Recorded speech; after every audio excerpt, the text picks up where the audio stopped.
Hello and welcome to the course. My name is Brad Merrill and I will be your instructor.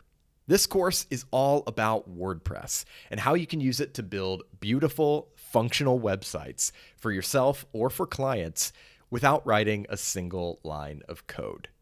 What I hope to give you here is a comprehensive step-by-step guide to the ins and outs of WordPress. And by the end, you should feel comfortable building virtually any type of website, opening the door to all kinds of future projects. I've been using WordPress for well over a decade. My businesses rely on it, and I would argue it's the single best solution for building almost any type of website in today's world. The software itself is completely free, it's extensible with a world of free themes and plugins, and it doesn't require a lot of technical knowledge to get started. If you can use a computer, you can build a website with WordPress. WordPress is the most popular content management system in the world, and it powers more than 40% of all sites on the web. Just to give you some examples, here are some people and brands you've probably heard of whose websites are powered by WordPress. So we've got TechCrunch, The Wall Street Journal, Forbes, TED, the NFL, UPS, CNN, the New York Times, Harvard Business Review, PlayStation, Mercedes-Benz, Coca-Cola, Beyonce, Usain Bolt, Snoop Dogg, Katy Perry, and many, many others. As you can see, you'll be in great company if you use WordPress for your next website. And by the way, just to be clear, it doesn't matter if you're getting ready to build your first website ever, or if you've been doing it for years. WordPress is friendly to all levels of experience. In this course, we're going to start with the absolute basics of WordPress so you can get a feel for how it all works. I'll walk you through every step of the process of building a website, and you'll see exactly how to customize not only the appearance of your site, but the functionality as well. So whether you just want to build a simple blog or something like an e-commerce store with dozens of products, you'll learn everything you need to know in this course. Once you've mastered the basics of WordPress, we're going to dive into an example project where I'll be building a website in front of you from scratch, and you can follow along with that if you want. And by the way, if you're just here to learn WordPress and you don't need to build a live site just yet, I'll show you how you can install and run WordPress on your own personal computer so you don't have to spend any money on web hosting or a domain name. So with all of that in mind, let's go ahead and dive in, shall we?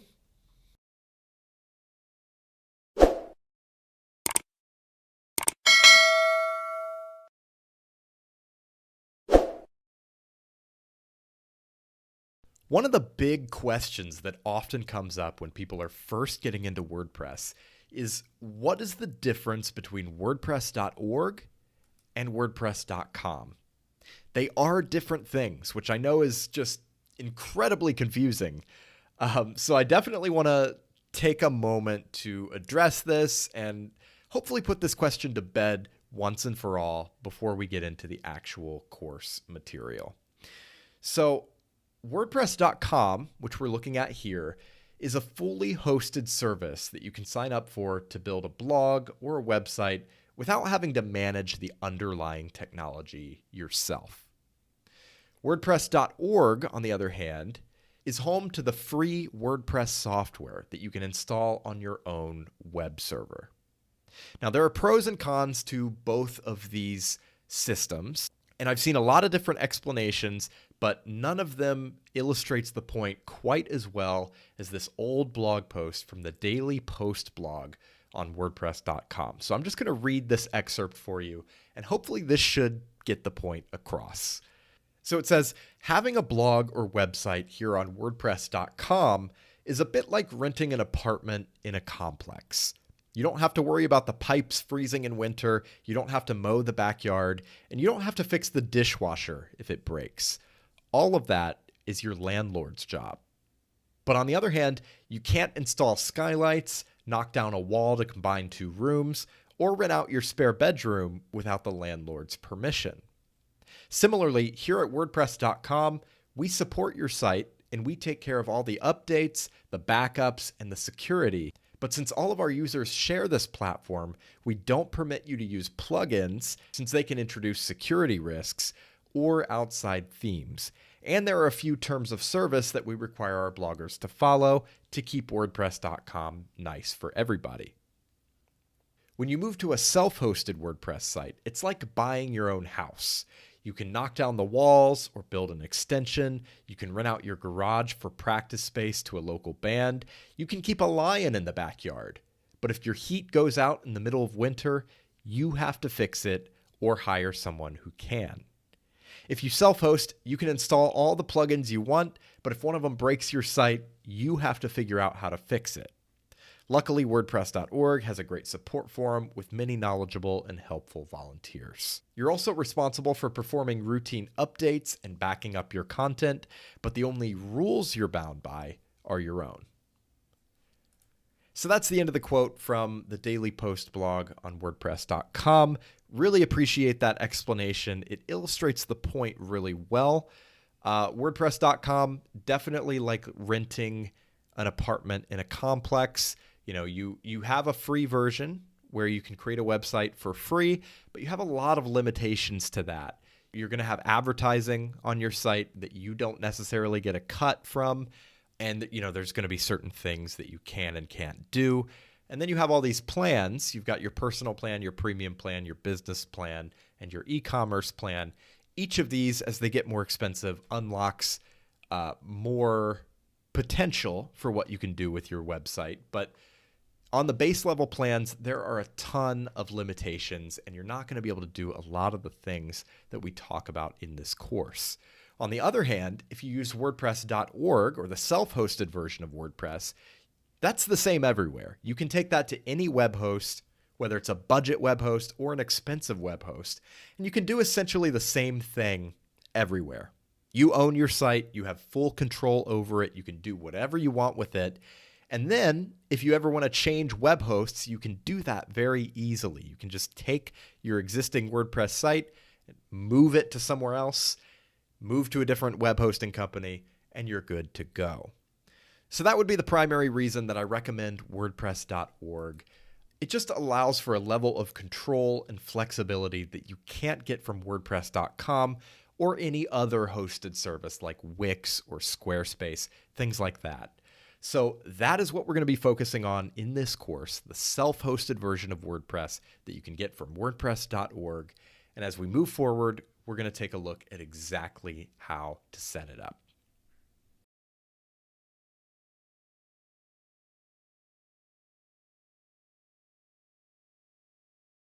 So what exactly can you do with WordPress? Well, WordPress started out as a pretty simple blogging platform, and it's had a bit of a hard time shaking that reputation. Don't get me wrong, you can still absolutely build a blog with WordPress, but the fact is today it's capable of so much more. Business websites, portfolios, landing pages, e-commerce stores, forums, social networks, private membership sites. You can build just about anything with WordPress. Now, WordPress itself is actually pretty simple, but it's specifically designed to be modified and extended. And that's primarily done through themes and plugins. Themes control the appearance of your site, and plugins control the functionality. If you want to change the way your site looks, you install a theme. If you want to add a feature that WordPress doesn't offer out of the box, you install a plugin. Now, of course, we're going to be doing plenty of that later on, but I wanted to introduce the idea right up front so you understand sort of how WordPress works and how it's capable of doing so much. There's another side of the coin here, though. Sure, WordPress is technically capable of doing a lot of different things, but what about legally? This is actually one of the key benefits of WordPress. And remember, we're talking about WordPress.org here, the free WordPress software. WordPress is open source, and it's licensed under the GNU General Public License, or the GPL. What that essentially means is you're free to use and modify the WordPress software, as well as any themes and plugins you install.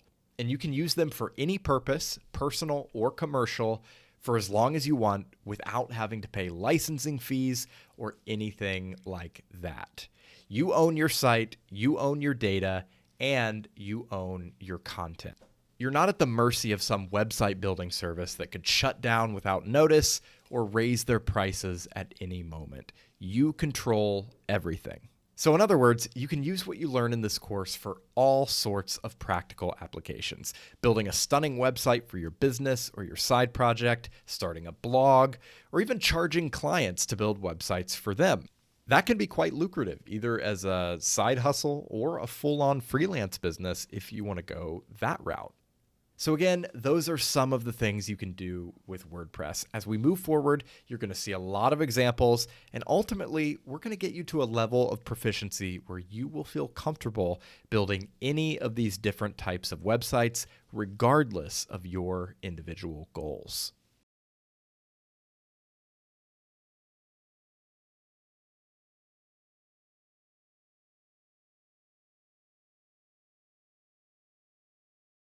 Here's another important question. How much does it cost to build a website with WordPress? We've already touched briefly on the fact that WordPress itself is completely free. In fact, the organization behind it is the nonprofit WordPress Foundation, which again releases everything under the GPL, or General Public License, giving us as users the freedom to use and modify the WordPress software in any way we see fit at no cost whatsoever. But that doesn't exactly tell the whole story. WordPress is free, but there are other expenses involved in creating a WordPress website and getting it up on the web. The two expenses that are sort of required are a domain name and a web hosting account. So a domain name is your website's unique address on the web. Google.com, WordPress.org, example.net, these are all domain names. When you go to create your website, you'll need to register a domain name. The cost of a domain name varies depending on the extension, like .com, .org, .net, and so on. And it also depends on where you get it from. Some companies are priced higher than others. But generally, you can expect to pay between 10 and 20 US dollars per year for your domain name. So not overly costly, but it is an expense. The other thing is web hosting. So every website needs to be hosted on a server, right? All of the files and the data that make up your website, all of that needs to live somewhere. So when you sign up for a web hosting service, you're basically renting a piece of a server where your website gets to live. So you can think of your web hosting account as your website's house, and then you can think of your domain name as the address for that house.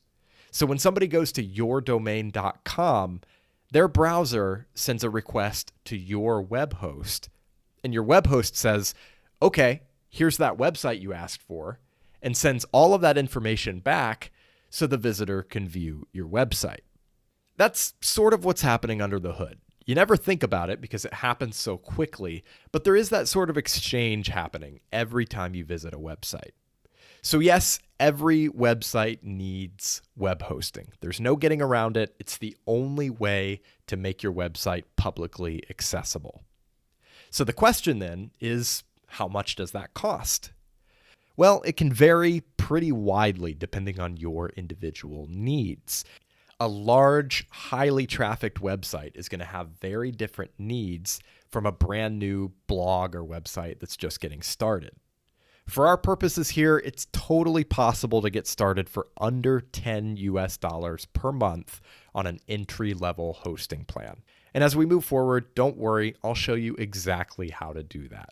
As far as other expenses, nothing else is really required. There are a lot of premium WordPress themes that you can buy, some premium plugins, but really you don't need to buy anything else to get a great website up and running.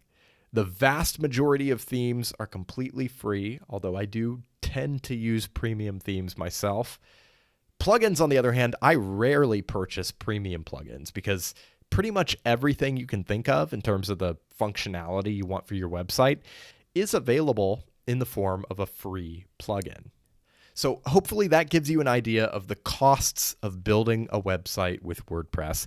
WordPress itself is free, but you do need a domain name and a web hosting account to actually publish your website.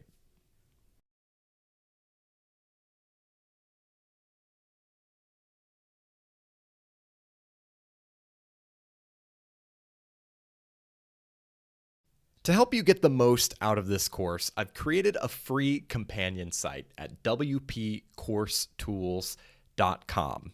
This site is going to help you get a free domain name with your web hosting account, and it also has links to all of the various tools and resources that I mentioned throughout the course, so you don't have to go back searching for a specific video and, trying to find the point in the video where I mentioned a specific tool.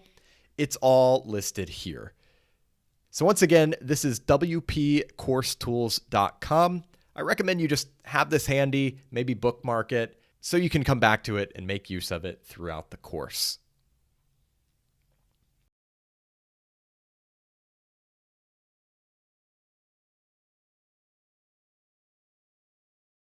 Okay, as we move into the next couple of videos, we're going to begin the process of actually setting up WordPress and building out a website.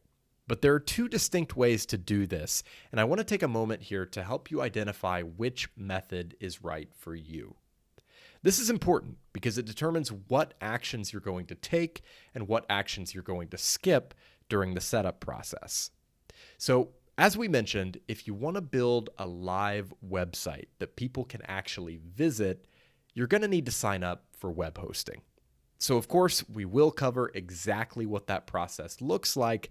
But I understand that not everyone is taking this course with the goal of building a specific website right away. For example, maybe you're just trying to get familiar with WordPress and develop your skills for future projects, in which case you may not find it necessary to purchase a web hosting plan and publish a website that's essentially just a testing ground, right? If that's you, I'm going to show you a way to install WordPress and create a website locally, meaning on your own computer, so you can get some experience with WordPress without having to purchase web hosting or a domain name, but that comes with the caveat that whatever you build will not be accessible on the web. So again, you have two options here: installing WordPress on a web host or installing WordPress locally on your own computer. I don't want to overcomplicate this decision because it is quite simple. If you want to use this course to create a live website that people can actually visit, you'll want to follow the steps to install WordPress on a web host. This is what I recommend for the vast majority of people, because at the end, you're going to have an actual website that you can share and point people to. On the other hand, if you're not ready to publish a live website and you're just trying to learn the ins and outs of WordPress without investing any money just yet, you'll want to follow the process to install WordPress locally. And essentially what that looks like is I'm going to have you install an application on your computer that sort of simulates the environment of a web host. That way you can install WordPress and you'll be working with the same version of WordPress as everyone else. The only difference is the website you build will be isolated to your own computer. It won't have a domain name and it won't be connected to the public internet.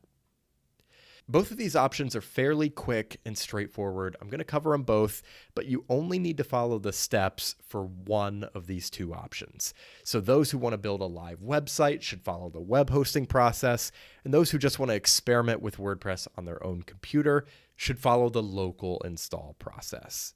Once we're done with the setup process, everyone should be on the same page for the rest of the course, because WordPress itself is going to look the same regardless of whether you install it locally or on a web host.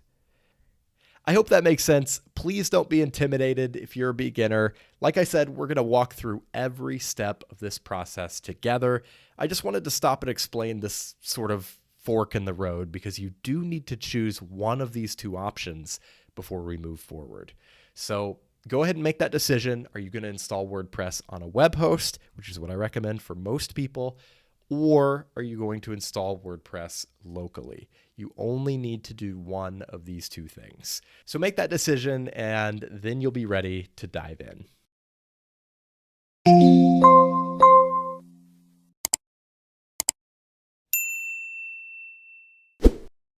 In this video, we're going to cover the setup process for installing WordPress locally. Now, a reminder, this is only for those of you who are not ready to publish a live website just yet. If you are ready to build a live website, you'll want to skip this video and jump ahead to the video on installing WordPress on a web host.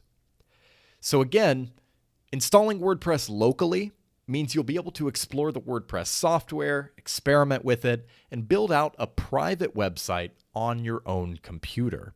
You'll be able to follow along with the entire course. Your site just won't be publicly accessible on the web. So to do this, we're going to use an application called Local. You can find this at localwp.com.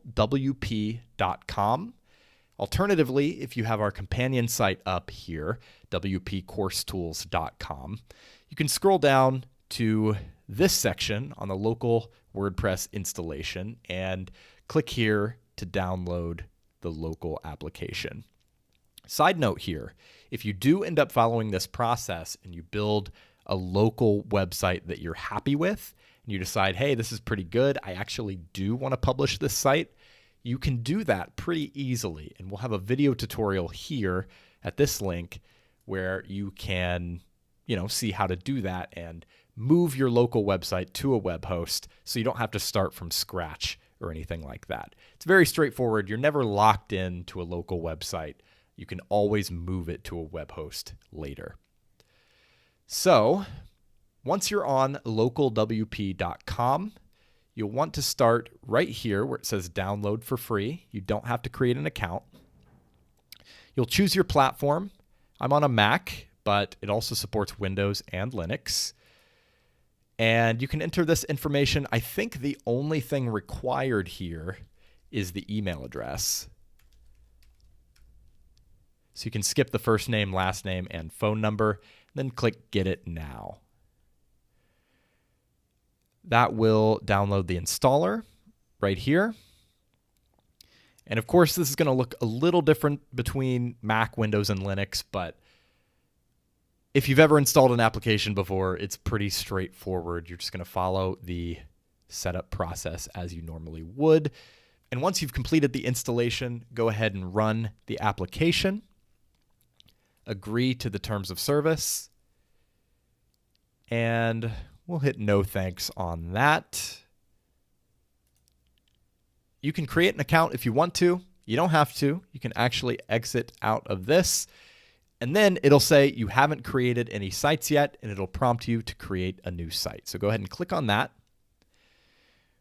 We're going to leave it selected on create a new site here, then click continue. Now we're going to name the site. You can name it whatever you want. You can always change it later. So I'm going to call it Brad's Local Site. You can skip the advanced options and click continue. We will go preferred, continue. Now you're going to set your WordPress username and your WordPress password. This is what you're going to use to sign in to your WordPress dashboard, where you manage your website and manage your content and basically do everything related to your website. So you definitely want to remember this if you want to make a note of it or add it to a password manager. So I'm just going to go with Brad and then enter a password here. And then we'll enter an email address. And we'll hit Add Site. It'll take a moment to create your website. If it prompts you to give it administrator privileges on Windows or here on Mac, if it asks you to enter your password, go ahead and do that. And after just a moment, your website will be ready to go. So here we are. You can see you have two options here. WP Admin, that's going to be your WordPress admin interface, the dashboard where everything happens. And then you can actually open your site. So we're going to go to the WP Admin. And you can see the domain name that it's created is bradslocalsite.local. That's kind of what your domain is going to look like when you're using local. And to log in, you're going to use the same credentials you just created.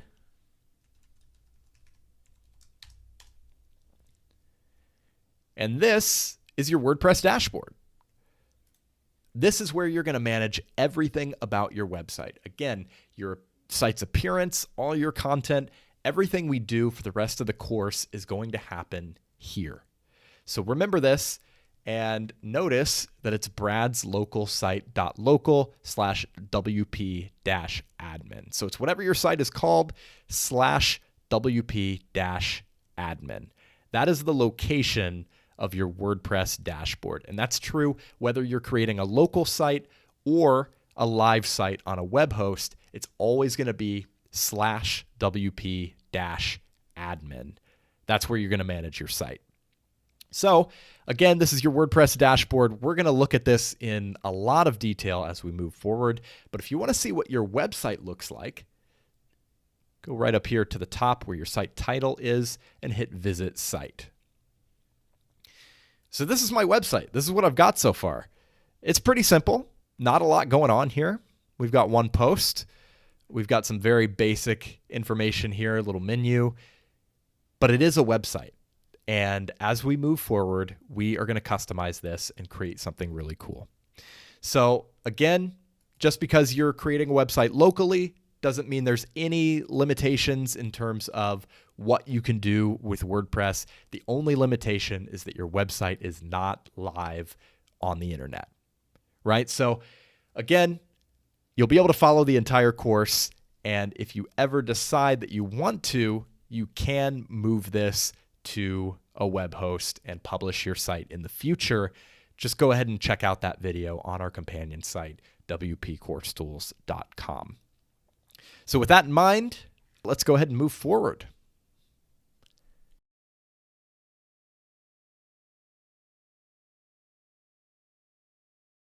In this video, we're going to cover the process of building a live website on a web host. If you already followed the process to install WordPress locally and create a local website, you can skip this video for now and just come back here whenever you decide the time is right to go ahead and publish your site. For the rest of us, remember, this is the process that I recommend for most people, because at the end of this, you're going to have a real website that's live on the web that you can share and send people to. So to do that, you're going to need a couple of things. Number one is a domain name, and number two is a web hosting account. A domain name is your website's unique address on the web. So think google.com, wordpress.org, wikipedia.org, example.net. These are all domain names. Your web hosting account is like your website's home. It's where your website lives. It's where your site's files are stored. And again, it's like renting a little slice of a server that connects your website to the public internet. So the easiest method is to get both of these things from the same company. So of course, the question then becomes, what web hosting company do you go with? There are hundreds, if not thousands, of different web hosting companies out there, and making the decision can be a little bit overwhelming. I'm looking at the official WordPress.org website here, where they recommend 3 specific WordPress hosting providers. I'm going to show you what those are very quickly. We've got Bluehost, DreamHost, and SiteGround. Now, I've used all of these. I've had great experiences with all of these. And for this course, we are actually going to be using Bluehost. Now, you're not required to use Bluehost. You can follow a very similar process with any web host. But what you're going to see on screen is what that process looks like with Bluehost specifically. So why are we using Bluehost for this course? Well, number one, it has been the top recommendation on WordPress.org for many years. That is a big endorsement to have the official WordPress organization recommending it. And number two, it's very affordable. It is one of the most affordable web hosting companies in the industry. And in my experience, it is sort of the perfect intersection of affordability and reliability.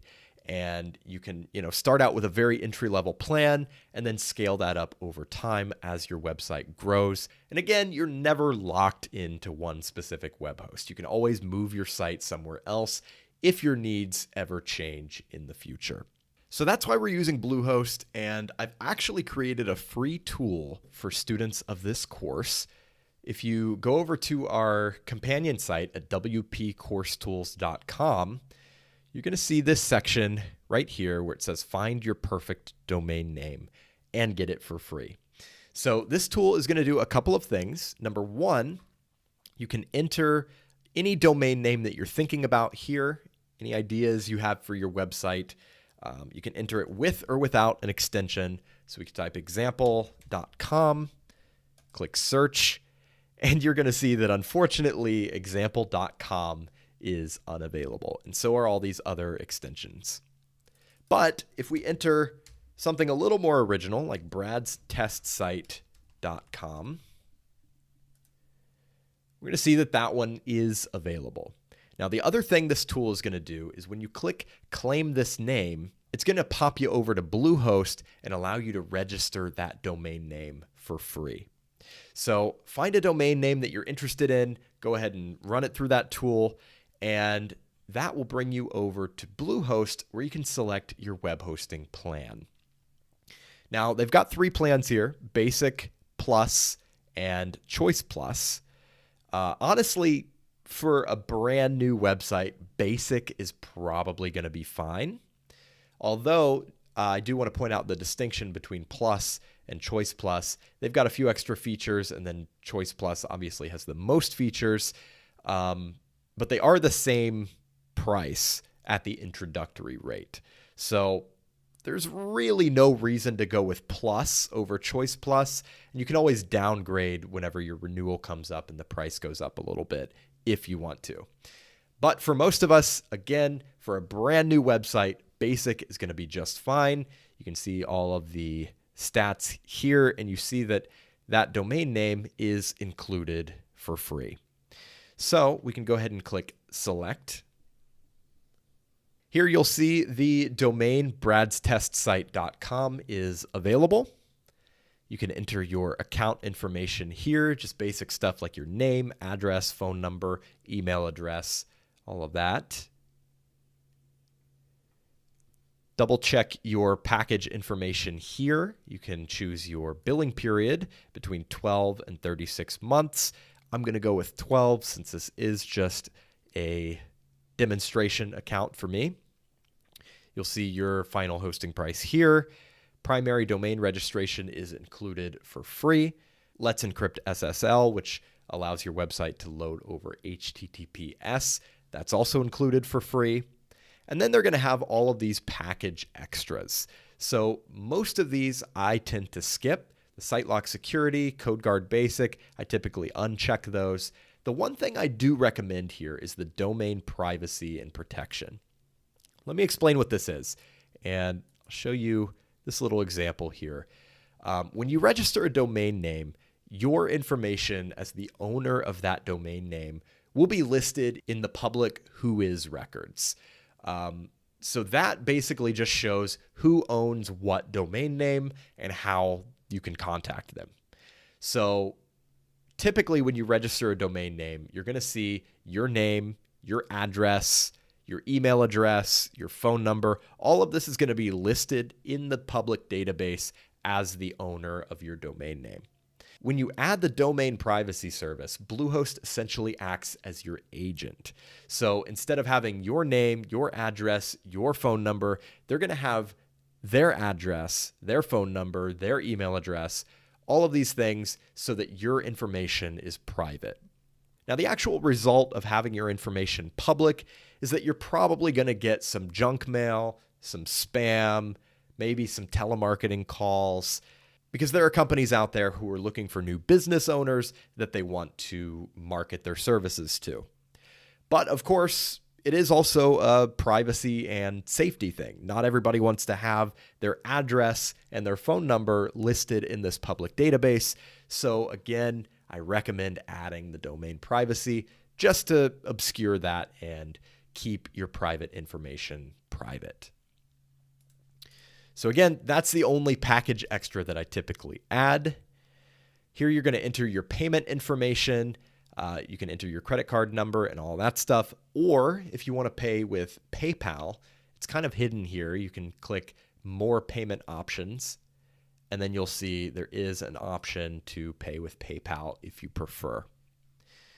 So once you've entered all of that, you can scroll down and accept the terms of service and click submit.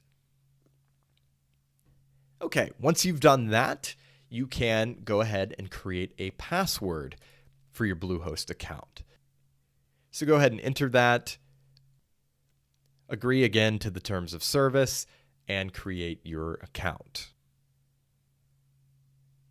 Most likely, Bluehost is going to send you an email asking you to verify your email address to activate your domain name.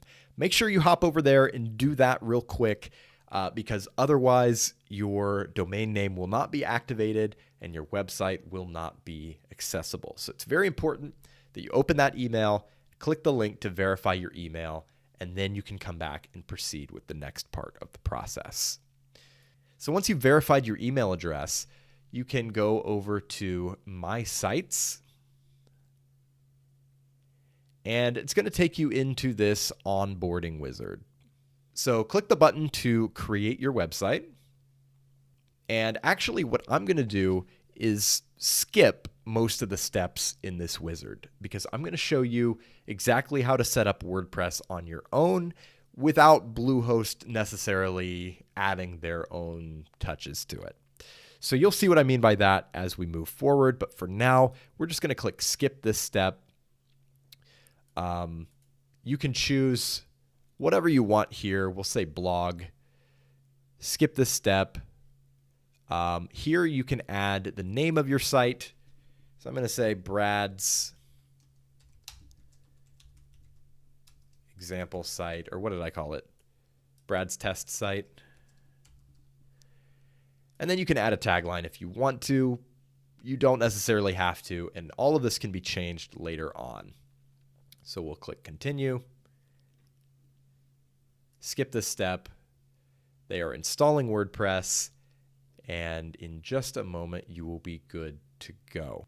So at this point, we are ready to start managing our website. So we're going to click this button here that says log into WordPress. This is going to open your WordPress dashboard. Now, I know there's a lot going on here, and it's going to look pretty overwhelming at first. I'm going to show you how to simplify it. So Bluehost and a lot of other web hosting companies will add a lot of their own stuff to the WordPress dashboard. So you can see the Bluehost branding here, and then there's a lot of custom stuff that isn't necessarily here in a stock version of WordPress. So this sort of overwhelms me, to be honest with you. There's a lot going on that I think the idea is to make it easier, but it actually makes it a little more complex. So I am actually going to show you how to deactivate all of this and get back to a very simple, very clean version of WordPress. So we're going to hop over to the plugins section of this menu on the left here. Click on that. From here, we're going to scroll down. Again, there's a lot going on, but we're going to fix it. And you see this list down here. These are all the plugins that are currently active. So Bluehost has added all of these plugins and activated them right out of the gate. We don't need any of these just yet. So we're going to select all. And then under the bulk actions menu, we're going to click deactivate and then click apply.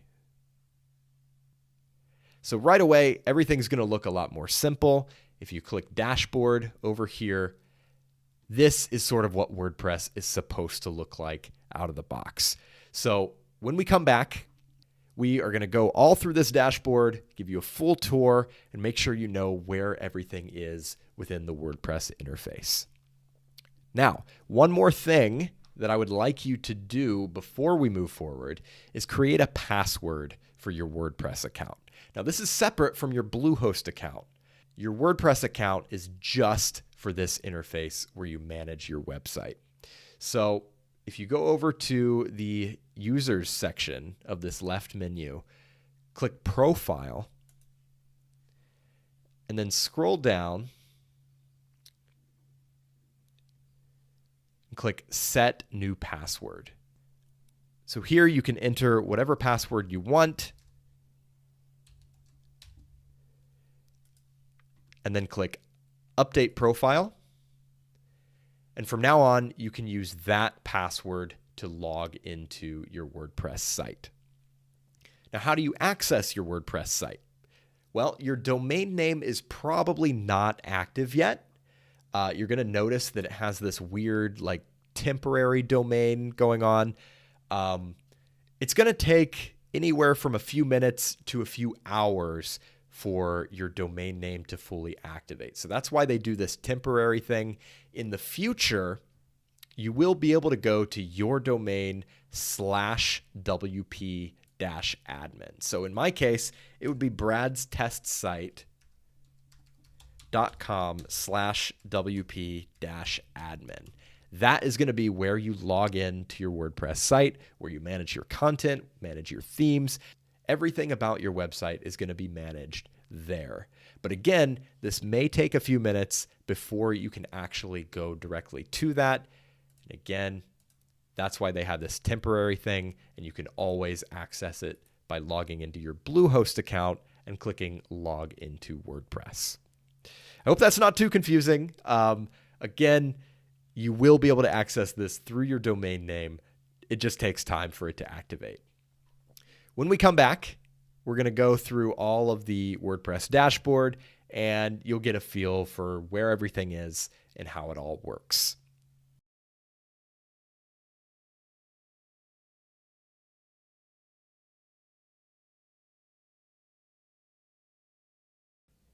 In this section, I want to get you comfortable with navigating the WordPress interface. To do that, I'm going to give you a very basic tour of the WordPress dashboard, along with a surface level overview of some of the most common things you'll be doing with it. That way, as we dive deeper into these different aspects later, you'll be at least somewhat familiar with where everything is and how to navigate it. Now, of course, the first step is logging in to the WordPress dashboard. If you created a local website, you'll need to open the local application, select your site, and then click WP Admin. If you created a live site on a web host, you can always access your WordPress dashboard by going to your domain /WP-admin. So for me, it would be bradstestsite.com/WP-admin. Now, as I mentioned, your domain name will take some time to fully activate, anywhere from a few minutes to a few hours. So if you get some kind of error when you try to do this, you just need to give it some time. If you used Bluehost, you can do what we did before and log into your Bluehost account, and then just click Log into WordPress.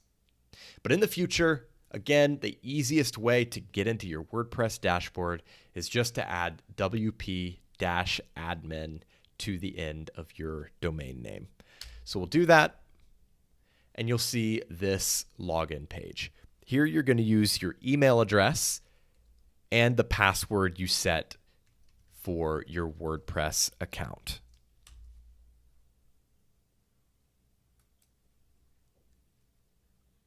And this is your WordPress dashboard. In the next video, we'll take a basic tour of this interface.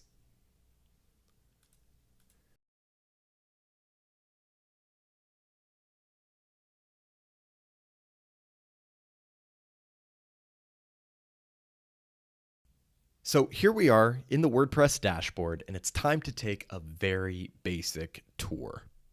We'll start in the top left-hand corner and just kind of work our way across and down. So the first thing you'll notice at the top of the page is this bar that stretches all the way across the top of the dashboard. This is known as the admin bar or simply the toolbar. And it just offers you a few quick options that are easy to access from any page within the dashboard. You'll notice there is a little WordPress logo at the top left. This is something you'll probably never use, but it just offers you some quick links to some official WordPress resources like WordPress.org, the documentation, the support forums, and even a link to send feedback. The next thing on the admin bar is your site's title. So if you click on that or click Visit Site, they do the same thing. That will take you to your live website. So if at any point you just want to see what your website looks like, see what your visitors are going to see, you can just click the name of your site. The next icon here is a comment icon. If you click on that, it'll take you to the page where you manage your blog comments. And it's also got a little number there that lets you know how many comments are currently waiting for your approval. This next button that says New is probably what you'll use the most on the admin bar.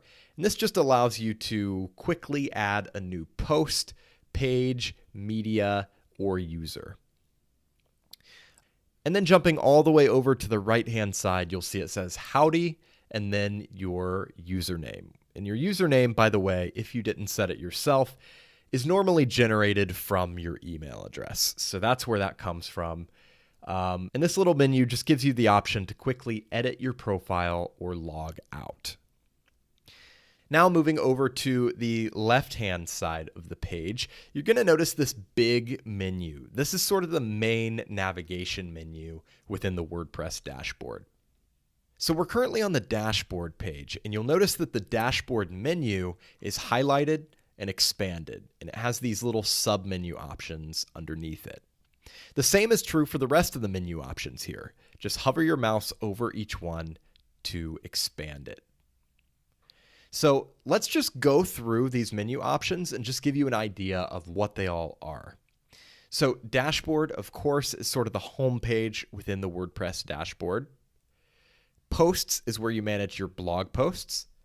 Media is where you manage any media that you've uploaded to your site, photos, videos, audio, anything of that nature. Pages are similar to posts, but these are more like your static pages, like your about page and your contact page. You'll manage those there. Comments, of course, is where you manage your blog comments. Appearance is where you manage your site's theme, and you can customize everything about the way your site looks from that section. Under plugins, you can add or remove plugins to sort of customize your site's functionality. Under users, you can edit your own profile, or you can add other users with the exact editing privileges you want them to have. The tools menu offers a few different tools like import and export tools. For example, if you're moving content from one site to another, that kind of stuff is going to be here. And then under settings, we have quite a few different categories of settings for your website. Below that, there's an option to collapse this menu if you want a little more workspace. And then you can just click this little icon to bring it back. Now, shifting our focus over to the dashboard page itself, you're going to notice this big section at the top that says Welcome to WordPress, and then it has some links to sort of get you started. If you want to get rid of this, you can click Dismiss, and then things get a lot cleaner and simpler. However, if you want to bring it back, you can go up to the Screen Options menu right here, and then check the box next to Welcome. And the same goes for the rest of these options here. You can add or remove any of these little widgets to sort of customize your experience. And you can even drag them around to have everything exactly where you want to have it. Now, speaking of these widgets, let's just go through these to give you an idea of what they all are. At a glance shows you some very basic information about your site, such as the number of posts, pages, comments, the WordPress version, and your currently active theme. The activity widget shows just some recent things that are happening on your site, like your most recently published posts. Under Quick Draft, if you have an idea for a blog post and you just kind of want to get it out of your head, very quickly get it into a draft, you can enter a title, a little bit of content here, and it will save it to a draft. And then we have WordPress events and news. And this is basically just an official feed from the WordPress blog, as well as events that are happening near you. And you're going to notice that as you install plugins and things like that, more widgets will pop up on this dashboard. And again, you can go up to screen options to show or hide anything you want. So that is a very basic overview of the WordPress dashboard. I know we haven't clicked into anything. We haven't left this page, but we are going to do that as we move forward. Just wanted to give you an idea of what the menus look like, what they do, where they're going to take you, and so on and so forth. So once again, this is the WordPress dashboard. And as we move forward, we're going to dive deeper into each of these different sections.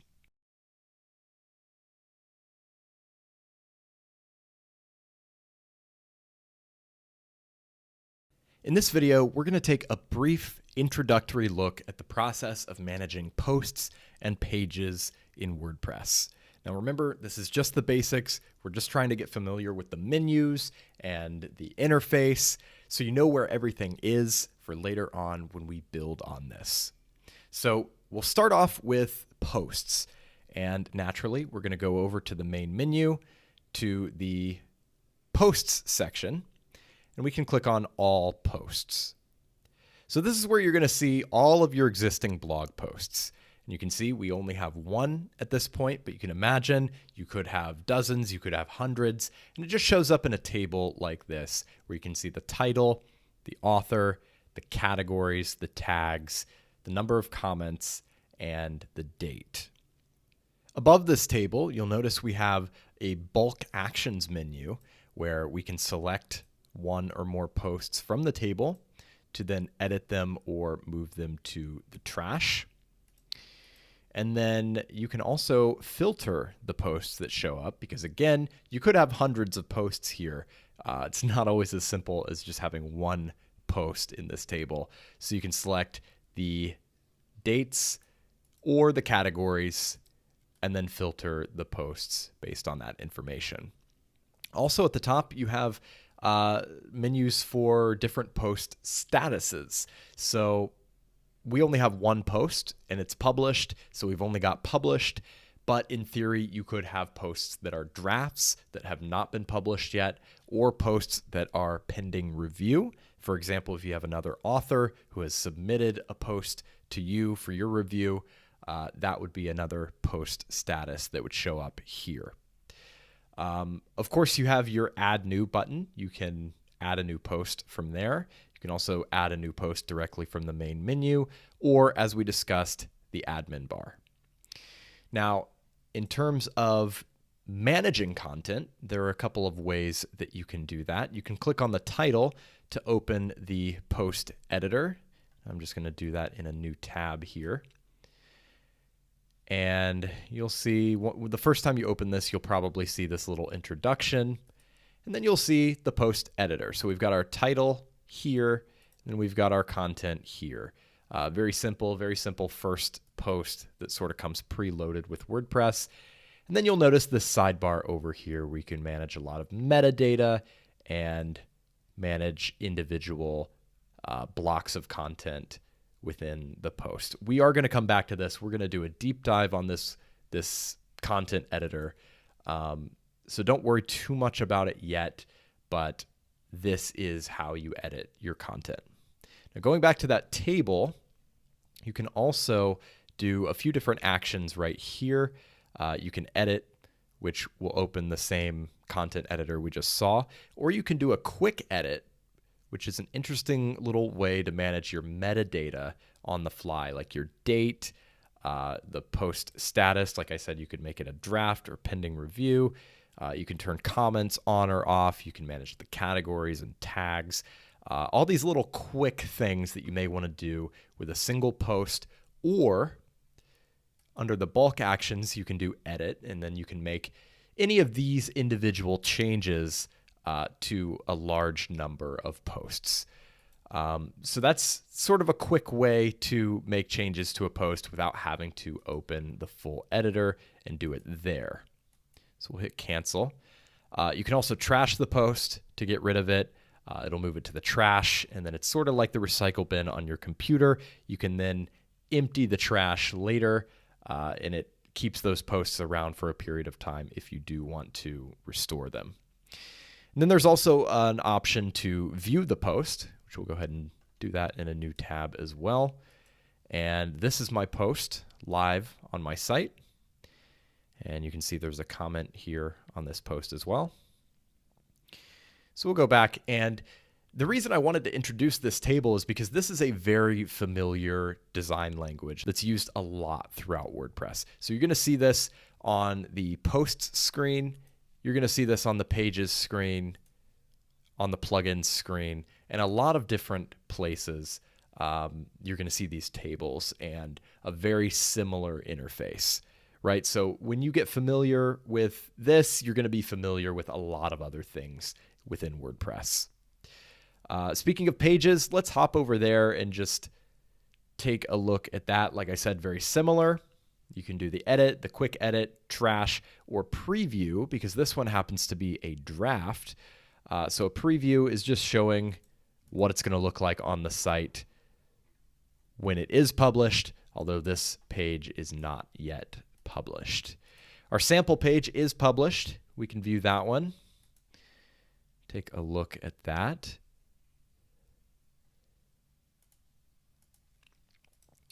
And yeah, so you've got your bulk actions, edit or move to trash, and then you can sort by date or filter by date. Same kind of idea with pages. And then when you open one of these in the editor, it's going to look very similar to the post editor. So you've got your title here, you've got a heading, paragraph, multiple headings, multiple paragraphs. Pretty straightforward. And then again, you've got your sidebar over here where you can manage a lot of different metadata about the page. So you can see WordPress reuses the same sort of interface for multiple different types of content, which makes it very easy to translate your understanding from one thing to another.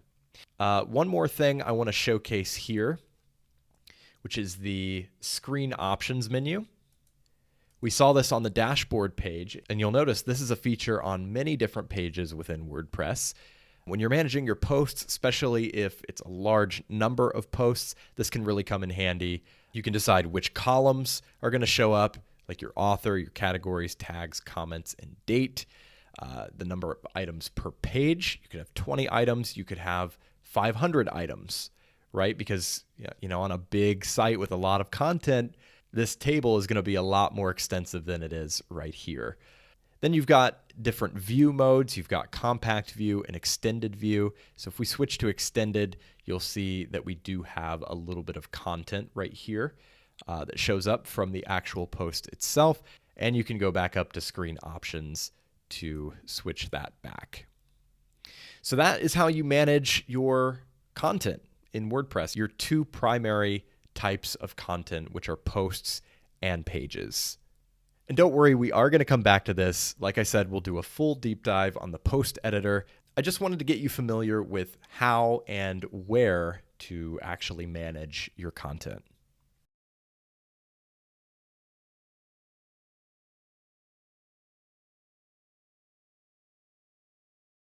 The next area of WordPress that you'll want to be familiar with is the media library. So, of course, we are going to go to the main menu and click Media. And as you can see, because this is a brand new site, it says no media items found. Now, when we do have media, this is where we're going to find all of our photos, videos, audio, even PDF attachments that we've uploaded to our website. Now, to give you an example, I am going to go ahead and upload an image. To do that, you can either just drag an image in from your computer, or you can hit Add New and select the files here. I am just going to drag an image straight in, and you can see it is uploading there. And once it's finished, you can see the image will appear in what you can imagine would be a grid if we had more images. So I'll go ahead and open this image. So you've got the image itself over here. Then you've got all this information here. So you've got the basic file information on the top, when it was uploaded, who it was uploaded by, the file name, the file type, file size, and dimensions. And then you can add some alternative text for screen readers and SEO purposes. You can edit the title, caption, description, and then you can view the actual URL to the original file. You can also edit the image. There are a few different things you can do here. You can crop it, you can rotate it, flip it vertically or horizontally, and you can actually scale it down, maintaining its current aspect ratio. So as you can see, lots of options there for managing your media. And by the way, you don't have to upload media directly to the media library for it to show up here. And in fact, to give you an example, if I just go over to the Hello World post here, insert an image, drag in an image file, and update the post, we can then go back to the media library, refresh it, and you'll see that that image is now showing up there, and it shows that it was uploaded to the Hello World post. So all of your media gets consolidated to this one easy interface, and then you can access these files and reuse them across multiple posts and multiple pages, so you don't have to upload the same file multiple times. By the way, you can also filter your media items by type or by date, and you can view them in a list or in a grid. So that is the WordPress media library.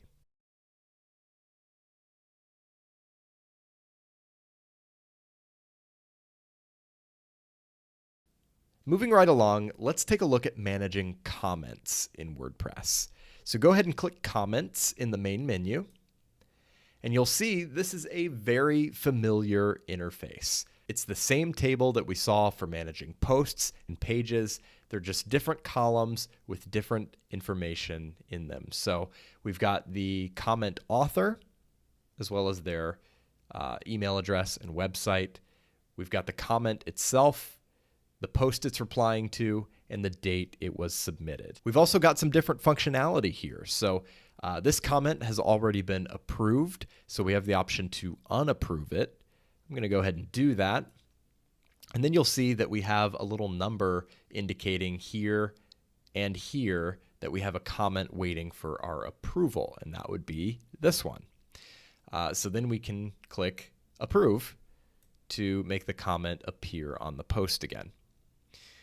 You can reply to a comment right here in the WordPress dashboard. You can edit the comment, you can mark it as spam, or you can trash it. You can also take any of those actions for multiple comments using the bulk actions menu here. And then, of course, you've got different filtering options up here, like mine, comments that I have left with my account, pending review, comments that have not been approved yet, approved comments, spam, and trash.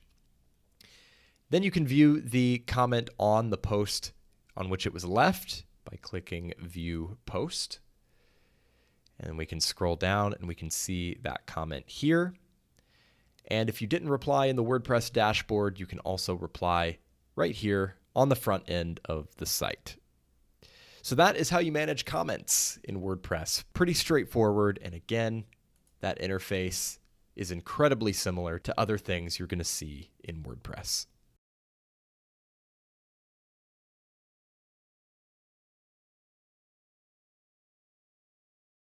One of the great things about WordPress is just how easy it is to customize your website. And one of the ways that you can do that is by changing your theme. So in this video, I'm going to show you very briefly where and how to do that. And later on, we're going to come back and take a much deeper look at the process of actually customizing the design of your site. But for now, I just want to show you where everything is. And in this case, we're going to click on Appearance in the main menu. So the first thing you're going to see here are your currently installed themes. These are the themes that you have available on your site right now. And this theme is the one, in my case, that is currently active. So we can click on any of these themes to see a few more details, a little description here, and then we can actually do a live preview if you want to see what your website will look like with this theme. When this preview comes up, you're going to see some customization options on the left side and a live preview of your site on the right. And then you can actually click around within your website and see what different pages and posts are going to look like with this theme activated. You can make any modifications you want over here, things like colors, various theme options that are available. Every theme is going to have its own collection of options that you can customize. And then when you're satisfied, you can click Activate and Publish to switch your site to that theme. If you want to cancel and go back, you can just click the little X symbol up here. And then we can take a look at the other themes that we have installed. Same thing here. We can do a live preview. Click around the site. Change the options over here as desired. And then again, you can activate and publish, or you can cancel. So like I said, these are just the themes that are already installed on your website. Now, we only have 4 themes here. So where are the rest of the themes? Well, you can click Add New Theme here or here. And that is going to bring up the official WordPress theme directory. These are all free themes that have been created and released to the WordPress community for free with no restrictions under the same license that WordPress is released with. So you can install any of these themes and use them for free.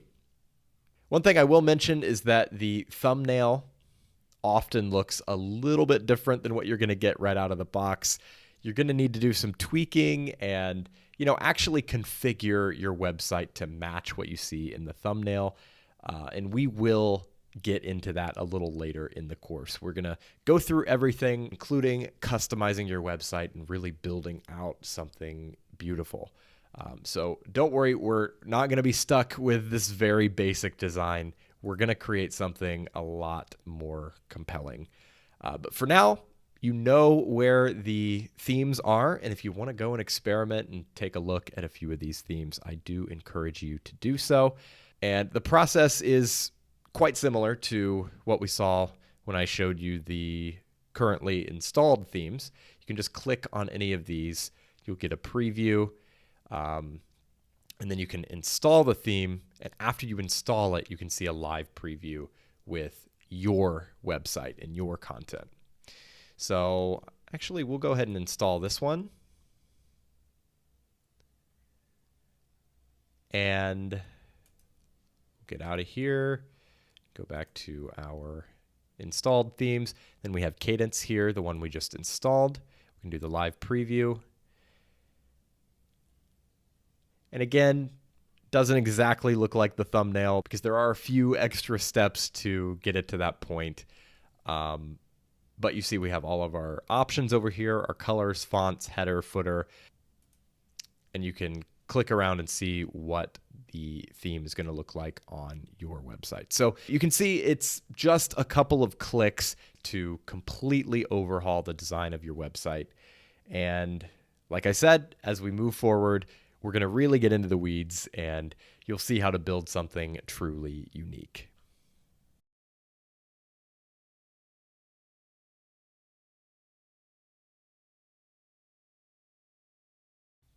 WordPress is one of the most powerful website building platforms out there, but out of the box, it's actually pretty simple. There aren't a lot of bells and whistles included in the initial installation. The real power of WordPress lies in its extensibility. This whole platform is designed to be modified and extended, and one of the key ways that you can do that is by installing plugins. Now, plugins are small pieces of software that can be added to your website to do any number of things. They can make very small changes, or they can completely transform your website. This is a big topic, so we're going to dedicate an entire section to plugins later on in the course. But for now, again, this is just a tour of the dashboard. So I want to show you where they are and maybe give you a couple of quick examples. So if you click over to the plugins menu, you will see a list of your currently installed plugins. Now, there may be nothing here, or you may have quite a few of these plugins. If you followed along with me and set up WordPress on Bluehost, you're probably going to see all of these pre-installed plugins, some of which you may want to reactivate later, some of which you may not. So, like I said, we will come back to this, but just so you're aware, this is your list of currently installed plugins. And again, this looks a lot like the other tables inside of WordPress where you manage your posts, where you manage your pages. All of this design language translates across the entire WordPress platform. So you're going to become very familiar with using these things. And you can see with these currently installed plugins, you can activate or delete each individual plugin, or you can take a variety of bulk actions, including activating, deactivating, updating, deleting, or enabling or disabling auto updates. So that's where your currently installed plugins are. And if you want to add a new plugin, click Add New at the top. And this is sort of the official directory of plugins. And this is very similar to the theme directory. These are all free plugins that have been released to the WordPress community, and you can install and activate any of these in just a couple of clicks and then use them for free. So these are some featured plugins, and then you can click over to, let's say, popular plugins. And you'll see just a variety of popular WordPress plugins. So for example, Contact Form 7 is probably the most popular contact form plugin for WordPress. It's just exactly what it sounds like. You can install that, and it enables you to insert contact forms into your posts and pages. Yoast SEO adds a variety of search engine optimization features. We're actually going to cover that in depth later in the course because that is an important part of setting up a WordPress website. WooCommerce is another popular one. This is for e-commerce. So if you want to turn your website into an online store with products, a shopping cart, and then you want to be able to accept payments, WooCommerce is basically an all-in-one solution that enables you to do that. Another contact form plugin here, WP Forms. Let's see what else. We've got some security plugins. We've got import and export plugins. We've got backup plugins. You can see plugins range in their scope very widely. So you have plugins that do things like adding social media buttons, like, your share buttons at the top and bottom of your blog posts, all the way to things like BuddyPress, which we can see here, which basically turns your site into a full-fledged social network with registration and messaging and all kinds of different community features to allow your users to interact with each other. So you can see the power of WordPress, and you can see how you can create something really unique by combining different configurations of plugins.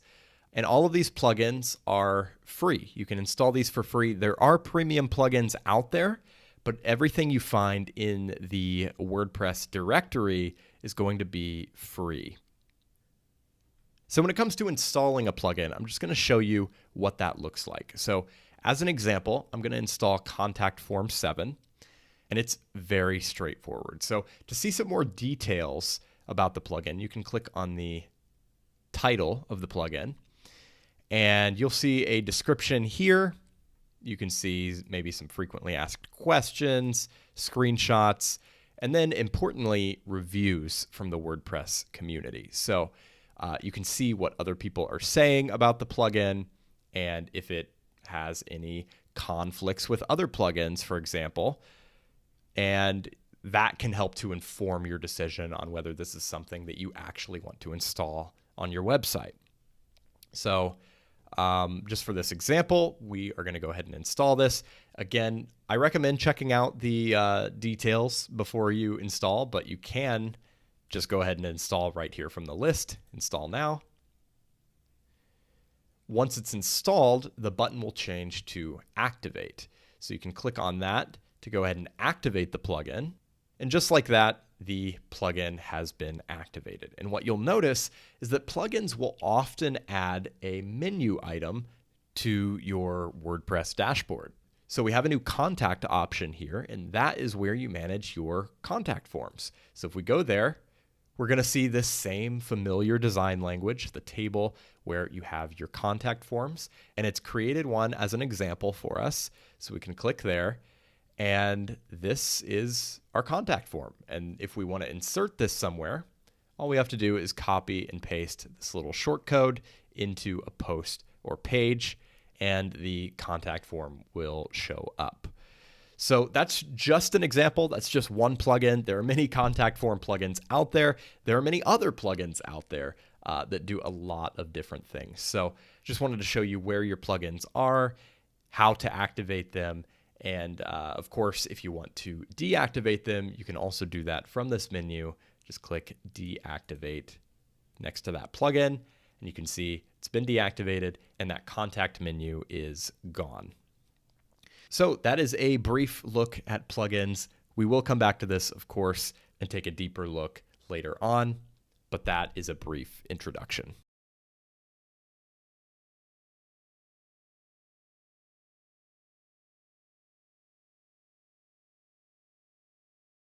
You've probably noticed that WordPress comes with a few pieces of dummy content. So we've got this Hello World post, we've got a sample page, we've got one comment, and then we've got a draft of a privacy policy. So all of these things are here to basically just make your site look a little less empty as you're first, setting up WordPress, maybe testing out themes and things like that. You want to see what your pages are going to look like and so on and so forth. But you probably don't want to keep these things around as you start creating your own content, right? So if you want to clear these things out, you probably already have an idea of how to do that. It's very straightforward. I'm going to go ahead and do that on this site. I'm going to go to the post section. You see we have our one post here. I'm just going to very simply move it to the trash. That's going to trash that post, and of course, it's also going to get rid of the one comment that we had that was left on that post. The other thing I'm going to do is go to my pages section and clear out the privacy policy and sample page. Once again, we can use the bulk actions menu, move to trash, and click apply. So now we go back to the dashboard, and we basically have a clean slate at this point. The site is going to look pretty empty, but as we move forward, we are going to be creating our own real content, so it doesn't hurt to get that preloaded dummy content out of the way.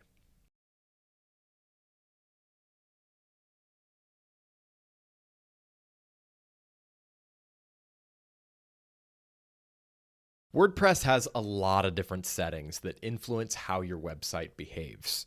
In this section, I want to take some time to go through those settings, make some recommendations, and get your website set up in the optimal way. We're going to begin by looking at your user profile. So remember, you can go to the Users menu and click on Profile.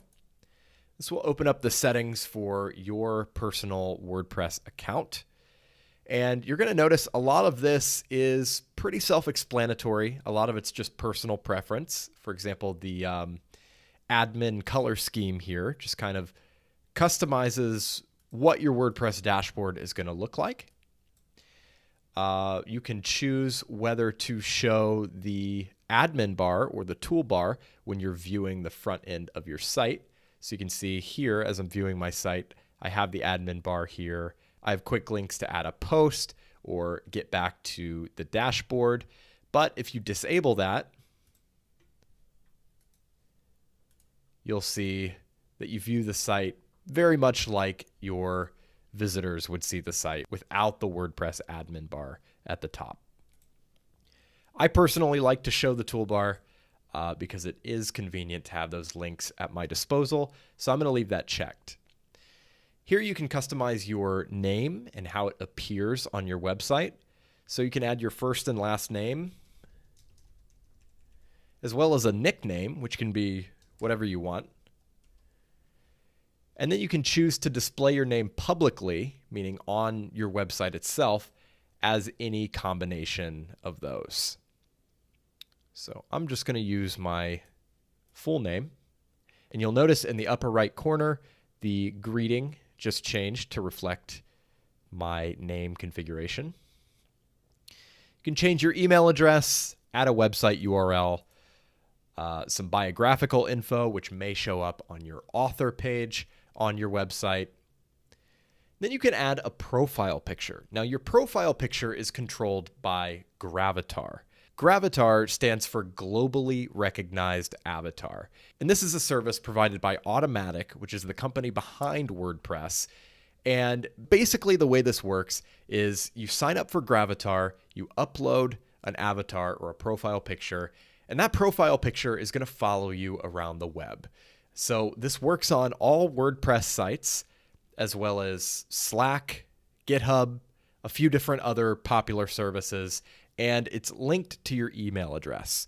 So whenever you leave a comment on a WordPress website and you use the email address that's associated with your Gravatar account, your avatar is going to show up. And the same thing applies to your WordPress account on your own website.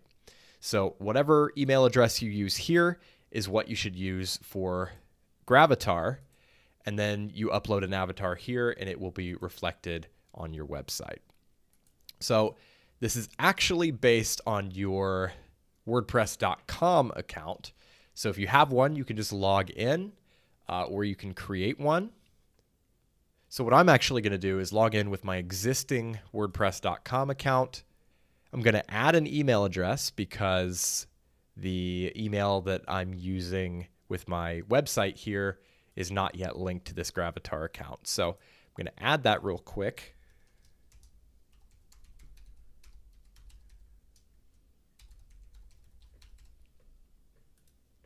It's going to need me to confirm my email address.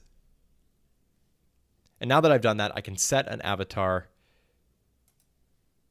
for this email address, confirm it, and when I go back to my website, after a few minutes, it should be reflected in my profile. You can do some account management here, set a new password, log out from other sessions. That pretty much concludes everything that you need to worry about on the profile page. I just wanted to show you the process of setting up a profile picture because it's a little more complicated than, setting a profile picture on Facebook or something like that. But once you've set that up, it is quite easy to manage, and it's nice to be able to control that from one central dashboard. So be sure to update your profile using the button at the bottom, and then you will be good to go.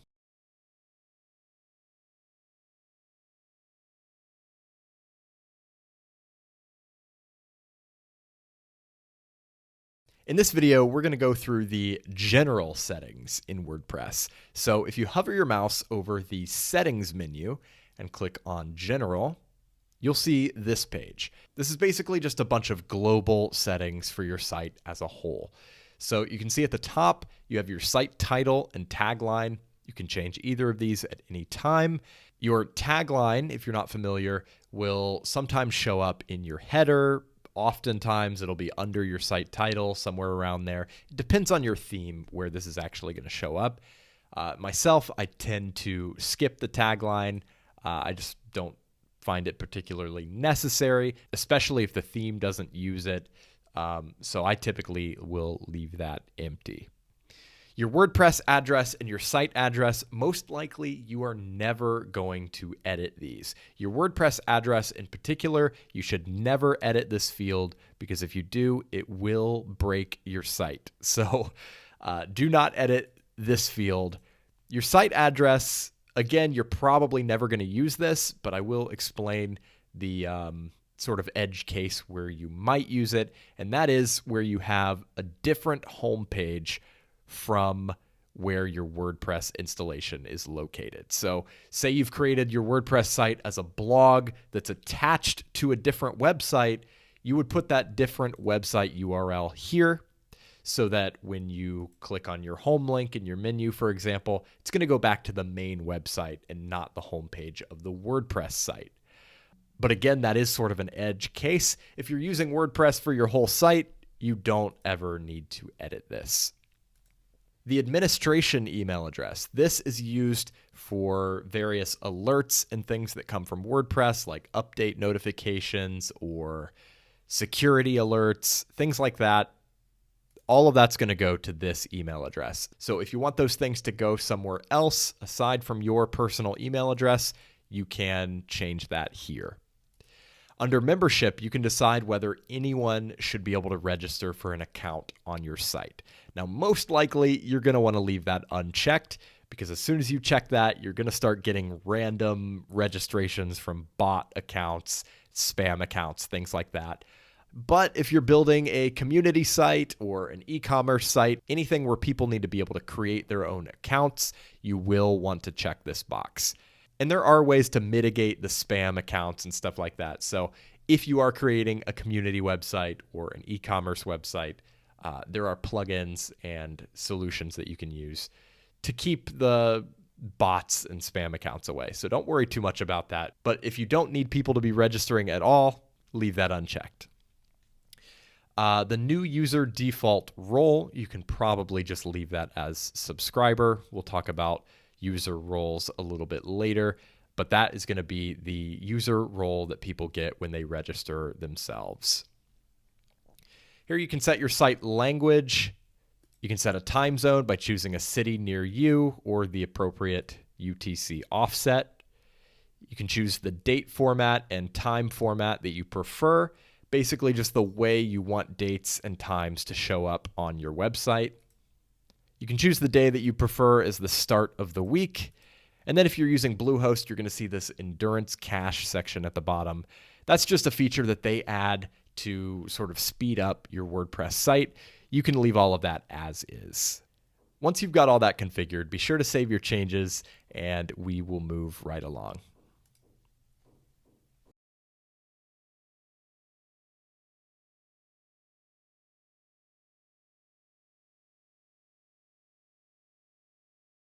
Next up, we're going to check out the writing settings. So hover your mouse over settings, click on writing. Most likely, you're not going to need to change anything on this page, but I did just want to give you an idea of what all of this is. So first, we've got the default post category.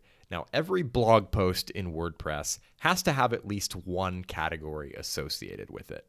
So it creates this default category, uncategorized, that gets associated with anything that you don't set a category for. If we had more categories, we obviously haven't created any categories on this site yet. They would display in this list as well.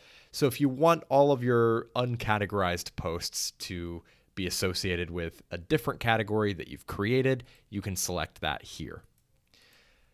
Default post format. This, again, most likely you're going to want to leave it as standard. But if you had like a micro blog where you just wanted to have little status updates or images or something like that, you could change that here. Post via email. This allows you to send an email to a particular address and have WordPress automatically post that email as a blog post. This is not really a service that I recommend you use, but it is available if you want to set it up and give WordPress your login credentials here. You can also set the default category for any posts that you email to that address. At the bottom, we've got update services. This default service here, Ping-O-Matic, will automatically send updates to search engines like Google, Bing, Yahoo, etc. whenever you update your site. So you add a new post, it will say, hey, Google, there's a new post on this website, and it'll make them aware of that without you having to do it manually. So again, not really much you have to edit on this screen. Just wanted to make you aware of these settings.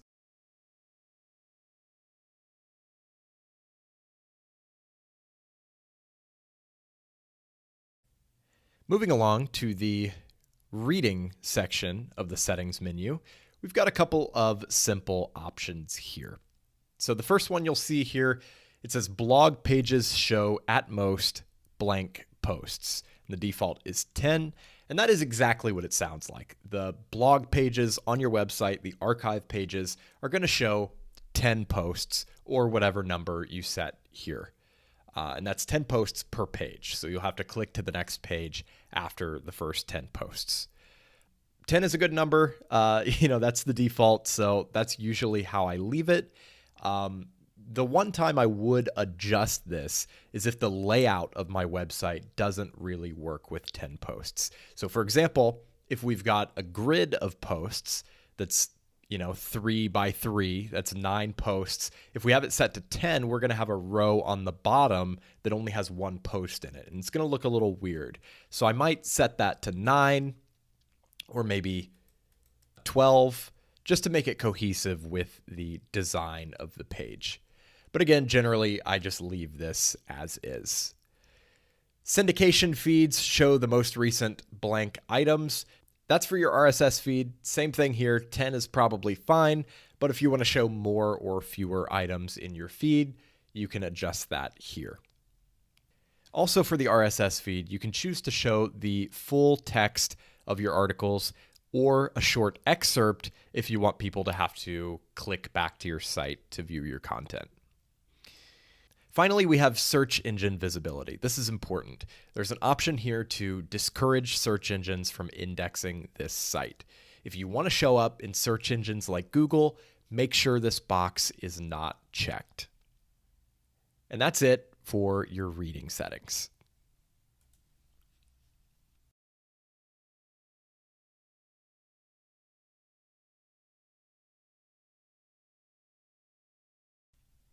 Next up, we're going to check out the discussion settings. So we'll go to discussion under the settings menu, and this is where you manage how your website handles comments. So if we take a look at the default post settings, there are two options about pingbacks and trackbacks. And this is sort of an old school thing from the blogging world where blogs will notify each other when they link to a blog post, right? So I link to your blog post, you get a notification in your comments section that I mentioned your post. This is sort of going away these days, but you can choose to enable or disable that behavior here. Below that, you can choose whether you want to allow people to submit comments on new posts. That will be sort of your global comment setting going forward. However, individual posts will override these settings. So if you change this, it will not influence your previously published posts, and you can enable comments on an individual post even if they're not enabled globally. Other comment settings, you can choose whether the author must fill out their name and email address, whether they should be registered and logged in. You can choose to close comment sections on posts older than 28 days or whatever period you set here. I'm going to disable that because I like to leave my comments open indefinitely. You can choose to use cookies to save author information. So when a person leaves a comment and fills out their information, next time they come back, that information will be pre-filled, their name, their email address, their website, if you have that enabled. You can choose to enable threaded or nested comments and choose how many levels of replies you want to have. And then if you want to break comments into multiple pages, for example, 20 top-level comments per page, you can do that with this setting. Here you can choose whether you want to receive notifications about new comments or new comments that are being held for moderation. Before a comment appears, if you choose this first option, comment must be manually approved, that means that all of your comments have to be approved individually. The second option is a little less strict. It does still require a user's first comment to be approved, but once they've had at least one approved comment, they can come back and comment freely without their comments being held for approval again. Under comment moderation, you can choose to hold a comment in the queue if it contains a certain number of links. And then you can choose words that are sort of blacklisted that will be held for moderation, or words that are just straight up prohibited, where comments will be sent directly to the trash. Then we can edit our avatar settings. So you can choose whether you want to show avatars at all, and then you can choose the maximum rating. So Gravatar has this rating system ranging from G to X, and you can choose what the maximum rating that's appropriate for your audience would be. And if somebody's avatar is rated higher than that, it will not display. And finally, you can choose the default avatar for anyone who doesn't have a Gravatar of their own. And as always, be sure to save your changes when you're done.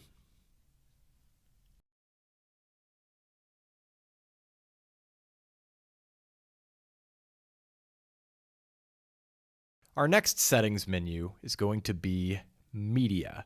So we'll click Media under Settings, and you can see this is where we can configure our predetermined image sizes that we can insert into our posts and pages. Now, before we edit anything here, I want to go over to the post editor and show you what the actual effect of this is going to be. So I've created a little post here, and I'm going to add an image. We'll just add this cat that I uploaded before.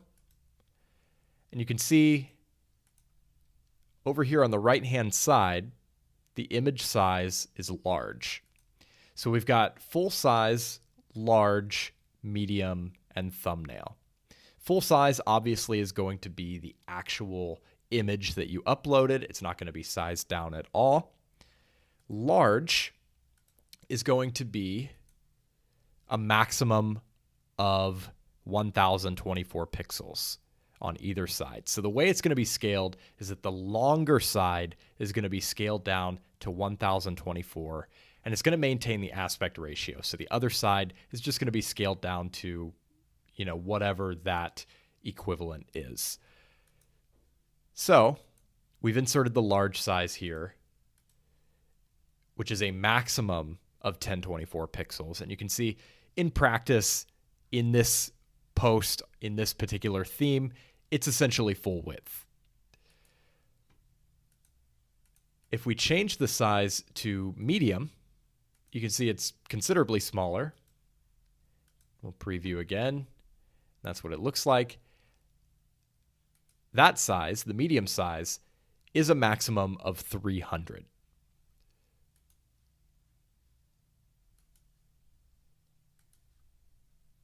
Finally, we have thumbnail. Thumbnail is a little bit different. It scales it a little bit differently by default. So you can see I'm not getting my whole image here. It actually cropped my image down to a perfect 150 by 150 square. I don't actually like that. Personally, I would prefer that it behave the same as the medium and large size, where it just scales it down, maintaining the aspect ratio instead of cropping. So that's what this checkbox is. Crop thumbnail to exact dimensions. Normally thumbnails are proportional. That is checked by default, so I'm going to uncheck that. And now when I insert an image using the thumbnail size, it'll behave the same as the medium and large size, where it just scales the larger side down to 150 pixels and maintains the aspect ratio with the other side. So it doesn't crop anything, and that's just my preference. Now, you can also change these sizes to anything you want. You can choose the maximum width and the maximum height for any of these, so that when you insert images and you use these sizes, they display in a predictable way that works with your design and your style. Finally, at the bottom, you can choose whether you want to organize your uploads into month and year-based folders. That just has to do with how your actual media files are organized on the server.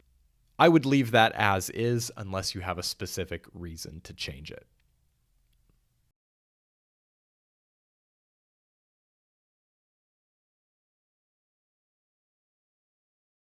One of the first important things that I do with every new website is configure my permalink structure. You can do this by clicking Permalinks under the Settings menu. And what this does is it determines what your post and page URLs are going to look like. So often, by default, the permalink structure will look something like this. It'll be your domain name with a cryptic post ID number at the end. And that would be the web address that shows up for a blog post, for example. When you look at that, it doesn't really mean anything. It's pretty ugly, and it's also not very search engine friendly. What we want is a URL structure that is readable to humans and also has the ability to tell search engines what the page is about. So for me, I tend to go with the simple post name structure.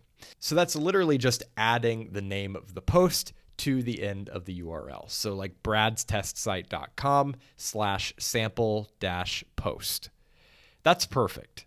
However, there are other options here. For example, if you run a news website or something that is very timely and you want to have the date in the URL, you can also do something like day in name or month in name, or you can do a custom structure where you use any of these variables to construct your own URL structure.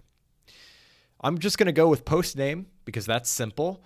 The key here is that you want to set this once and don't mess with it ever again, because once you've set it, there are going to be links out there. You're going to be linking within your own website. People are going to link to you. And if you change this in the future, it's very possible that you'll have a lot of broken links. Because if somebody's linking to this URL and then you change your link structure so that this is the correct link, that may cause problems with people trying to reach your post, and it may also cause issues with search engines who aren't sure where the actual post is located. So I would select one of these now, commit to it, and don't change these settings again unless you absolutely need to. Now at the bottom, you can change the category base and tag base. So typically, the way your category archive works is it's going to be your domain name /category/ the name of the category. So the example would be bradstestsite.com/category/uncategorized, right? And same thing with tags. If we said football as a tag, it would be bradstestsite.com/tag/football. What these options do is they replace the word category and the word tag in those URLs. So instead of category, you could have topic or topics. Instead of tag, you could have, sports, bradstestsite.com/sports/football. That is totally optional. I usually skip it, but if you do want to customize those links a little bit, you can. But like I said before, I do recommend that you configure this once and leave it the same for the foreseeable future. Once again, make sure you save your changes, and your settings should take effect right away.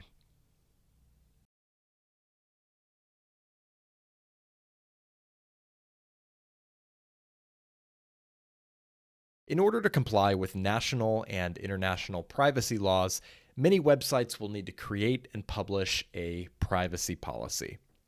WordPress has a great feature that makes it really easy to create a privacy policy if you don't have one already.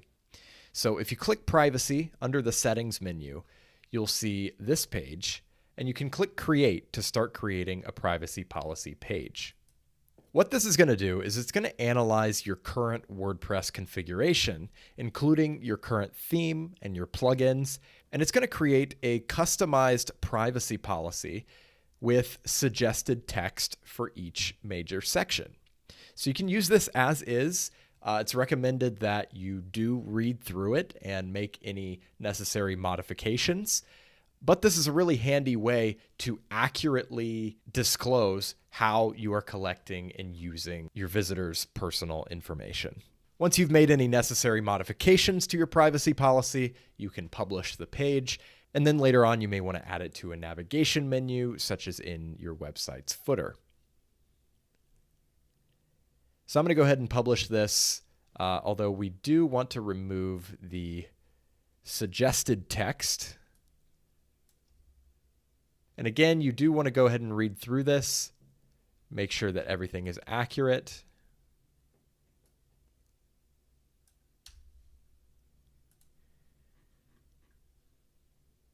and we'll go ahead and publish.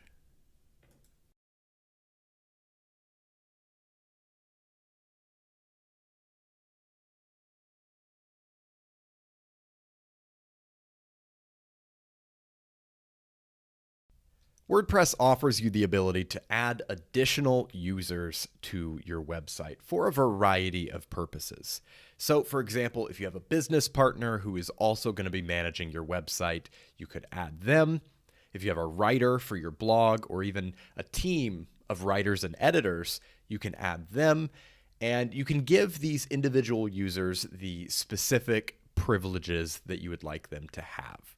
So, I'm going to show you very quickly how to manage and add users to your website. So, of course, we're going to go over to the users menu and we're going to click on all users.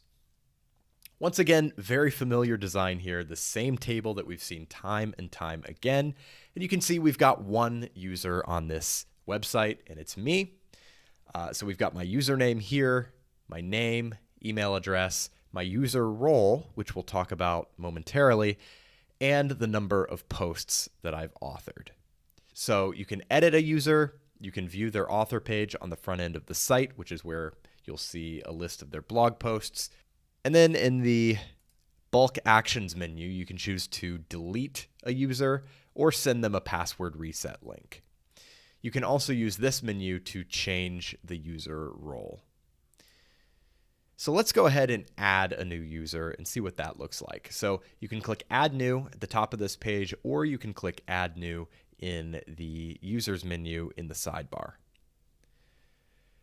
So from here, you can set a username. Let's say we're creating an account for somebody named Kevin. Then we can add his email address.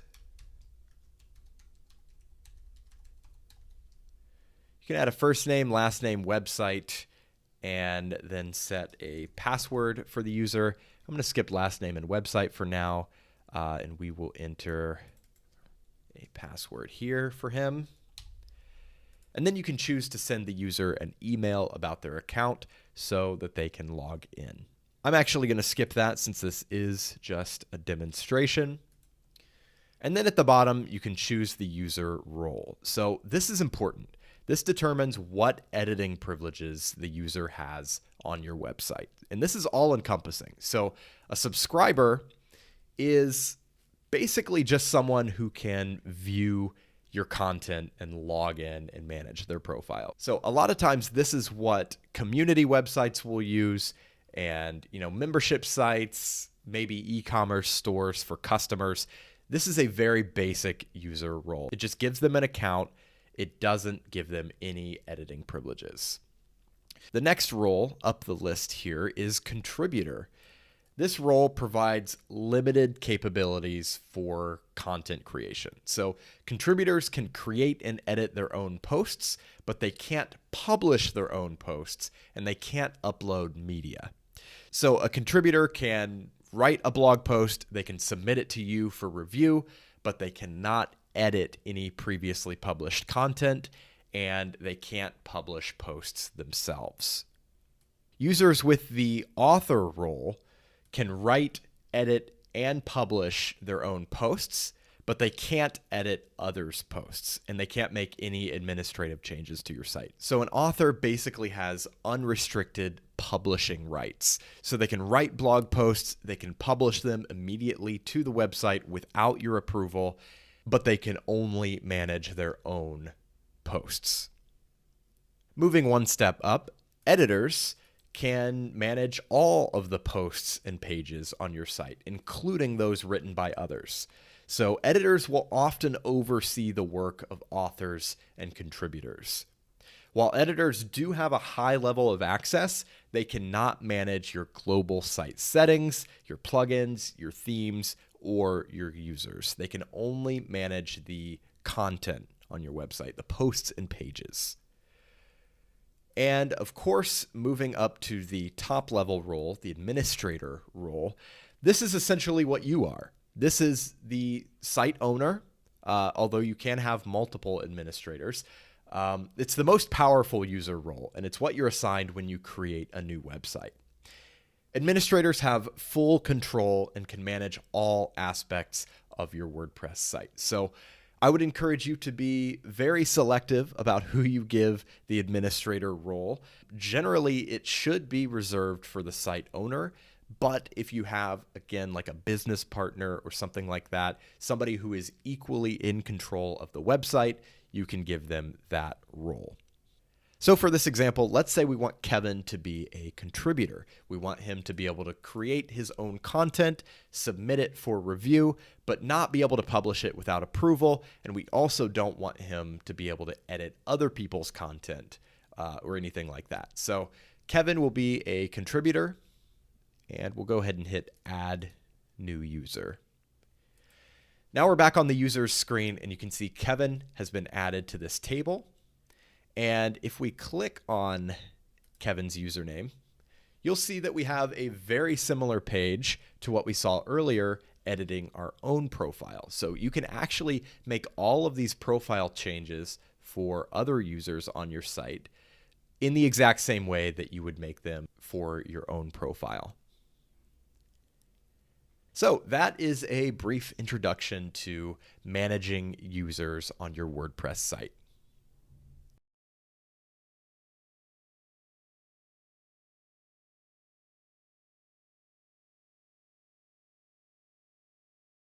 Okay, at this point, you should feel pretty comfortable navigating the WordPress dashboard, and you should have most of your basic site settings configured.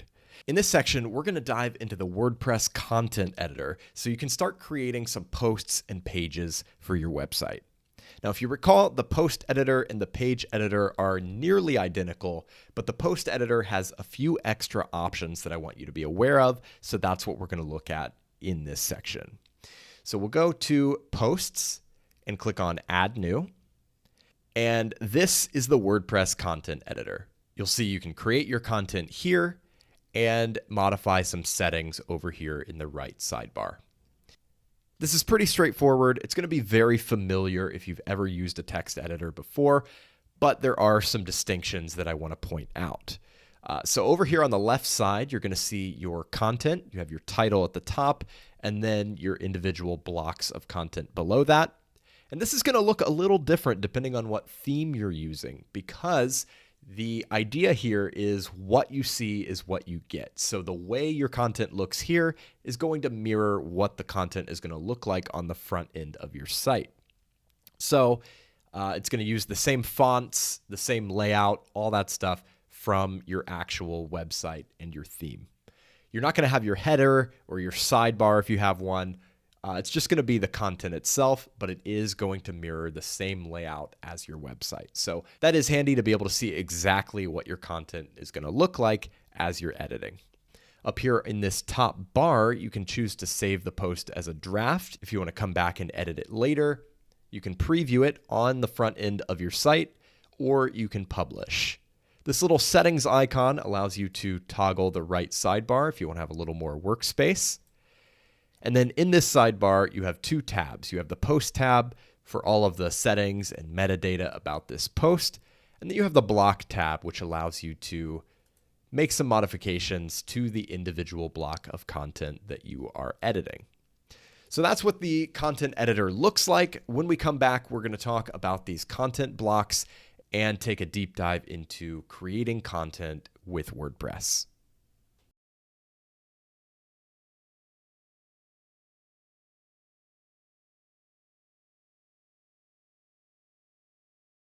So here we are in the WordPress content editor. And as I mentioned, this editor has a lot in common with any other text editor, but the primary distinction is that WordPress content is based around blocks. Blocks are individual chunks of content that have various properties and attributes associated with them. So I think the best way to demonstrate this is just to start creating something. So I'm going to enter a title for this blog post. And as you click down into the main content area, you can enter some text here. And you'll notice this area behaves very much like any other editor. So you've got a paragraph, You can add some text formatting. You can add a link. There are various other formatting options here. And then when you press enter or return, you're going to drop down into another paragraph exactly as you would expect. But these paragraphs are actually blocks. So paragraph just happens to be the type of block that this is. If you want to add a different type of block, you can click the plus icon over here and make a selection from the list. So you see we have paragraph, we have heading, image, gallery, list, and quote. And these are just a few options. These are sort of the most frequently used options. But paragraph is the default because that's what you're going to use the most as you're entering text. But let's say we want to add a heading. So what you'll notice initially is that the sidebar over here changed to give you some different options that are applicable to this specific type of block. So you can change the color options, the typography, and then right here you can choose which type of heading you want this to be. So heading 1 all the way down to heading 6. So we're going to stick with heading 2 and just enter an example heading here, very original. Press enter, and again, it's going to create another paragraph block. To make this a little more interesting, I'm going to add some dummy text here, just so we have a larger volume of text. And then below that, we're going to add another type of block. So let's say we want to add an image. So this is an image block. We can choose to upload an image, insert it from the media library, or insert from a URL. So I've already uploaded a couple of images to this site, so I'm going to choose media library, and we'll insert this one. So this is our image. We're going to go with the large size for now. And then once again, you've got a paragraph block below that image ready to go. Now, once again, these options are just some of the most commonly used blocks, but you can click Browse All to open this sidebar and see quite an extensive list of options that you have available. So if you hover your mouse over them, it gives you a little preview to show you what each block is going to look like.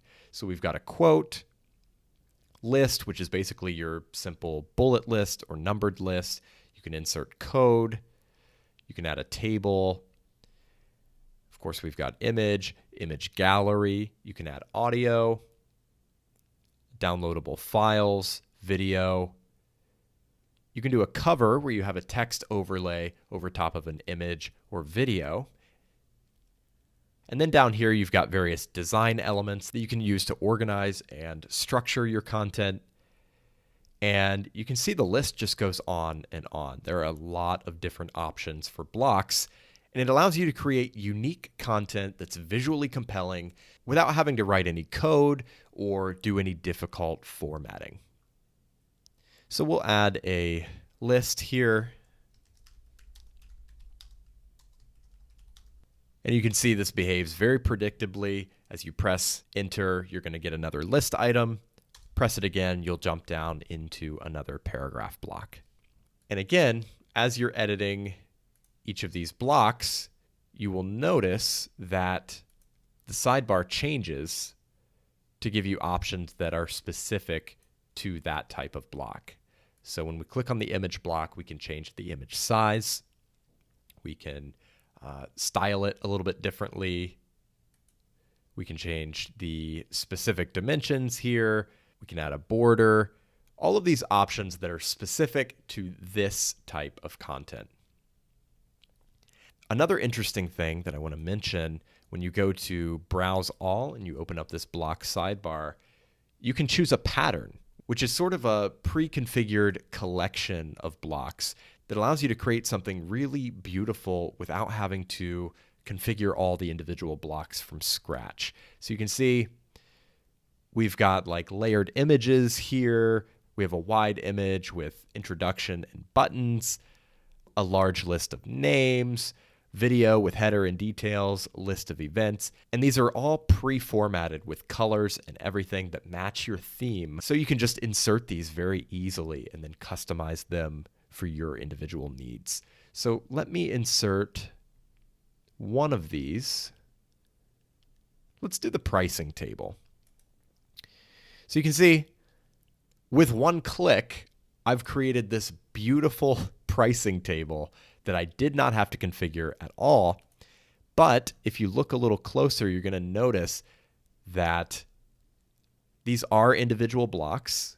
I could have created this individually, but it just makes it so much easier to take a pre-existing pattern and customize it. So this is a collection of columns, which is a block in itself. And then within that, we have more blocks. We have one column here, the heading at the top, a paragraph block, a separator, which is this line here. We have a list, and then we have a button. And then we just duplicate that across 3 separate columns. And it looks really beautiful, and it's something you created in a couple of clicks without having to do any coding or difficult formatting. It's so easy. By the way, this menu that I'm looking at over here, you can bring this up with this icon to sort of navigate through the blocks in your post. So not the most interesting content, but hopefully this gives you an idea of what you can do with this editor. So I would encourage you to go ahead and open up a new post and just start creating some stuff, whether it's something you're actually going to use on your website or just some random filler content to get accustomed to using this editor.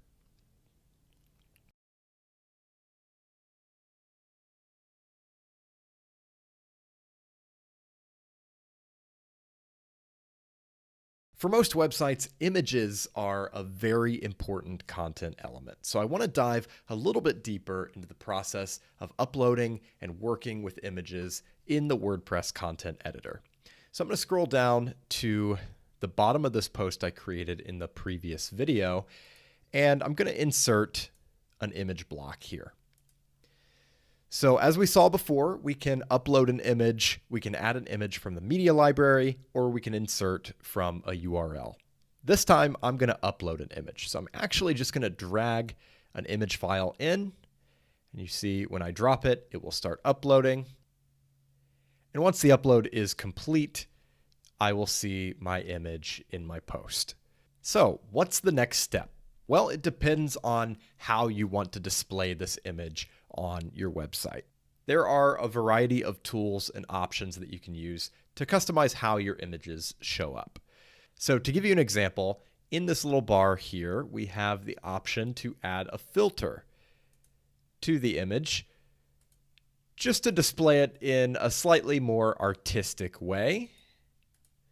I don't think this is necessarily the best looking option with a food photo, but if we go up to this photo that I added earlier and we click Apply Duotone Filter, we can see that it has some pretty cool effects. So we'll stick with that for now, come back down to this image, and we'll look at the other options that we have available here. We can change the alignment of the image, we can insert a link, we can crop the image, or we can add text over the image. So let's actually do that first. If we want to add some text here, we're just going to say tacos. Again, very original. And then we can set the color for the text over here in the sidebar. We'll go with white. This isn't that interesting, but if you had a headline or something that you wanted to add here on top of an image, you could definitely do that. So I'm going to undo that so we can go back and work with the image again. Once again, we can crop. If you want to apply a crop to your image, you can do that and then click apply. I'm going to cancel. Something I often find myself doing is inserting an image and then aligning it to the left or the right so that my text will wrap around the image. That way it doesn't take up that much screen real estate with just the image itself. So the way I typically do that is I'll set the image size to thumbnail or medium. In this case, I think I'll go medium. And then you notice the image is still just sort of its own standalone thing. So if I add some text here, we'll do some more dummy text in this section. Divide this into a couple of paragraphs. And we'll move this image up. So again, the image is very much a standalone thing here, and it looks a little bit awkward being aligned over to the left side at this particular size. So I am going to change the alignment to align right. When we do that, you can see that the blocks that follow the image block will then automatically wrap around the image itself. So it's a great way to add some visuals, some illustration to your content without it taking up so much space. Now, looking at these other alignments here, you'll see that the default is none. So none is not really going to have any particular location. It'll typically be off to the left, but it's different from align left, which is where the text will wrap around it to the right side. You can also align center to center the image on the page, and you can do full width if you want the image to be really big. But now you notice that the image is kind of pixelated, and that's because I'm still using the medium size, and the medium size has then been scaled up, which makes the image kind of look like garbage. So if we go full size, you'll see that it is crystal clear. So that's how I typically handle alignment. I will usually center the image if it's just a standalone thing, or if I want it to be more decorative, I will align it to the right or left side and scale it down to a smaller size. And then depending on your theme, you may have some different styling options. For example, here we have the option to show a rounded image. I think the default looks better in this case. But yeah, I just wanted to look a little bit closer at the process of working with images, because images are a very core part of most websites, and you're going to be working with them a lot.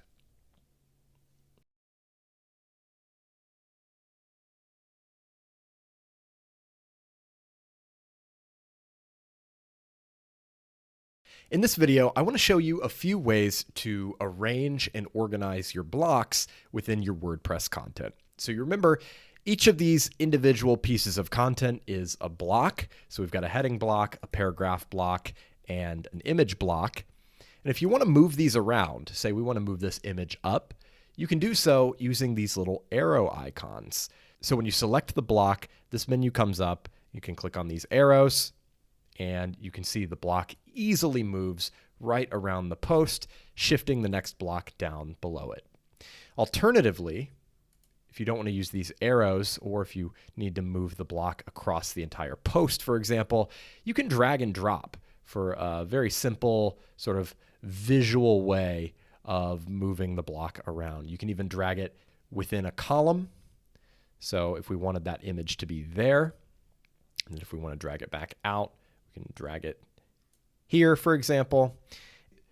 So you can see just how easy it is to move your blocks around once you've created them. I think this is a much better system than the sort of classic way that you would do that in a normal text editor or other website building services, where you may have to like delete a bunch of text, copy and paste it to somewhere else, and so on and so forth.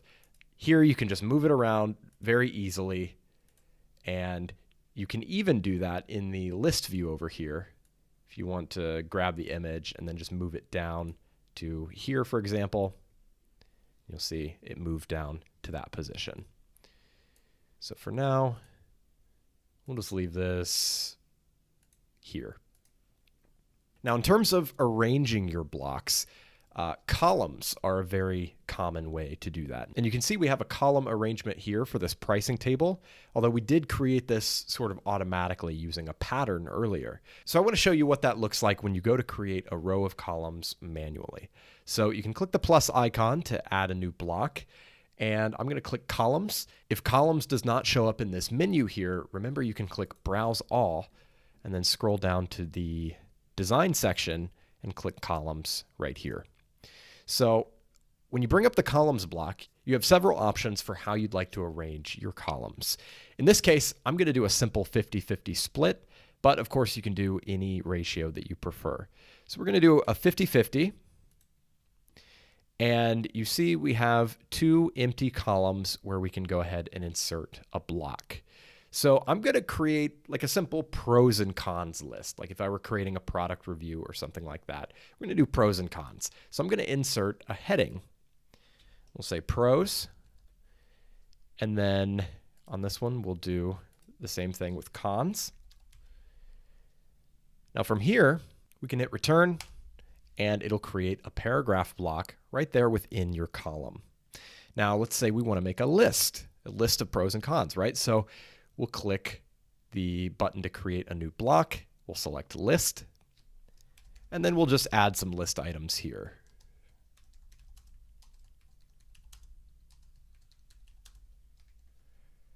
Same thing on this side, return, and let's say we want to copy and paste these items right over to here.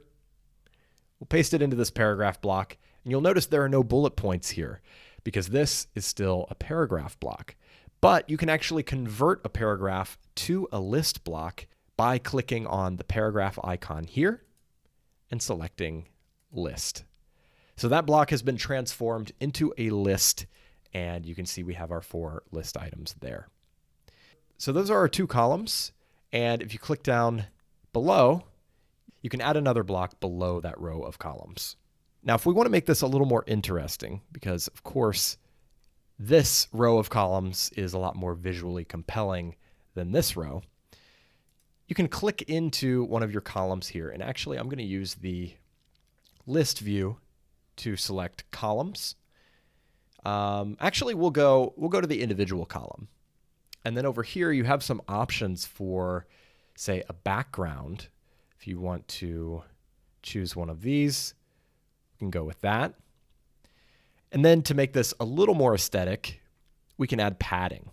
So you can see in these columns, there's a little bit of space between the actual content and the border of the column. Here, we're kind of stretching out right to the border itself. So if we add some padding, say 20 pixels, you'll see that we have a little bit of a gap. And you can set that to whatever you want. You could do 30, and you can kind of see how that responds. You can also change the text color to whatever you want. I think I'm just going to keep the default here. And then if we want to edit this other column, we can add another background to this one. Same thing. I think we did 30 pixels on the first one. And you can see how that starts to look a little more like this. One more thing I want to share in terms of organizing your content is that you can actually group multiple blocks together so that they behave as a cohesive unit. So let's say we want all of these paragraphs as well as this image to sort of be its own thing. So what we can do, if we click into this block here, we're going to select the image block and then the 3 paragraphs. And I'm just holding my shift key as I click on each of these. So now we've selected all of these, and we can click this little icon right here with the 3 dots. And then we can select group. So now you see this has become a group, which is sort of its own object within the list of blocks. So then you can take this group and move it around as if it were a single block. You can drag and drop, and it just makes life a lot easier as you're moving things around the page. So those are a few tips for arranging and organizing your content in WordPress.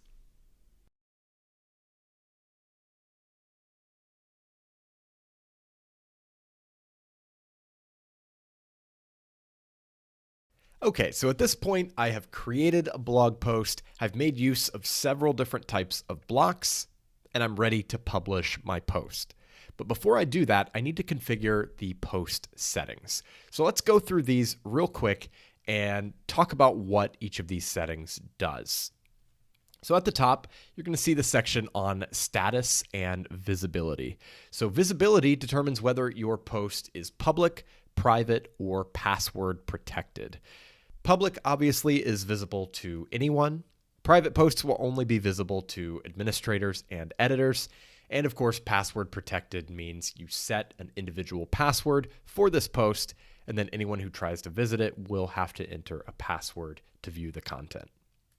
Here you can choose the date for your post. By default, it will publish immediately, and it will use the current time and date as the date for the post. However, you can also schedule it for the future or backdate it so that it appears as if it were published in the past. You can choose to stick the post to the top of the blog so that it always appears on top even when new posts are published after it. And then you can mark it as pending review. This is for posts that have been submitted by contributors and need to be reviewed by an editor. You can also choose which author account should be associated with this post. And if you want to delete the post, you can move it to the trash. And then you can choose the template for your post. Now, generally, you won't have to edit this. The options here are determined by your theme, and this determines the layout of your post on the front end of your site. So, for example, you may have a landing page template where you don't have a header or a footer, and the focus is purely on your content. But again, most of the time, you're not going to have to change this. The next option is revisions. That's essentially a catalog of the past versions of this particular post. It's like your edit history. Under permalink, you can set a custom permalink for this post. And the option here is the URL slug. So a slug is basically just the URL-friendly version of your post title. So you can see the post is called My Example Post, so the slug is my-example-post. But if you want the URL to be something else, for example, let's say we just want it to be example-post. We can change that, and that will be the URL of the post. Now, just like your global permalink settings, I would advise against editing this once the post is published because you don't want to have those broken links where people are pointing to a previous version of the post. Next up, we have categories. Categories are one of the two ways that WordPress organizes your content. So you have categories and you have tags, which is the next menu. So you can use these however you want. There's not really a specific standard for how you have to use categories or tags, and you really don't have to use them if you don't want to. It's mainly just for organizing your content.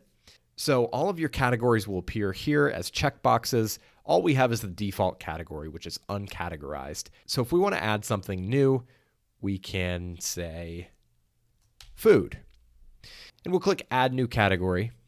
And you'll see it shows up there and it is selected. So we'll unselect uncategorized. And by the way, you can also add subcategories. So if we wanted to add something a little more specific, so we have tacos here. So we'll say we want to add a category for Mexican food. So we'll type Mexican and then we'll make the parent category food and click Add Category. And you'll see that Mexican appears as an indented item underneath food.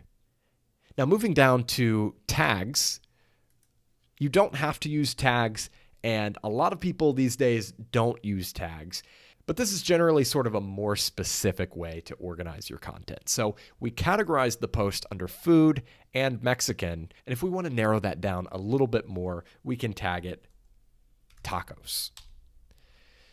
So you'll notice that tags appear a little bit differently, and they don't have the hierarchy structure that categories have. So you can have categories and subcategories, but tags are all sort of on the same level. Another thing to note is that every post is required to have at least one category associated with it, but you don't have to use tags. Now, by the way, if you decide not to use categories, as we discussed earlier, every post will just default to that default category, uncategorized. Moving right along, we'll collapse these and go down to featured image. So this is sort of the thumbnail that's associated with your post. This may appear on your blog page. Some themes will show it at the top of your post itself. The way things actually display on the front end of your site depends entirely on your theme. And of course, we're going to talk about that in the next section. But for now, the featured image is just another piece of metadata associated with the post. And so for this one, I'm just going to select the taco photo. Below that, we have the option to write a custom excerpt. Now, generally, when you're displaying posts on your blog page, it's going to display the first few words or sentences just straight from the top of the post. But if you want to use a custom excerpt or description instead, you can write that here. Totally optional.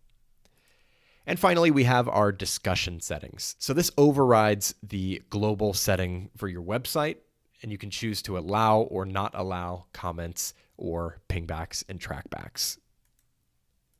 All right, so those are your post settings. The next thing you want to do is save your post, right? So you can save it as a draft if you want to come back and edit it later. You can preview the post. Click Preview in a new tab. You'll see what that post is going to look like on the front end of your site. Remember, we set the featured image. This is how this theme displays the featured image. It shows it very big at the top of the post. And then you'll see your post content down here. When you're ready, you can go ahead and publish your post. Just click on the Publish button. Here you have a chance to confirm your settings and then click Publish at the top. All right, we have published our post. We can click here to view the post on our site. And this is our live blog post.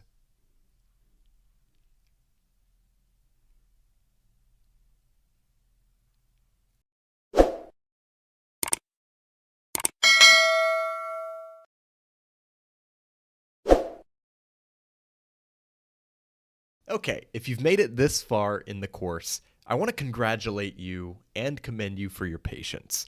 I know a lot of the material up to this point, while necessary, has been pretty foundational and may not have felt all that productive in terms of seeing the fruits of your labor. So hopefully that will change in this section as we explore the process of customizing your site's appearance. So when it comes to the way your site looks, it's all about your theme. Your WordPress theme is the backbone of your site. It takes the data and content from WordPress and determines how that data and content is structured and formatted on the front end of your website. It's the way to go from this to this, and it's the reason that the hundreds of millions of WordPress sites out there can all look so unique. WordPress needs a theme to function properly. So you'll notice that when you first install WordPress, a default theme is already installed and activated for you.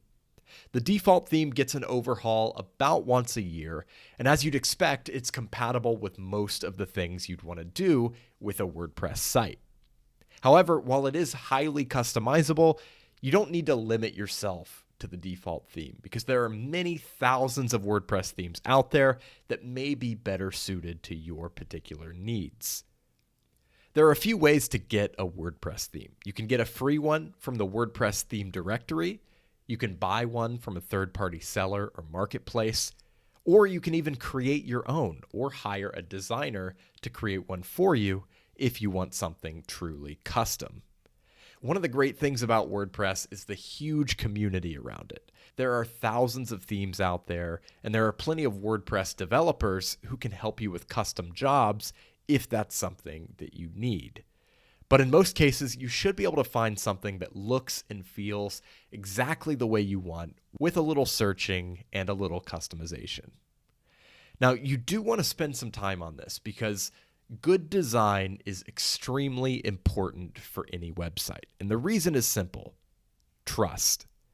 I always think about this old study published by the Association for Computing Machinery that found that web design is actually more influential in a user's trust or mistrust of a brand than the actual content of the website. So what that means is you can have the best content in the world, but if your design turns people off, you're going to lose their trust. And we all know that trust is a key element in accomplishing anything with a website, whether you're trying to get people to buy from you or give you their email address or even just read and share your content. They have to trust you. And the first step to building trust is making a great first impression with your design. So then the question is, what makes a good design? A lot of that is going to depend on your brand and the way you want to present yourself. But what I can offer you here are a few principles that you'll want to keep in mind regardless of what type of website you're building. These are the qualities you'll want to see in whatever WordPress theme you end up using.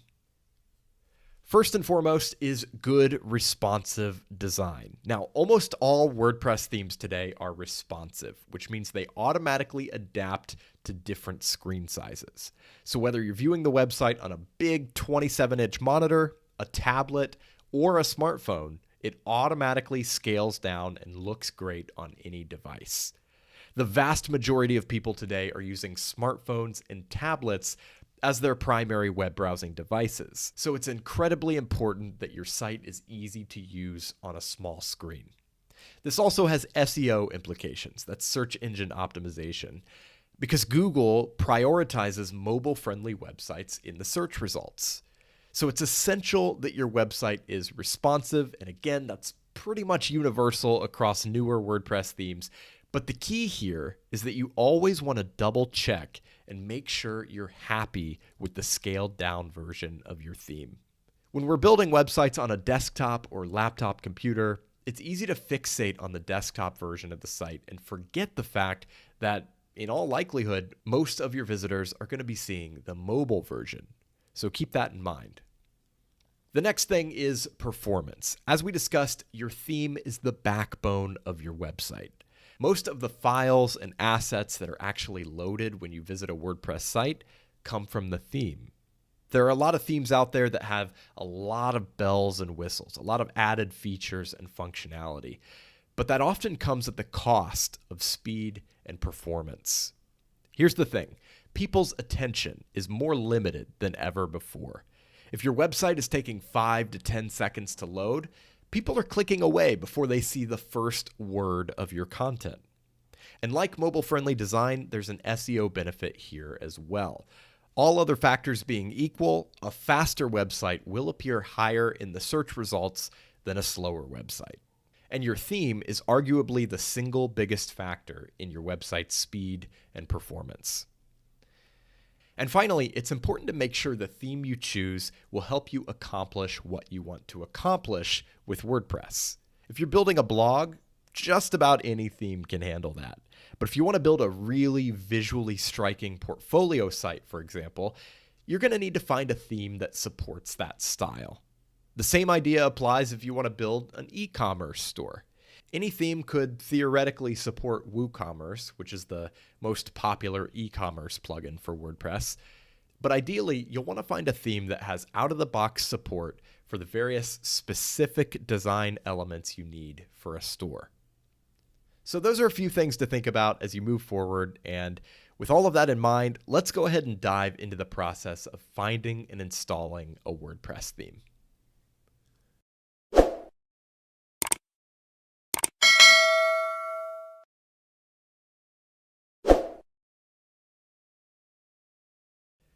When you're looking for a new WordPress theme, the natural place to start is the WordPress theme directory. This is where thousands of developers release their themes to the WordPress community absolutely free. So I'm looking at the theme directory page on WordPress.org, but if you recall, you can actually access this theme directory directly from your WordPress dashboard by going to the Appearance section and clicking on Add New. So here we are in the theme directory. You can see all of these themes that are available for free. You can see the thumbnails to give you an idea of what the theme will look like. And then you can click on a theme for a few more details and a rough preview. So like I said, this is probably the best starting point for finding a new WordPress theme because there are so many options and they're all free. So if you find one, you install it, and you end up not liking it as much as you anticipated, you haven't really lost anything but a few minutes of time. So no big deal, you can always find another theme. Now, when you're looking for a theme, of course, you can just scroll through the list and see what catches your eye. If anything does catch your eye, you can click on it again for the details and to get a look at the preview. And then if you like it, you can install it right from here. And then optionally, you can go ahead and activate it on your site, or you can go back to the themes section to go ahead and customize it, or to keep browsing other options. So I'm going to keep browsing. And another thing you can do, aside from just scrolling the list blindly, is filter the themes that show up by subject, features, or layout. So subject would be like sort of the purpose of your website, whether it's a blog, an e-commerce store, education, entertainment, and so on. Features, of course, are the features that the theme offers. And layout is going to be like 1 column versus 2 columns, 3 columns, 4 columns. If you want to have a left sidebar, a right sidebar, things of that nature. So you can use any combination of these to apply filters and see which themes show up. So if we want a blog that offers a custom background and a left sidebar, for example, we can apply those filters and we'll see all of these themes show up. So once you've found a theme and you've installed it on your site, you can go back to the main appearance section and you'll see the list of themes that are installed on your website. And we just installed this one. And if you want to go ahead and activate it, you can click Activate. And then if we visit our website, you can see the new theme has been activated. And let's just take a moment to appreciate what a difference that made. Just activating a new theme, a couple of clicks, totally free, and we have what is essentially a completely different website. Now, of course, there's a lot here that we're probably going to want to edit, a lot of customizations we're going to want to make for this specific website, but it's a really significant improvement in terms of aesthetics. And if this is the style that we're looking for, this could be the foundation for a really great website. So we'll just scroll down here and get a full look at everything.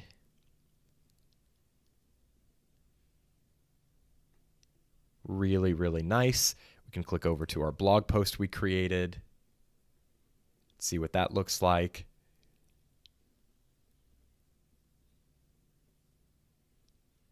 We would have to edit this text color because the default text color in this particular theme is going to be too light for these backgrounds.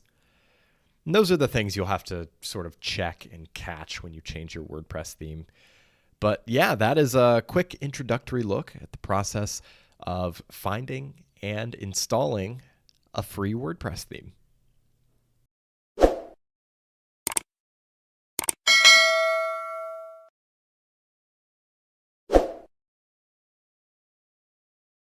In addition to the many free themes in the official WordPress directory, there's a whole world of premium themes that you can buy from third-party sellers and marketplaces.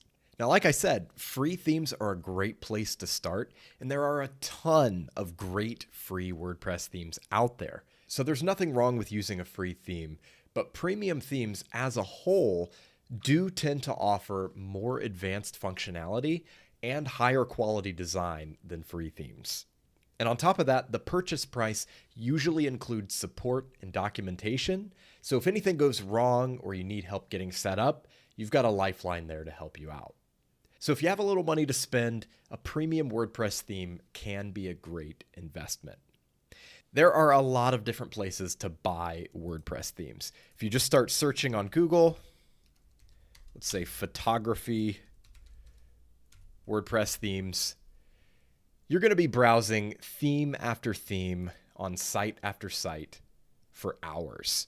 This is one of the most time-consuming parts of starting a new website, for sure.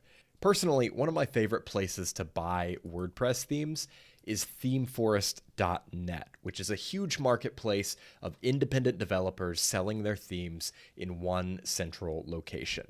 The prices are pretty reasonable, anywhere from $20 to $70 US, which is, of course, nothing compared to what you'd have to pay a designer to create a comparable theme for you. So when I get to ThemeForest, I'll usually go to the WordPress menu here, and sometimes I'll look at popular items just to see which themes are trending, take a look at the best-selling themes. Typically, the best-selling themes are best-selling for a reason, so this is a good place to start your search.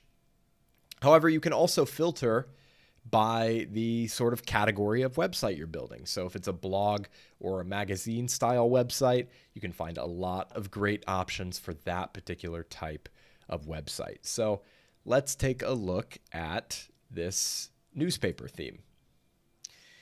When you click on a theme, you're going to see a description, basically a long sales page that explains the features of the theme and why you should buy it.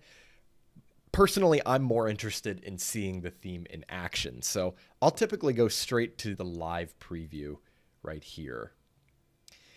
Now, this is going to look different for every theme developer. Sometimes it'll go straight into the demo. Sometimes it'll go to their website where they have a lot of different demo options.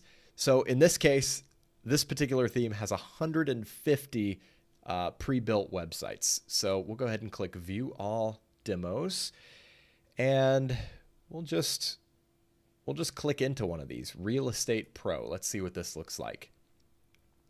So this is what your website would look like if you installed this theme and went with this particular demo option. You can go back. Here's another one.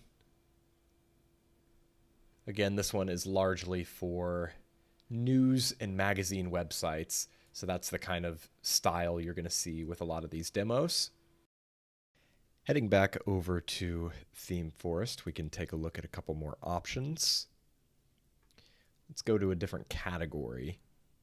So let's say maybe technology.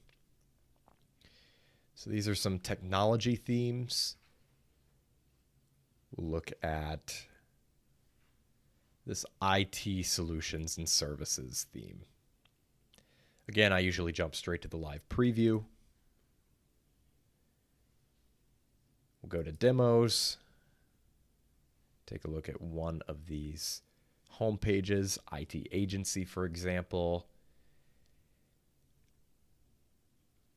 And this is what that website is going to look like. Okay. So that's sort of the process for browsing themes on a marketplace like this. You may also find individual theme vendors. You know, as you're Googling and looking for different types of themes, you may find independent sellers who are just selling one or two of their own themes. There's a lot of different avenues for purchasing premium themes. So don't limit yourself to just this one marketplace, but this is sort of the leading marketplace for WordPress themes. So again, it's themeforest.net if you want to check out this site, but wherever you end up purchasing a theme from, the process of installing that theme on your website is going to look pretty similar. So I'm in my download section here in ThemeForest, and I'm just going to download a theme that I've already purchased. I'm going to go with this Float WordPress theme, just kind of an old school blogging theme.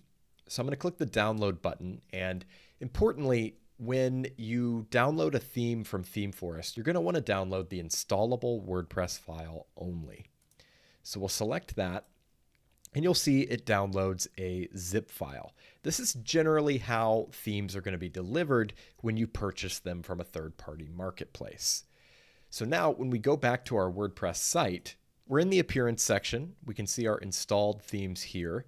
And just like we did before, we're going to click Add New. But this time, we're going to go up to the top and click Upload Theme. And here, I'm just going to drag in the zip file that I just downloaded and click Install Now. So at this point, the theme has been installed, and we can go ahead and do a live preview or activate it straight away. So let's do a live preview and see what it's going to look like. And just like that, we've got our theme installed. You can see what it looks like here, make some modifications to the settings here, and activate when you're ready. And that's the process you'll follow for installing a theme from any third-party seller or marketplace.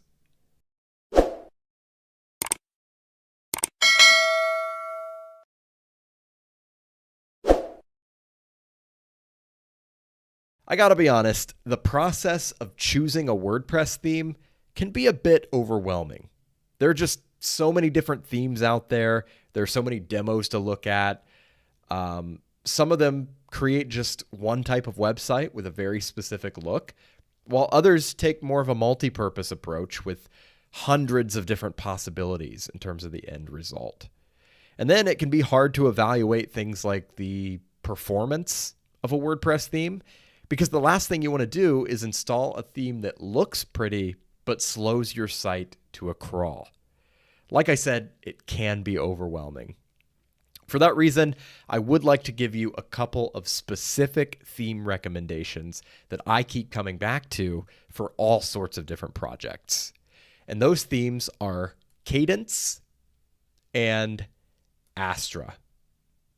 Both of these are available for free from the WordPress theme directory. So if you want to install them, you can just search for Cadence.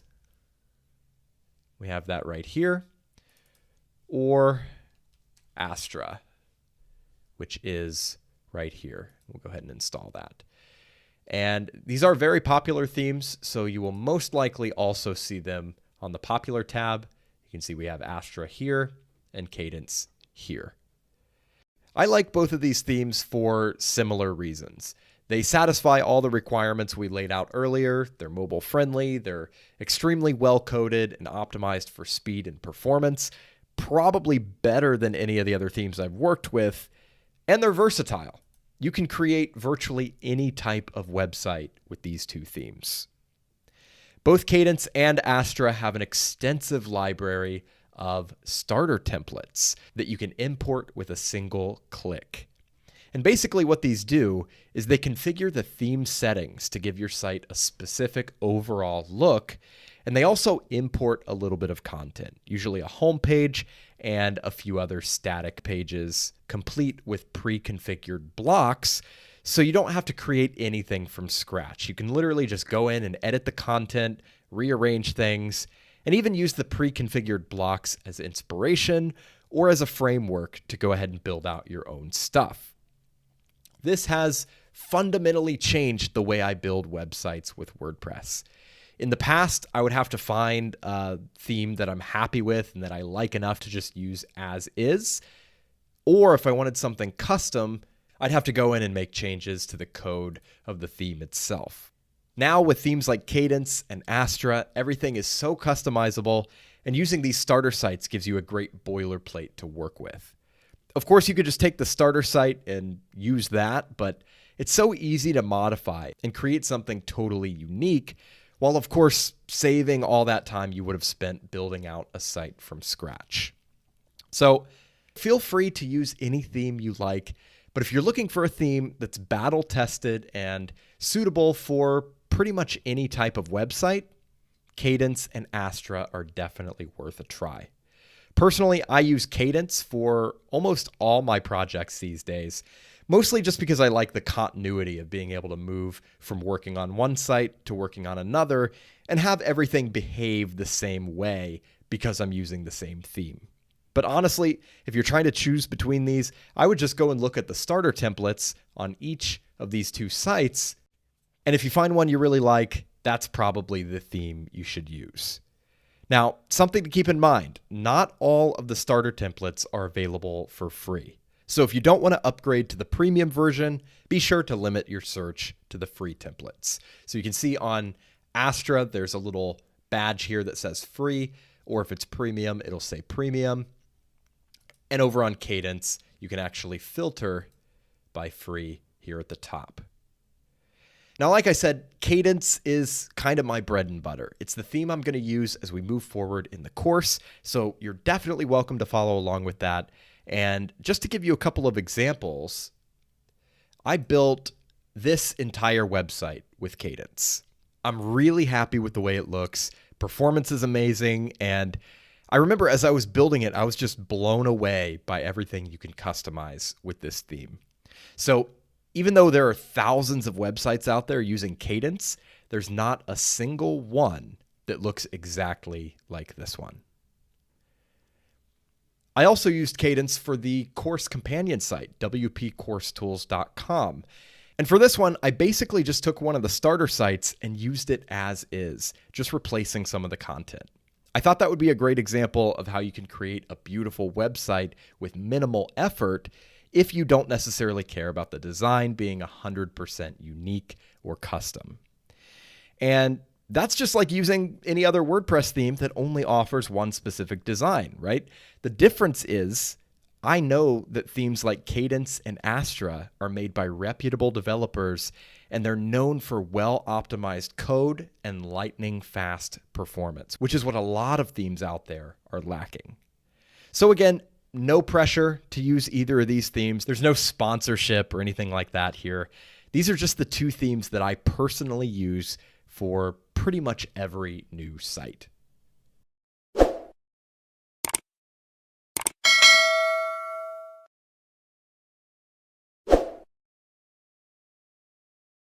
In the last video, I shared my top 2 theme recommendations, Cadence and Astra. And we talked about how both of these themes have extensive libraries of starter templates that you can import very easily so you don't have to build an entire website from scratch. In this video, I want to show you what the process actually looks like for importing those starter templates. Now, as we move forward, I'm going to be using the Cadence theme, but I do want to show you what this looks like in Astra as well. So I've got a separate demo site loaded up here, and I'm going to go ahead and install the Astra theme, which is right here. And then once that's installed, I'm going to activate it. Once it's activated, you should be prompted to get started with the starter templates. But if you don't see that, you can go over to Astra Options, and you should see this little widget here on the side where you can choose to install the importer plugin. So we'll go ahead and do that. Install importer plugin, and it will activate the plugin for you. You'll have a little bit of an intro video here, which you can watch, of course. And we'll click Build Your Website Now. Here you can select your page builder. I know we haven't really talked about page builders, but Elementor and Beaver Builder are plugins you can install to enable certain visual page building features. Personally, I prefer to stick with the default block editor. And from here, you can do a search, or you can just scroll through all the various starter templates and find one that you like. Let's go ahead and do this freelance copywriter template. So here you could upload your logo if you wanted to. We don't have a logo at the moment, so I'm going to skip and continue.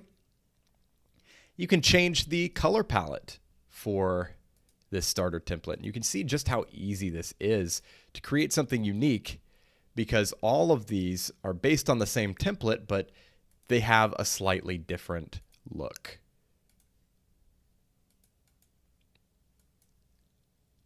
So I'm just going to stick with, we'll go with this one. You can change the fonts as well. They have different font pairings that they've determined go well together. And on this page, you can leave everything as is and click Submit and build my website.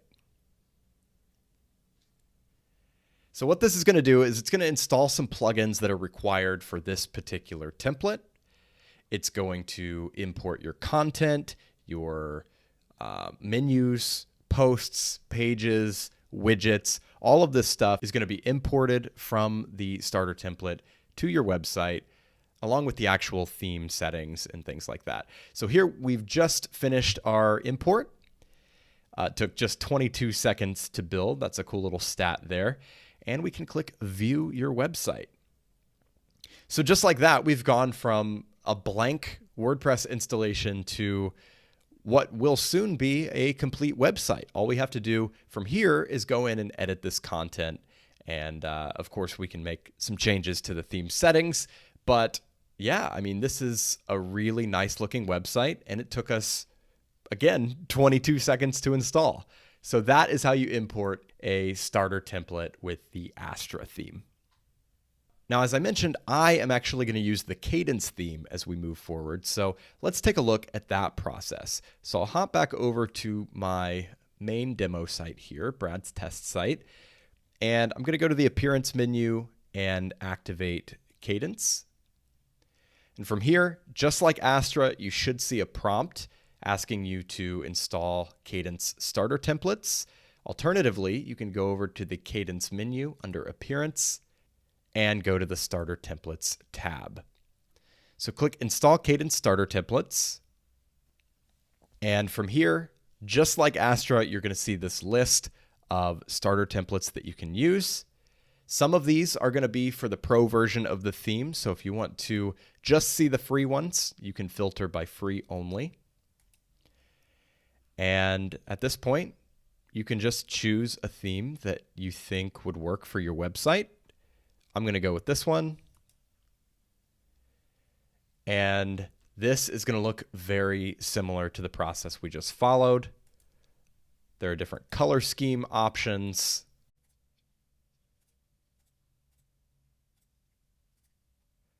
I think I'm going to go with this one. And then you can change the font family as well. You can see how similar this process is between these two themes. So I kind of like that one. Now you'll notice we have two required plugins here. These are going to be installed when we go ahead and import this demo. And then under import options, we can choose single page or full site. So if you just want the home page to be imported, you can choose single page. But if you want these other pages on the site as well, like the About Us page, maybe they have a contact page, you can import the full site and you'll get all those additional pages. So I'm going to go ahead and do full site. And at this point, I am going to skip this, start importing, and the import will begin. So we're installing the required plugins, importing the content. This may take a few minutes, so just sit tight and let the import process run. Okay, now our import has completed and we can view our site. So here we are. And once again, a beautiful, well-designed website in just a couple of clicks. So from here, all we have to do is go in and maybe edit some settings, edit the content itself, and we've got a great website.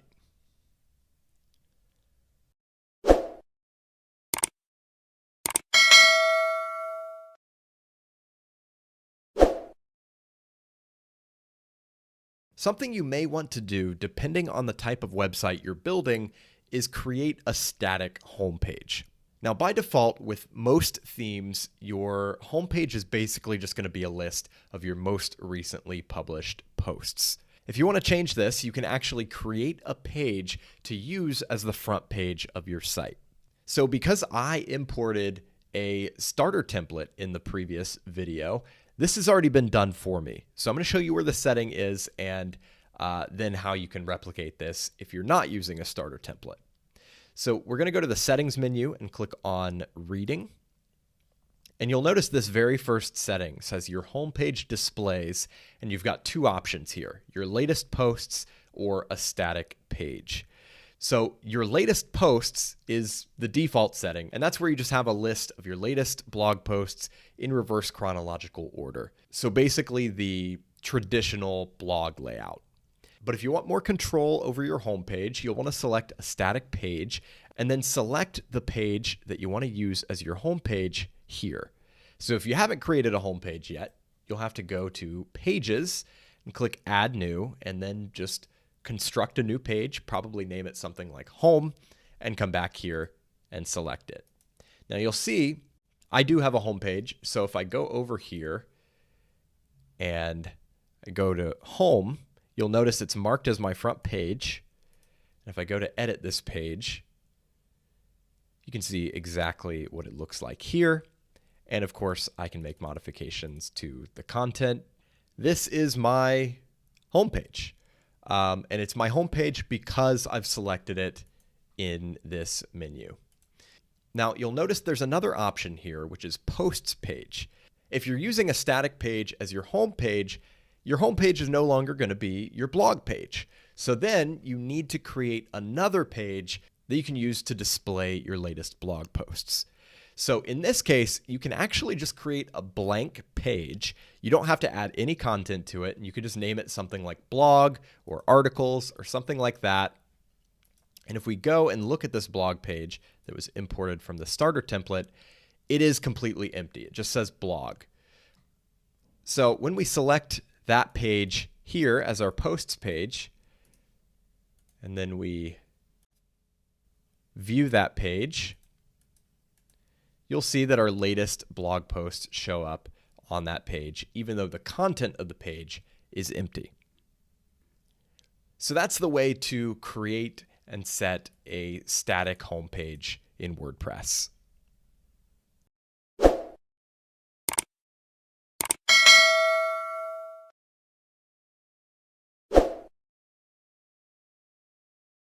Once you've installed and activated a WordPress theme, there are a number of settings that you can change to really customize the design to your liking.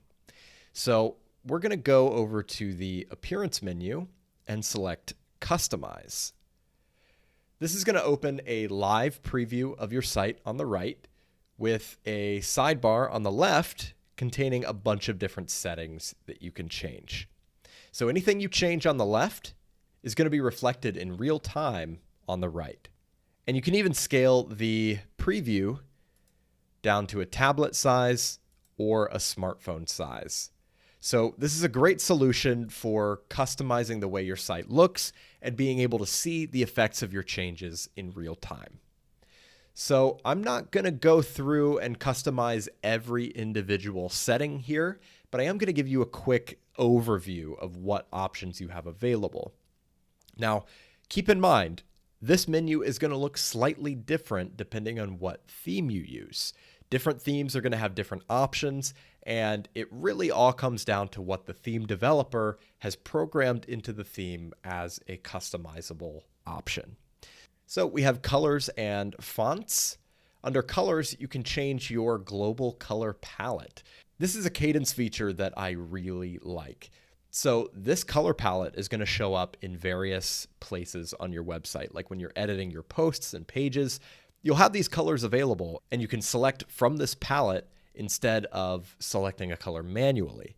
So not only does that give you quick access to these colors that sort of go with your brand identity, it also allows you to come back to this menu and change one of these colors to something else. And then that is automatically going to update your content wherever you used that color before. So that's a really convenient feature. We've also got our global site background, our content background, backgrounds for different title layouts that you can use for your posts and pages, and then you can change your link style. So we've got like our standard underline link, highlight underline, no underline, background on hover, offset background. So you've got a lot of different options here. And then you can change the colors here for a standard link or a link that you're hovering over. So we'll go back. Now we can go to buttons. Pretty self-explanatory here. You're going to change the text colors, the background colors, borders, things of that nature. And you can really get into some granular detail here. You can change the border radius, the specific font you want to use for your buttons, padding, if you want to have a shadow, like all of these details. And all of these things for me have been pre-configured by importing this starter template. But of course, I can go and make my own modifications to really make it my own. So we'll go back again. We can also change our typography. So we've got our base font, which is sort of the global default font. And then we can override that for different elements like our headings, each of our individual headings from H1 all the way down to H6, titles, breadcrumbs, you name it. So just to show you what actually editing this looks like, if we change to, I'll just pick a random font here and you can see it reflected in real time right here on the page. So I'm going to go back to the default font here. And this is what I selected when I configured the starter template. So we will go back and we can customize our header. Now I really like this header builder. This comes with the Cadence theme, and I believe Astra has a very similar solution.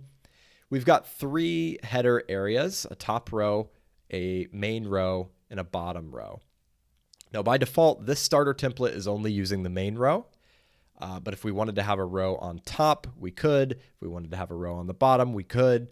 And we have these different elements that we can add to any of these rows. So you can see we've got our logo here, primary navigation in the middle, although we don't have a navigation menu configured yet, and then a button on the right. So we could add anything here. We could add social icons. Say we want to add that to the middle. We can have our social icons there, and we can click this little settings icon to configure exactly what that looks like. So we can go to design. We could do an outline design and change the color to white. So that way we don't have the background. We can go back to the filled version. Clear that color. You can change the background color, border colors, border size, all of that stuff. You can change the margin. There's a lot of control over each of these individual elements. So let's say we want to go, we'll remove the social, and we have our primary navigation here. If you want to configure that, add some links to that, you can click the little settings icon, and we could select a menu. Let's see, our primary menu, it looks like it doesn't have any links associated with it, so we'll edit the menu. And you can see when you're editing or creating a menu, you can add items like this. So we'll add our home page, maybe our blog page. Let's see what else. Event gallery, contact. You can add any of these pages very easily. You can also add links to your categories, to your tags, and you can add custom links if you want to insert a specific URL with specific text. You can also change the text of these menu items that have been added from your pages. So if I want to say articles instead of blog, or maybe news, we can do that. Now you can see our home link is there. That's why everything's kind of off center here, but it's showing up in black because that is our current page. So that's sort of selected. Now because of this black background, it's invisible. Now I don't like that. So I'm going to go back, and I think we can edit that in the header menu. If we go to primary navigation and select the design tab, and we'll change the active color to maybe white. Right, so that looks a lot better. So we'll go back. And again, you could add all kinds of stuff. You could add multiple rows if you wanted to have something on top, like some sort of notice about a sale you're having or something like that. You could add that there. So I definitely recommend that you explore that, and also check out the tablet and mobile menu, because that's going to be a little bit different. And remember, a lot of your visitors are going to be viewing your site on mobile. You can do the same sort of layout here, but typically you are going to want to have a mobile menu that is a little bit easier for mobile users to access. So we have a trigger here. That's what this element is called. You can select an icon. And then if you want to edit the actual content of this, we can go to the mobile navigation here, select which menu is going to show up. And if we return to that, you can also change some options for the drawer container itself. You can make it full width instead of being a side panel. You can change the animation when it shows up. You can put it on the left or right. All of these different settings that you can explore. And again, I'm not going to go into everything. I'm not going to customize every individual thing for this site, but I do encourage you to go through all of this and just kind of see what works best for your particular website. So moving down to footer, we've got a similar layout here. You can customize everything in your footer with these 3 rows, just like your header. So we've got footer navigation here, social in the middle, and then some copyright text at the bottom. You can move any of these around. So if we want to put our footer navigation in the middle row, social on top, we can do that. If you want to change your copyright text, you can do that as well. For example, if you don't want to have the theme credit there, you can remove that. And these dynamic elements here are going to make sure that you never have to update your copyright year. So I'm sure you've seen websites that still say like copyright 2016 or something like that. You don't have to worry about that if you use these elements. So you've got your copyright symbol, your year, and then your site title, all dynamically displaying there. But of course, you can also add your own text there. Whatever you want it to say at the bottom, you can type that here. So once again, you can move these elements around. You can change whatever design properties you want.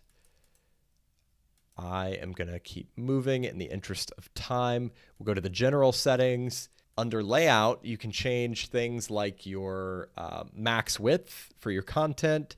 That's just how wide your blog posts and pages are going to be. A lot of other spacing options. Again, most of this has been pre-configured by my starter template, so I don't really need to worry too much about these things, but if I do want to make some modifications, the option is there. So my site does not currently have a sidebar. You can enable that on a page-by-page basis, so you can manage some settings about the sidebar here. We can add a little scroll to top icon for longer content if we want to, change our 404 page, manage some settings for comments, breadcrumbs. We can enter our social network links here so that these icons at the bottom actually go somewhere. Edit some performance settings, and moving on to our posts and pages layout. We've got a lot of options here determining how your posts and pages are displayed. So do you want your page title to appear above the content area or in the content area? You can change the title container width, the alignment, lots of settings, like I said. So going back, you can do the same thing for your single blog posts. So those can be different.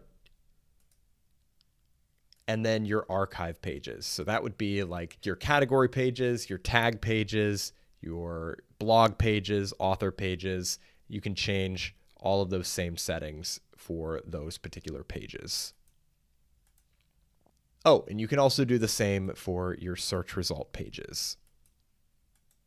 Under site identity, you can set your site title and logo. So I'm just using this default logo that came with the starter template, but I could remove that and import my own logo, or I could just use my site title. You can choose to display your title alongside your logo, or your logo, title, and tagline. And there are different layouts for each of these options.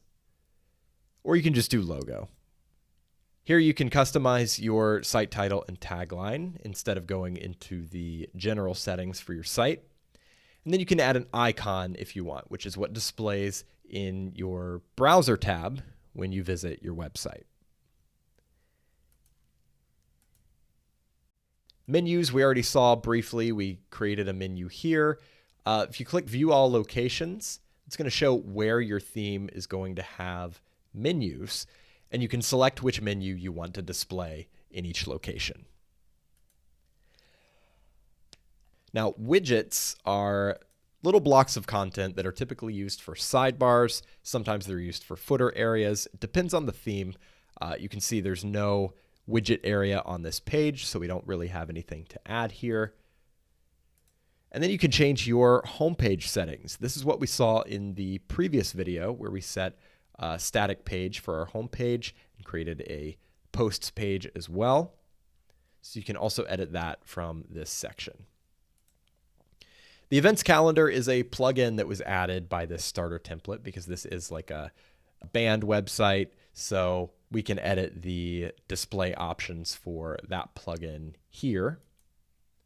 And then beyond that are some advanced options if you want to add your own additional CSS or import or export your customizer settings.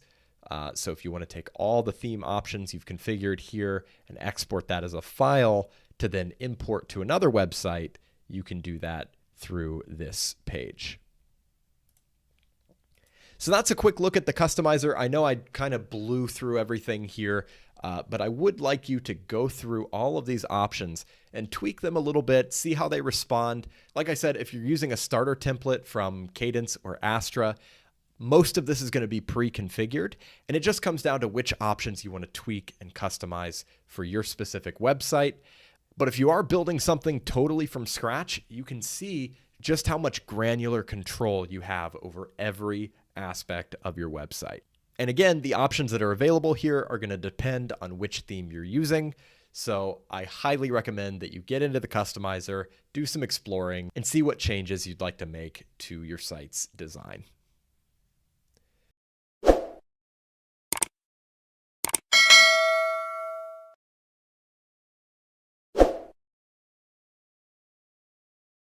So visually, this website is really coming together. I installed the Kadence theme, I imported a starter template, I went through the WordPress customizer to change some of the theme settings, and this is what we're left with. But of course, if I were turning this into a real website, my natural next step would be to edit the content, right? We've got all these pages that were imported by the starter template, and it's all just generic content that doesn't have anything to do with me or my business or whatever it is that I'm building this website for. So let's go ahead and edit this homepage. There are three main things that I want to highlight in this video. And the first is that while this page may look super impressive and well designed, it's built with blocks, just like any other page in WordPress. So if we go to the list view here, we can see the actual anatomy of the page. You can see there's a bunch of row layouts, and if we expand those, we can see sections. Expand that, and we can see the individual blocks. And if you click into any of this, you can edit the text, and you can edit the properties of the individual blocks. Like if I want to edit this button, I can do that. I can change the background color, the link, I can add an icon, I can change the size, all of these things. And I can do the same with all of the individual blocks on this page. I can also move things around. So you can see everything is nicely grouped together here, which we discussed earlier. And because of that, if I want to move these sections around, it's really easy to do. So let's take this section, for example, and say I want to move it down a couple of spots. You can see it moves very smoothly past the other sections, which are also nicely grouped together. And it's very easy to rearrange this page. Another thing I want to highlight is a lot of these blocks are actually new. Now that we've installed this theme, the theme itself comes with a selection of custom blocks. So that's something you'll notice, that themes and plugins can actually add their own blocks to the WordPress editor. So if we scroll down, I'm just going to go way down to the bottom of the page here, just add a new block. And you'll see that we have Kadence blocks. So we have all these different things that have been added by the theme, and some of them are just better versions of the default WordPress blocks. So like the icon list, that is essentially just a bullet list, but it uses a selection of icons instead of your standard bullets. So we've got that. We've got an info box, accordion, testimonials, an advanced gallery. If we scroll up, you can see that this is advanced text. It just gives you a lot more options to control the formatting of your text. We've also got an advanced button, another Kadence block. Like I said, a lot of these are improvements upon the standard blocks that you have available in WordPress. So this is another reason why I recommend the Kadence theme as well as the Astra theme, because you have these extra blocks available to you. In addition to the blocks themselves, there's also a really handy feature here that can save you a ton of time when you're creating pages from scratch. And that is this design library. Now, this is what it's called in the Kadence theme with Kadence blocks, but Astra has a pretty much identical feature in this exact same location. They just call it template kits. So if you go to Design Library, if you're using Cadence, or Template Kits, if you're using Astra, you'll see this library of pre-built designs.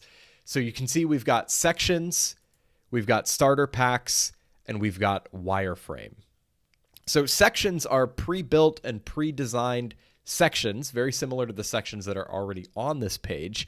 So if you want to quickly add a big hero image or a pricing table or something like that without constructing it from scratch, block by block, you can use these pre-built designs. Now, the starter packs are very similar to the starter templates, but instead of importing an entire website, you're just going to import a single page.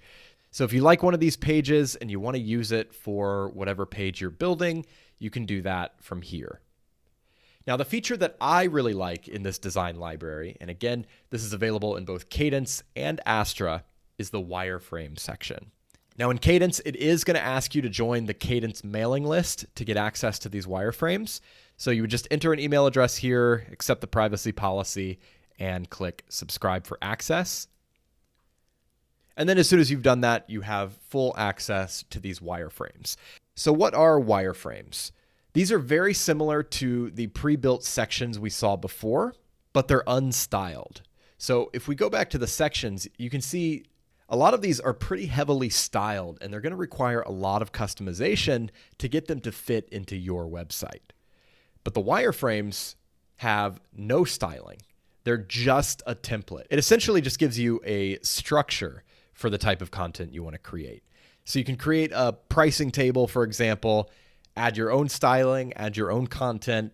It still saves you the time of having to construct this whole section block by block, but you're not going to have all this extra styling that may not match your website, right? So the wireframes are my sort of go-to when I'm creating a website from scratch because it gives me a structure to work with. I can style it on my own, and it still saves me a ton of time.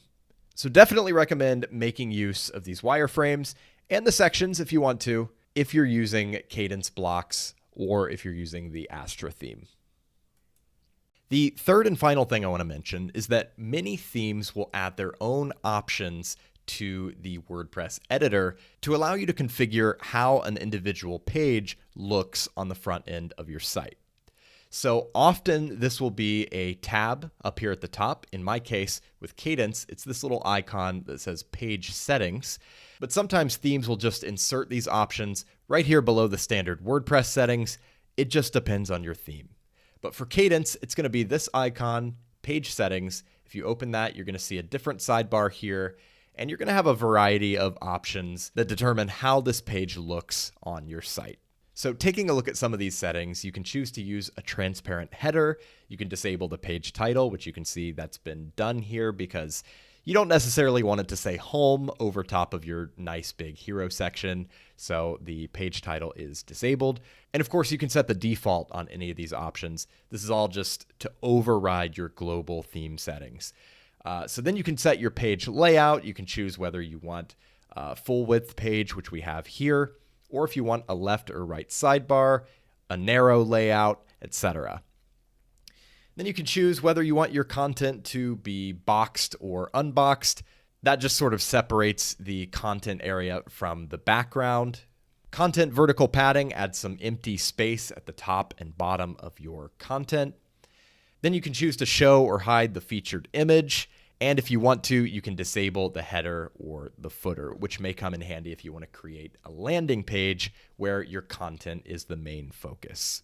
So those are some page settings that you can configure on a page-by-page basis and override your default theme settings whenever you're looking to create a specific user experience. So if you did import a starter template, go ahead and make some modifications to your front page and any other pages that were imported that you intend to keep, and really make them your own with your own content, and then we'll move forward with the course.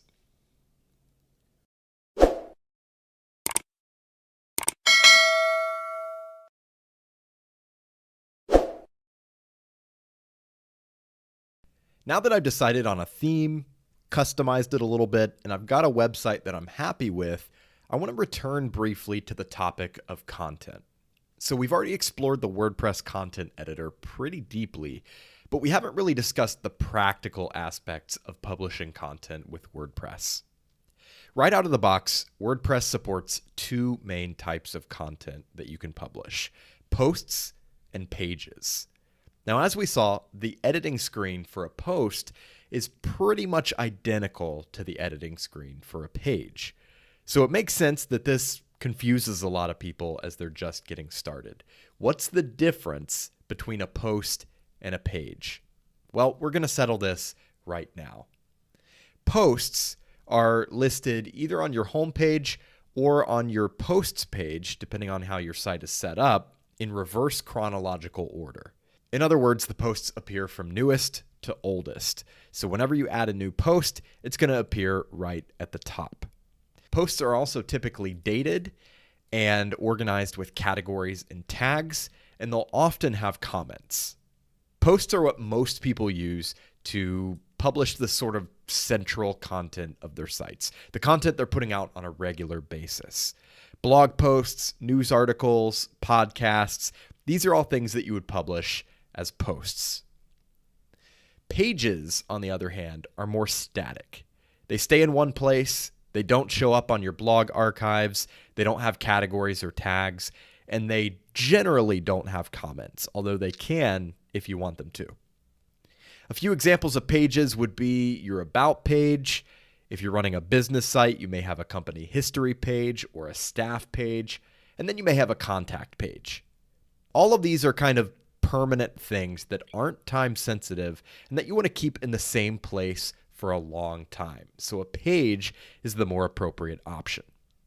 So to give you an example, here on GigaPress, we publish all of our new articles as blog posts, but we use pages for our About page, our contact page, and our static home page. Now, ultimately, how you use these different types of content is totally up to you. You don't have to follow the same rules that I follow. These are just some general guidelines that tend to work well for most sites.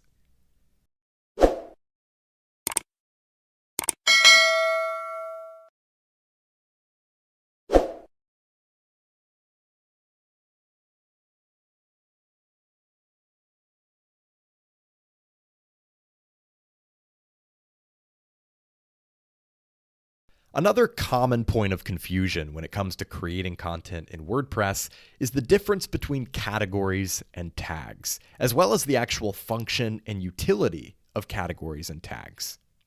Now, we saw earlier that you can add categories and tags from the post editor, but you can also view and manage all of your categories from this page and your tags from this page. So the first thing to note is that categories and tags are used to organize your posts on your website. Not your pages, just your posts. And if we go to view one of our categories, let's say music, you can see that it's created an archive page of all of our music-related posts.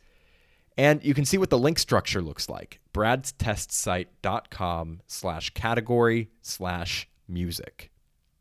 Tags work in very much the same way. If we go and view our tacos tag, you'll see that we have an archive of all of our taco-related content. And here you can see that the link structure is very similar: bradstestsite.com/tag/tacos. So what's the purpose?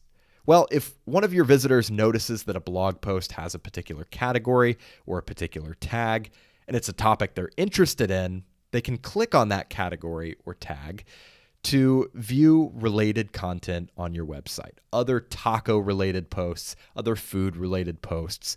It's a way to give them access to other similar content on your site.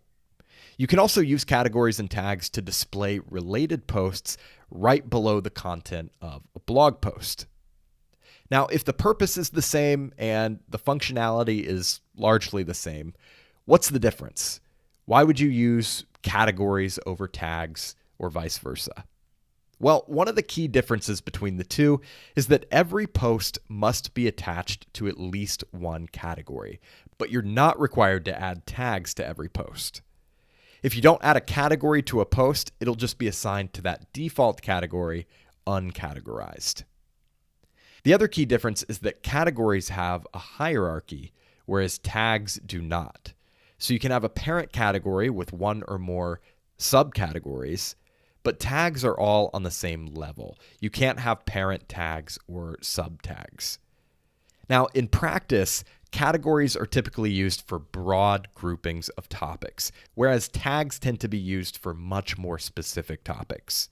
So on my example site here, I have food as a category, and then I have Mexican as a subcategory. But of course, there are so many different foods, so many different dishes that are much more specific than simply food or Mexican food. That's why we added tacos as a tag. And you can imagine just how many hundreds of different tags we could accumulate if we were creating content about a lot of different types of food.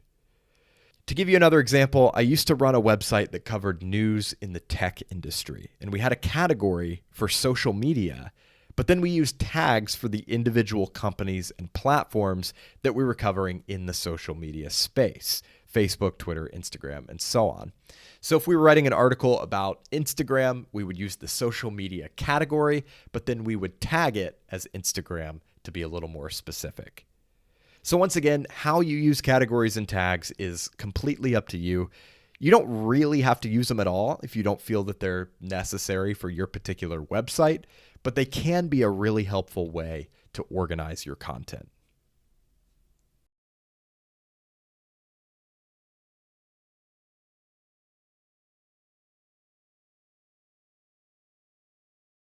Navigation menus are an important part of most websites. And if you recall, you can manage your navigation menus from within the WordPress customizer. However, I do want to show you another location where you can manage your menus from within the WordPress dashboard. So if you go to the Appearance menu and click on Menus, this is sort of a full dedicated page where you can manage your navigation menus. So you can see I have a menu already created here. If you don't have a menu, you can click this link to create a new one, give it a title, and then you can add some links to it. So you can use this panel on the left to add links. You can add your pages, posts, categories, or custom links. So let's say we want to add our music category. So we'll check that and click Add to Menu. And then if we want to edit that item, we can just open it up here. We can change the navigation label, or we can remove it. And this entire menu is drag and drop. So if we want to rearrange things, say move music up to here, we can do that. And we can also create submenus. So if we want music to appear as a submenu of news, since news is our blog page and music is a category, we can do that just by dragging it over a little bit and it becomes a sub item. So if we save that and then open up the site, you can see what that looks like. You can see news has a little arrow there. And if we hover our mouse, we've got music there as a sub item. Going back into the WordPress dashboard, on this second tab at the top, you can manage your menu locations. So which locations are available depends entirely on your theme. In this case, we have a primary menu, secondary menu, mobile menu, and footer menu. And those are all sort of menu locations that we can then assign a menu to. So these are our menus that we've created, and we just assign them to these various locations, and that will be reflected in the theme. So that's a quick overview of how to manage your menus from within the WordPress dashboard.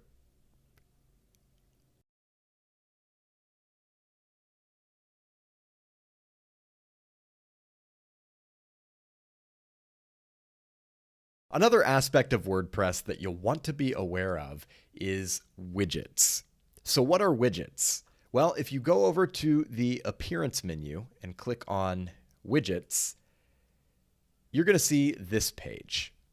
And this is where you manage your widgets. Now, widgets are basically small blocks of content that are used for areas like your sidebar, your footer, and so on. And it depends entirely on your theme.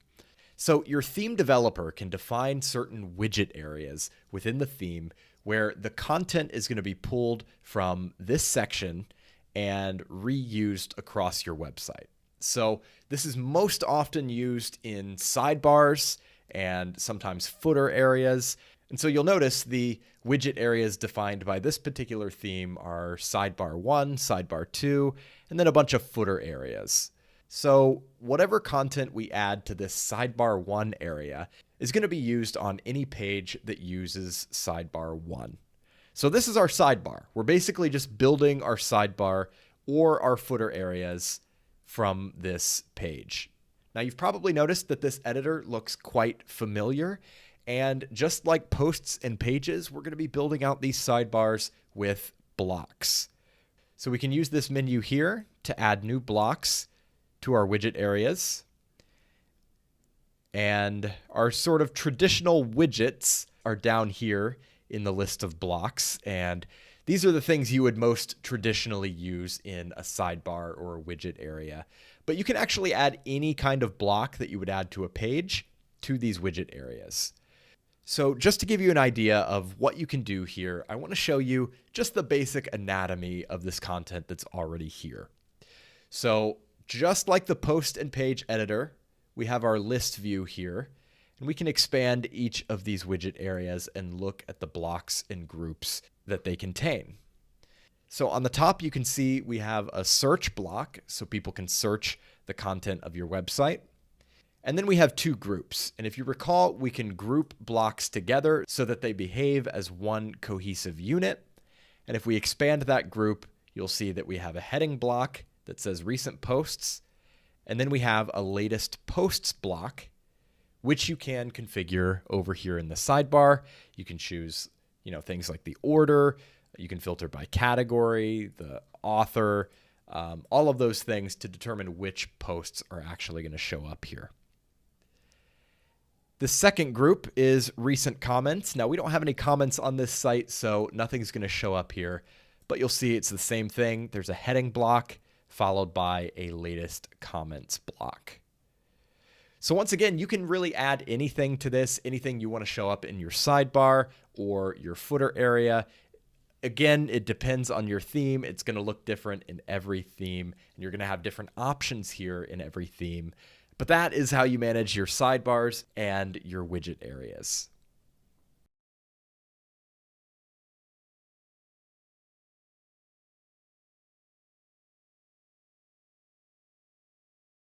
As we've discussed, one of the biggest selling points of WordPress is its extensibility. We've seen how installing a theme can completely transform your website's look in a matter of seconds. But the extensibility of WordPress is not limited to design. You can also add functionality to your website. And the way to do that is by installing a plugin. Plugins are small pieces of software that add various features to WordPress, and they range widely in their scope.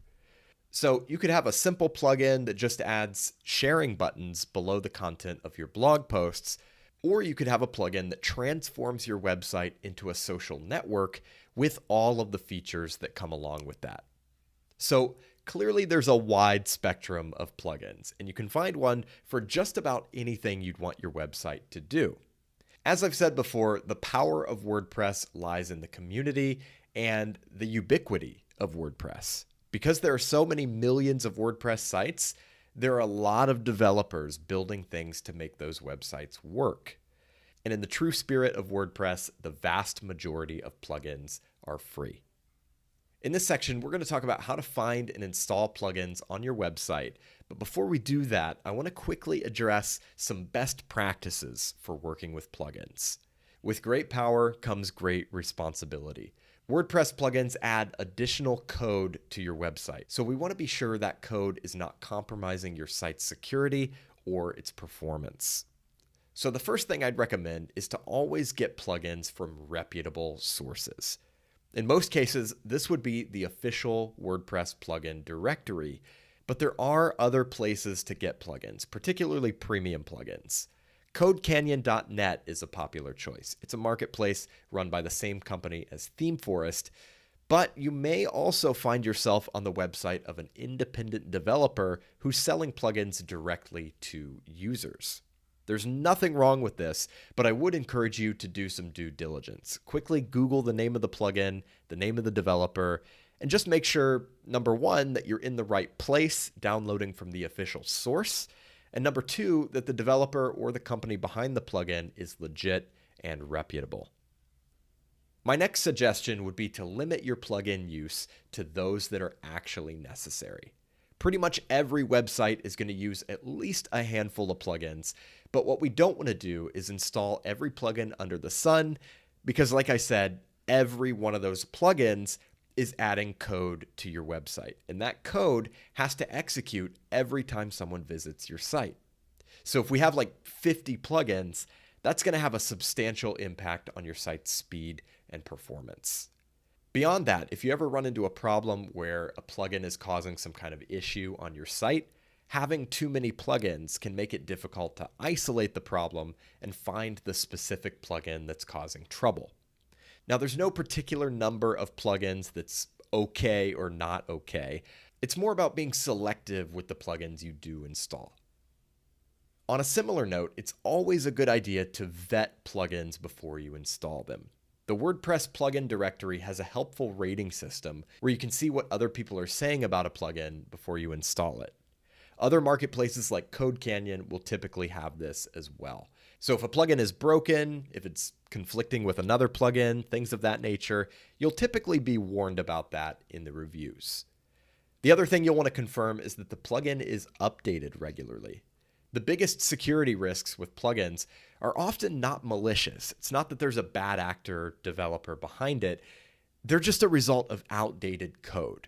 So you want to see that a plugin has been updated recently. If it's been years since the last update, you're probably better off finding a different solution. So those are a few recommendations to keep in mind, and in the next couple of videos, we'll cover how to find and install WordPress plugins.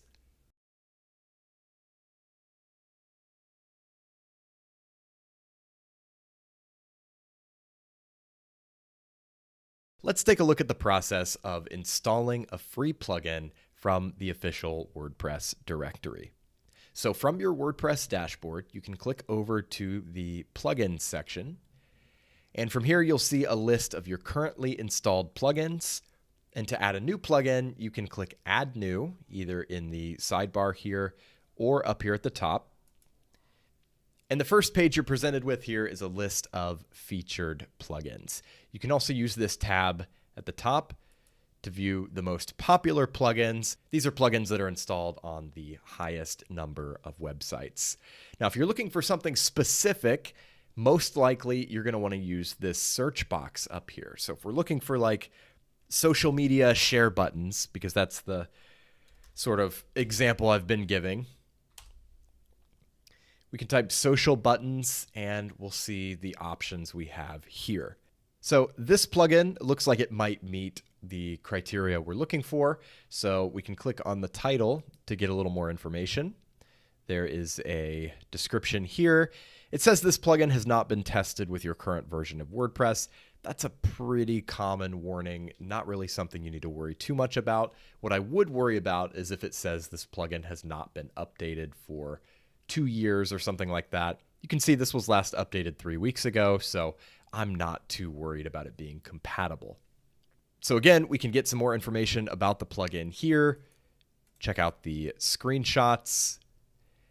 And I always like to look at the reviews as well. So if we wanted to, we can install the plugin here. I'm going to keep browsing. And actually, I think I'm just going to go back to the popular plugins, and I'm going to install just a very simple plugin, this duplicate page plugin. This just adds some very simple functionality. It allows you to duplicate an existing post or page.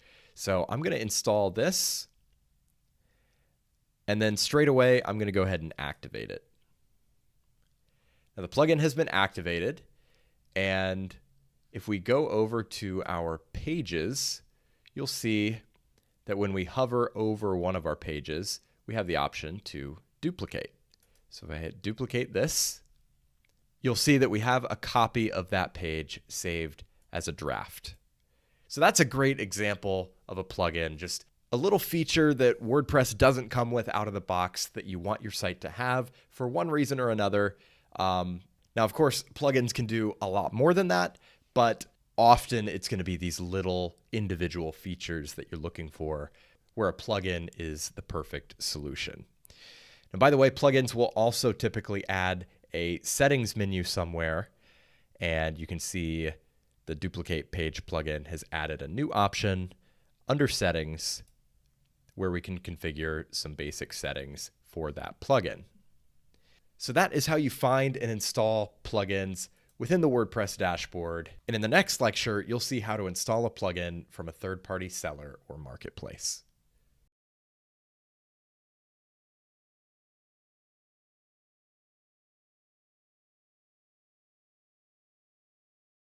In this video, we're going to see how to install a plugin from a third-party seller or marketplace. So if you recall the process for installing a premium WordPress theme, installing a premium plugin is almost identical. So I am going to go over to codecanyon.net, which is sort of the code and plugin counterpart of ThemeForest. It's the same company behind it. It's a very similar marketplace. It works exactly the same. And instead of themes, they sell scripts and plugins for websites. Now, if you want to check out Code Canyon, make sure you go to the WordPress section so you don't end up with a plugin for a different platform. You'll notice there are all of these categories. You can get advertising plugins, form plugins, e-commerce plugins, membership plugins. Whatever you're looking for, you can use these categories to find it. Alternatively, you could type something into this search box like social share, and then you could type WordPress, or you could select social share in WordPress to make sure that you get WordPress plugins specifically. Now I'm just going to go to WordPress and go to popular items, and you'll see it looks just like the ThemeForest interface. So we can scroll through, see what plugins we're interested in. Let's check out this WordPress booking plugin. WordPress booking plugin for appointment scheduling. So just like ThemeForest, you can do a live preview. You can scroll down and read the description, see some screenshots, and you can tell this is quite an advanced appointment booking plugin. That's the thing about premium plugins. They typically will be a bit more polished. They will have more functionality. And even though a lot of features are available through free plugins, a premium plugin can be a good investment if it's going to be like a core part of your business. So like this, if you're running a business that requires reliable and very polished appointment booking features, this might be a good investment. And of course, we have to check the reviews. We see that this plugin is rated 4.97 out of 263 reviews, which is solid. So I would scroll through and just make sure nothing jumps out at me as being problematic. And assuming I'm sold on the plugin and everything looks good, I can go ahead and add it to my cart and purchase it. Now, to show you the installation process, I'm just going to use a plugin that I've already purchased. So I'm in my download section here on Code Canyon, and I'm just going to go with this easy social share buttons for WordPress. I'm going to go download, and just like themes, we want to go with the installable WordPress file only. Makes the installation process a lot easier. So we've got a zip file here that just downloaded, and when I go back to my site, I can click Add New from the plugin section. And instead of browsing the directory, I'm going to click Upload Plugin. From here, I just drag in my zip file, click Install Now, and my plugin has been installed. That's all there is to it.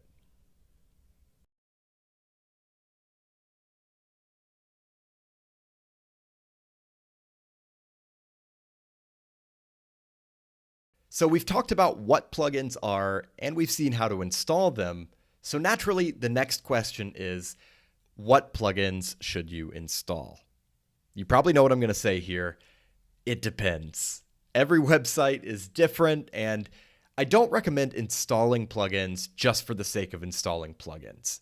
But I do think it's worth highlighting a couple of plugins that I use a lot, as well as some popular plugins that may or may not be suitable for your website, just to really showcase what you can do with WordPress.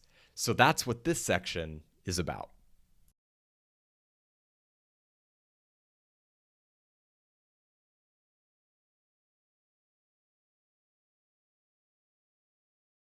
In this video, I want to show you a very common type of plugin that most websites are going to need, and that is a contact form plugin. So this particular plugin is WP Forms. This is kind of my go-to these days. There are many options out there, but this one just has a really nice visual form builder, makes it very easy to create anything from a simple contact form to a complex download form, an email opt-in form, all of these different things. So this is the plugin that we're going to be using as this example. So if we go over to our WordPress dashboard, we can click Add New under the Plugins menu and search for WP Forms. So it's going to be this first option here. I'm going to go ahead and install it and activate it. And once I've done that, I get this welcome screen where I can go ahead and create my first form. So I'm going to do that. And this is the form editor. So you can enter a name for your form here and then select a template. So there are all kinds of different templates here. These are basically just going to pre-populate your form with some relevant form fields. So we've got anything from a blank form where you can create it all from scratch to a simple contact form, Secret Santa sign-up form, all the way to things like lead magnet download forms, opt-in forms, even a potluck invitation RSVP form. So clearly lots of different options here. I'm just going to go with the simple contact form. And first I'm going to name the form. We'll call it contact. And then as we're exploring our templates, we can just go ahead and use the template, or we can click View Demo to see what the template is going to look like. You can see we've got a first and last name, email, and comment or message. So that's plenty for me. Definitely good enough for a simple contact form. So I'm going to go back. I'm going to use that template. And here we can see the form editor. So you can see your form on the right, and you can use this left sidebar to add additional fields. You can also drag and drop the fields within your form if you want to reorder them. So for a contact form, this is pretty standard. I am happy with this, and I'm just going to go ahead and configure the settings for this form. So we'll go to Settings, and you can see there are a few pages of settings here. So we've got our general settings, which includes our form name, form description. You can add tags if you want, change the submit button text and the processing text, and then you can choose whether you want to enable anti-spam protection. And I do recommend that you leave that on so you don't get a bunch of spam submissions through this form. Now, notifications. This is important. You want to make sure that you are sending this to an appropriate email address. Now, by default, it's going to send to the admin email for your WordPress site. So you're fine to leave this placeholder in here, or if you want this sent to a specific email address, you can enter that instead. And then you can customize everything about the actual email that you receive when somebody submits this form. So you can change your subject line, the from name, from email, reply to email, and what the actual message is going to say. And you use these smart tags. So the all fields smart tag is just going to show all of the responses to the form. So honestly, I'm happy with this configuration. I don't really need to change anything. I'm fine to leave it as is. Now, under confirmations, you can choose what happens after the user submits the form. So you can choose a message, you can show a page, or you can redirect to a URL. So the simplest solution is just to display a message. And this default message, Thanks for contacting us. We will be in touch with you shortly. That's fine with me. So I'm going to leave that as is as well. So now that I'm content with this form, I'm going to go ahead and save it. And now the question is, what do we do with this? Where does this show up? Well, you can add this form to any page or post on your website, and you do that with a standard WordPress block. Let me show you what that looks like. So we'll exit out of this editor, and we will create a new page. So I'm going to call this Contact Us, and then I'm going to add a new block, and I would add the WP Forms block. And if you don't see it here, you can search for it, WP Forms. Insert that. And then from here, we can select a form that we've created. Now, we've only created the one form. It's called Contact. So we'll select that one. And once we've done that, you can see the form shows up just like that. And if we preview this on the front end of the site, this is what it's going to look like on the page. So very nice, very easy, probably my favorite contact form for WordPress. So I definitely recommend, if you need contact forms, to install WP Forms.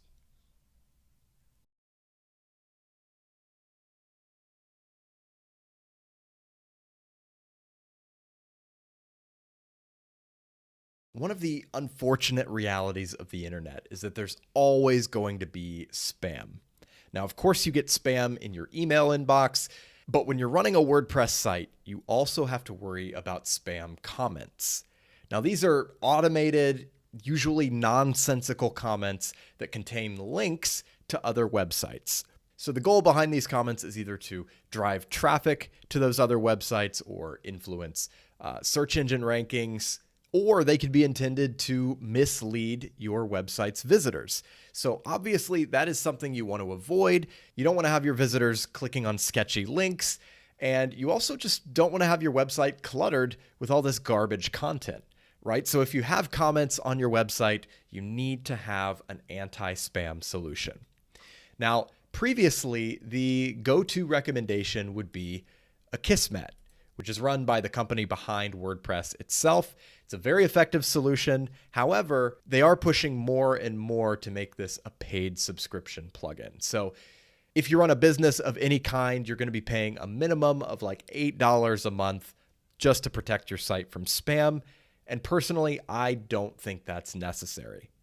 So my go-to plugin these days is Anti-Spam B. So what this plugin does is it looks at all the comments coming into your website and it checks them for known indicators of spam. So when you get a spam comment, it's going to go into a separate spam folder so that hopefully you never see it. You can go in and check that folder to, make sure there's no false positives, but it's not going to be published on your website and it's not going to put your visitors at risk. So let me show you the setup process for this plugin. We'll go to Plugins and click Add New and search for Anti-Spam B. It's going to be this one right here. We'll go ahead and install and activate. And really, that's all we need to do. The plugin is now protecting this website from spam. However, if you want a little more granular control over what it's doing and how it's doing it, you can go to the settings menu and click on Anti-Spam B, and you have some options here that you can configure. But again, this is very much a set it and forget it type of plugin. You just install it, and then you won't have to worry quite as much about spam comments on your website.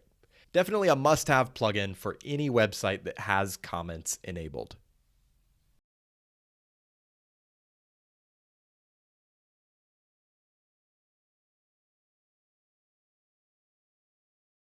We saw earlier that themes and plugins can add their own additional blocks to the WordPress editor. And if you want to take your page building capabilities to the next level, I highly recommend installing a plugin that adds some of these more advanced blocks to your website. My go-to plugin for this is Cadence Blocks, which is the same plugin that's bundled with the Cadence starter templates. So if you installed a starter template with the Cadence theme, you'll already have this plugin installed. But if not, you can install it separately. And I want to mention that while this plugin is optimized for the Cadence WordPress theme, you do not have to use the Cadence theme for this plugin to work. And just to give you an example of that, I'm actually going to install it on a website that's not using Cadence. You can see we're running the 2023 theme. So if we go to plugins, click add new, search for Cadence blocks. It's going to be this first one, Gutenberg blocks by Cadence blocks. Install now and activate. Here they're going to show you a list of all of the blocks you've just added. And if we go to create a new page, just call it example. And then when we go to add a new block, you can click browse all, and you'll see that we have the Cadence blocks available. The other thing you'll notice is that we have the Cadence design library. So you can import any of these pre-designed sections, entire pages through the starter packs, and the wireframes, which are these unstyled sections that just give you a basic structure to work with so you don't have to build your sections from scratch. So this is really handy to have access to all of these blocks, all of these starter packs and sections. You can see if we go ahead and add this hero section, you can see how easy it is to build incredible, beautiful pages with Cadence blocks. So again, I highly recommend you install this plugin. It's one of the first plugins that goes on every site that I build.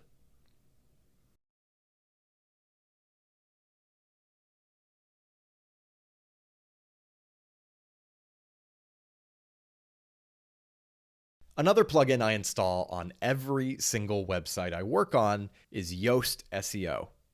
Most websites rely on search engines like Google as a primary driver of traffic. And as I'm sure you know, the difference between appearing on page 1 and page 2, for example, can mean a difference between hundreds of thousands or even millions of impressions.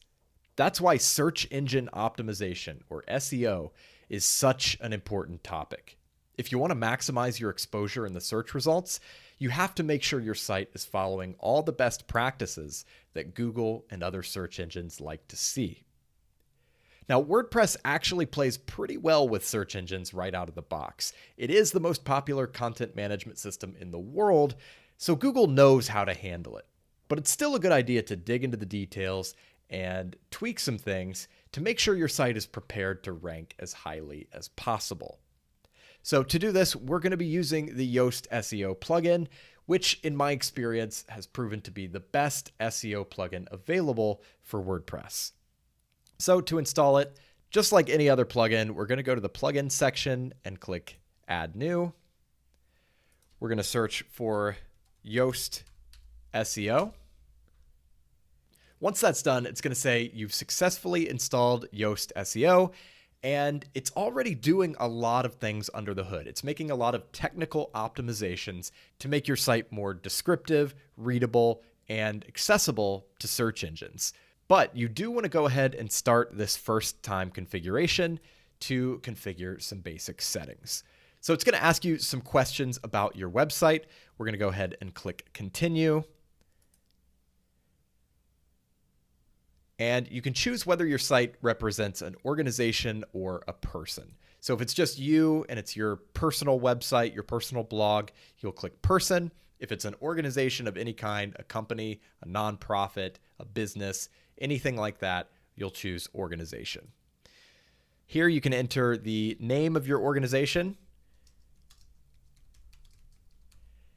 and you can upload the logo for your organization. So I recommend you do that. I don't have a logo for this site, so I'm going to skip that part, but I do recommend you add a logo. So we'll click save and continue. And then it's going to ask for your social profiles. So Facebook, Twitter, you can add other ones here. These are the official profiles of this website. So again, if this is your personal website, you can put your personal links in here. But if it's an organization, you're going to want to use the social profiles of the organization itself. So enter those there, and then we'll hit save and continue. And here you can choose whether you want to provide anonymous information about your website and how you're using the Yoast SEO plugin. I'm going to say no, don't track my site data. And again, save and continue. So that's it. That takes care of the initial setup for this plugin. And like I said, a lot of things are already happening under the hood. Yoast is creating some sitemaps for you. It's rewriting your titles and meta descriptions. And thanks to the settings you just configured in that wizard, it's now able to provide a lot more information to Google and other search engines about you and the organization you represent. So in a lot of ways, Yoast SEO is a set it and forget it type of plugin, but there are some active things you can actually do with this plugin as you're creating content to make sure that that content is going to perform as well as it can in the search results. So to give you an example, I'm going to go to edit a page.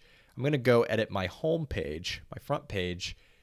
And when we get here, you'll notice that we have a little Yoast SEO panel here. And there's a new icon up here for Yoast SEO where we can see all these different settings for the SEO of this page. So the first thing you'll see here is there's an option to enter a focus key phrase. Now this is a key phrase or keyword that you're trying to rank for with this particular page. So if you're creating a blog post about how to create a website, for example, you might enter create a website as your focus key phrase. In this case, we can just say, since the default header of this imported template is underground Renaissance, we can use that as our focus key phrase. Now, what this is going to do is it's going to analyze your content and it's going to tell you a lot of information. So if you click on SEO analysis, it's going to show you some problems and suggestions for improvements that you can make in order to better optimize this content for this particular keyword. So most of these are pretty self-explanatory. You can read through them. They're all written in plain English, and you can make changes to, again, just better optimize this content. And if you're confused about anything, you can click on the links here, and it'll give you a little more information on the Yoast website about what that actually means and what the impact is of that particular element. So going back, I want to show you some other things you can manage with this plugin.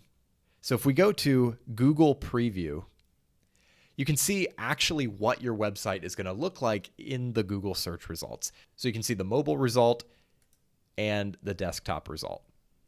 Now notice the title says home and then a hyphen and then Brad's test site. I don't really like that. I don't want to have home in the main title for my website on Google. So what you can do is you can edit the SEO title in this box. You can delete these placeholders here, and we'll just call it Brad's test site. So that just gives you a little more control over the title of your page in the search results. And by the way, that's also going to impact the title in your browser tab when you visit this page. Now, you can also write a custom meta description.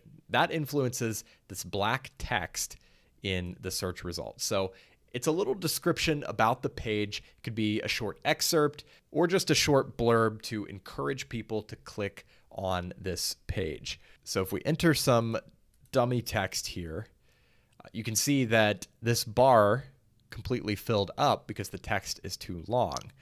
So we can shorten it, and ideally you want it to be in the green zone so it's not too long, not too short. And that's what it's going to look like when you're finished. I recommend writing a custom meta description for all of your content if you can, because again, it just gives you a little more control over how your search snippet is going to appear in the search results. Your SEO title, you can generally leave as the default. It uses these variables to show your page title or post title, a separator symbol, and then the title of your site. That's almost always fine, But in this case, for the home page, we don't want to have home and then the title of the site. The title of the site is just fine by itself. So this is a really nice interface to be able to edit these things and see what the actual result is going to be on the actual search results page. And when you're happy with your settings here, you can go ahead and return to your page. So that's how you can optimize your content as you're creating it with the Yoast SEO plugin. And remember, most of the work is being done under the hood automatically, so you don't even need to think about it.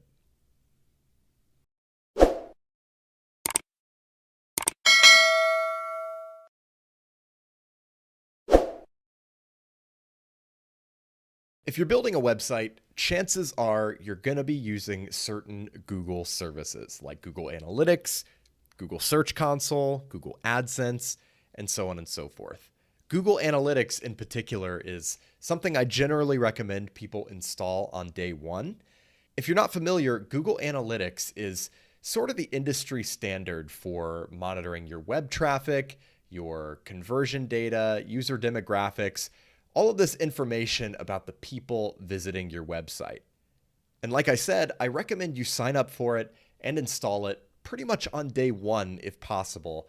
That way you have a full historical record of your traffic data and you'll be able to monitor everything from the start.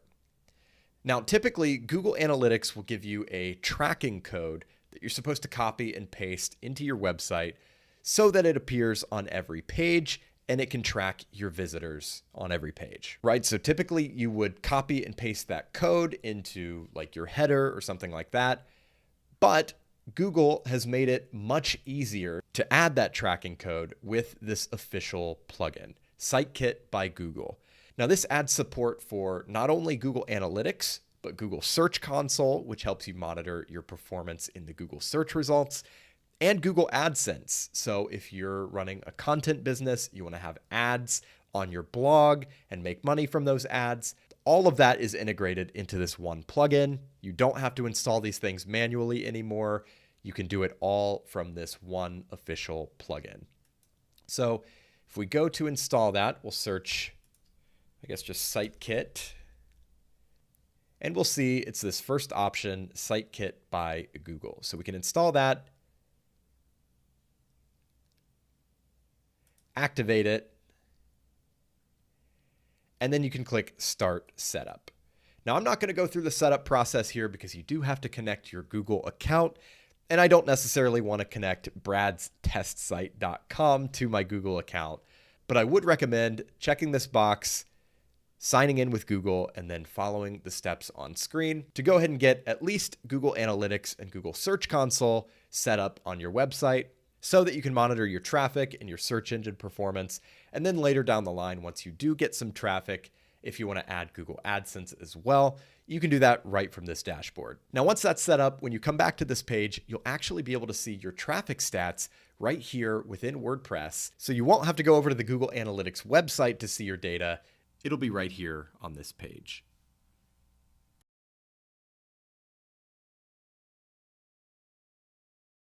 The next plugin I want to showcase is called User Role Editor. Now, this is a great utility for customizing and fine-tuning the capabilities that your users have on your website. Now, there are a lot of different things you can do with this plugin, but the one use case that drives me to install it on site after site after site is allowing contributors to upload media. Now, by default, the contributor role does not allow a user to upload their own images. So you can imagine if you have somebody writing content for your site and they need to have images in that content, it can be pretty inconvenient if they can't upload those images themselves and they have to let an administrator or an editor do it after the fact. But with this plugin, it's a very simple fix, and I'm going to show you what that looks like. So we'll go over here, we'll add a new plugin, type User Role Editor, and it's this one right here. So we will install and activate. And once we've done that, we will have a new option under the Users menu that says User Role Editor. So if we go to that page, you'll see that we can select a role at the top, and manage its capabilities down below. So I'm going to select contributor, and then I'm going to scroll through this list and find the capability that says upload files. So I'm going to check the box next to that, click update, confirm, and now the contributors on my site will have the ability to upload media. Now, as you can see, there are a ton of other options here. You can add or remove capabilities for any type of user on your site. So this is definitely something to explore if you ever need to make some modifications. And you can even add a new user role. You're not limited to the default ones that come with WordPress. So for example, I have given developers their own user role so that they can come in and manage themes and plugins and stuff like that, but they can't manage posts and pages. Now, of course, you do want to be mindful about giving low-level users more capabilities than they necessarily need, because that can be a little risky for obvious reasons. But again, great plugin, just be sure to use it carefully.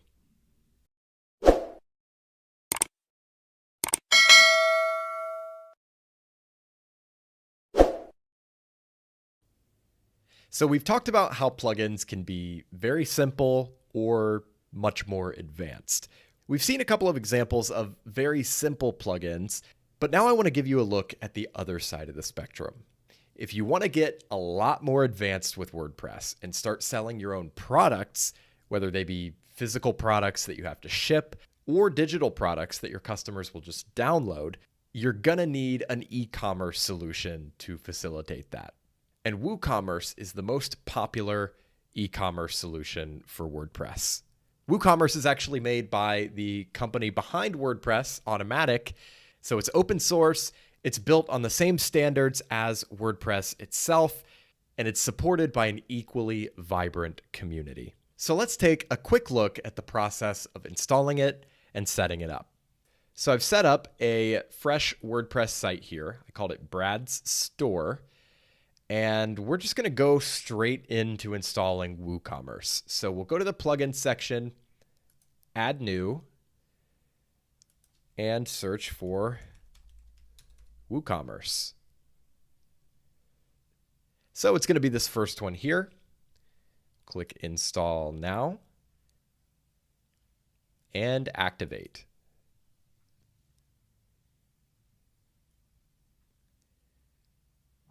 So once you've activated WooCommerce, it's going to take you to this wizard that's going to help you configure your new store. The first thing it's going to ask for is your address. So this is going to configure things like currency, shipping, taxes, things of that nature in an automated way. I'm going to skip this. And the next question is about your industry. So just select the most appropriate option and click continue. Now it's going to ask you what types of products will be listed on your store. For the sake of this example, I'm just going to go with physical products. And then we will click continue. Here it wants to know how many products you plan to display. I'm going to hit 1 through 10. And it's asking if you're currently selling elsewhere. We're just going to say no. Here it's going to offer you some additional features through free WooCommerce extensions, which are effectively WordPress plugins. And you can see specifically which plugins are going to be installed here. To keep things as simple as possible for this example, I'm going to skip all of these for now. And we'll click continue. And here we can choose a theme. Now you can keep your currently active theme by all means, or you can switch to a theme that is known to be compatible with WooCommerce. So some themes just aren't going to be optimized with the features and design elements you need for a store. So that's why they have this option here. And you can filter by paid themes or free themes if you prefer. Now, as you can see, Cadence, one of my go-to themes, is available in this list. So I'm going to go ahead and choose that. Now that we've done that, we're back in the WordPress dashboard, and you can see a lot of things have been added to the menu. We've got a WooCommerce menu, we've got products, we've got analytics, and we've got marketing. So under the WooCommerce menu, you've got Home, which is this sort of dashboard page that has a lot of like suggestions to get you started, things of that nature. Then you can go to Orders to see the orders that have come in from your customers. On the customers page, you'll have a list of your customers and some various information about them. And you can see a list of coupons that you've created for your store, which actually pops you over to the marketing tab, just sort of a duplicate link for that menu. Under reports, you can see some sort of analytics and data about your sales, sales by product, sales by category. You can look at some customer data, inventory data, stuff like that. And then we can go to settings to configure your store's global settings. So a lot of this is going to be what you configured in the wizard, but there are some more options here. And if you're setting up a store, obviously I recommend you go through all of these menus and just make sure that everything is in line with the store that you're trying to build. We've got shipping options, payment options, and here you can configure which payment options your store accepts. So you've got WooCommerce payments. You can install that, and that allows you to accept credit cards, debit cards, and other popular payment methods like Apple Pay and Google Pay. You can also set up in-person payments, check payments, cash on delivery, things of that nature. And if you want to discover other payment providers, you can do so here. So that would be things like Stripe or PayPal. And I would recommend going through all of those to get to know the various fee structures and determine what is going to work the best for your business. Accounts and privacy, you can decide if you want to allow guest checkout, configure the account creation process, make sure you're in compliance with account erasure requests, privacy policy stuff, personal data retention. And then you can configure your email notifications. So these are the emails that are going to be sent by your website when certain things happen. So when there's a new order, you can get a notification to your admin email address. Same thing with a canceled order, a failed order. And then you can set up the emails that the customer is going to receive. Order on hold, processing order, completed order, refunds, customer invoice. All of these things are going to be sent to the customer. And if you want to customize these or disable them, you can use the Manage button over here on the right. Down here at the bottom, you can customize the email sender. So the from name and the from address that people are going to be receiving emails from. And then you can customize your email template at the bottom to make sure your language and your colors and stuff like that are in line with your brand. There are a lot of ways to extend WooCommerce, and it's done through extensions, which again are just like WordPress plugins. And you can view those here and add whatever extensions and functionality that your individual store needs. Now getting into the fun part, let's go ahead and create a product. So if you go to your products, you can see we don't have any products yet. So we'll go ahead and create a product now. It'll give you a little wizard here. You can type your product name here, add your product description, product data like your price, inventory, shipping, all that stuff. Product short description. This appears on the product page, like directly below the product title. Product image over here. Product tags, which are very similar to the tags on your posts. Just a way to organize your content. Product categories, same thing. But do keep in mind that these categories and these tags are separate from your post categories and post tags. These lists are specific to your products. And finally, you can go ahead and publish your product or save it as a draft if you want to come back later. So we'll go ahead and add a product here. We're just going to say headphones of no particular brand denomination. And you'll see the permalink becomes /product/headphones. We can enter a description here. And then we're going to add a product image. So we'll click Set Product Image, Drag this image in and click Set Product Image.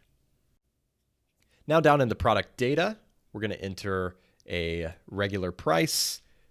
We'll say $199, and we'll say it's on sale for $149, just as an example. You can also schedule your sale if you want it to be from a certain date to a certain date. We're just going to keep it on sale indefinitely. And when we preview this, you can see what your product page is going to look like. Now, obviously, we haven't really configured this theme yet. It looks pretty basic, but this is a pretty standard, nice looking e-commerce page that we just configured in, we configured the whole store in a few minutes and this product in just really a matter of seconds. So this really demonstrates just how powerful WooCommerce is, but also how powerful WordPress is. Just a few minutes ago, this was a totally blank website with no content or functionality whatsoever. And now it's a fully functional e-commerce store that's almost ready to accept payments. So once again, this really showcases the power of WordPress plugins. And you can imagine just how many things you can do with this when you start getting into WooCommerce extensions to add more functionality to your store itself.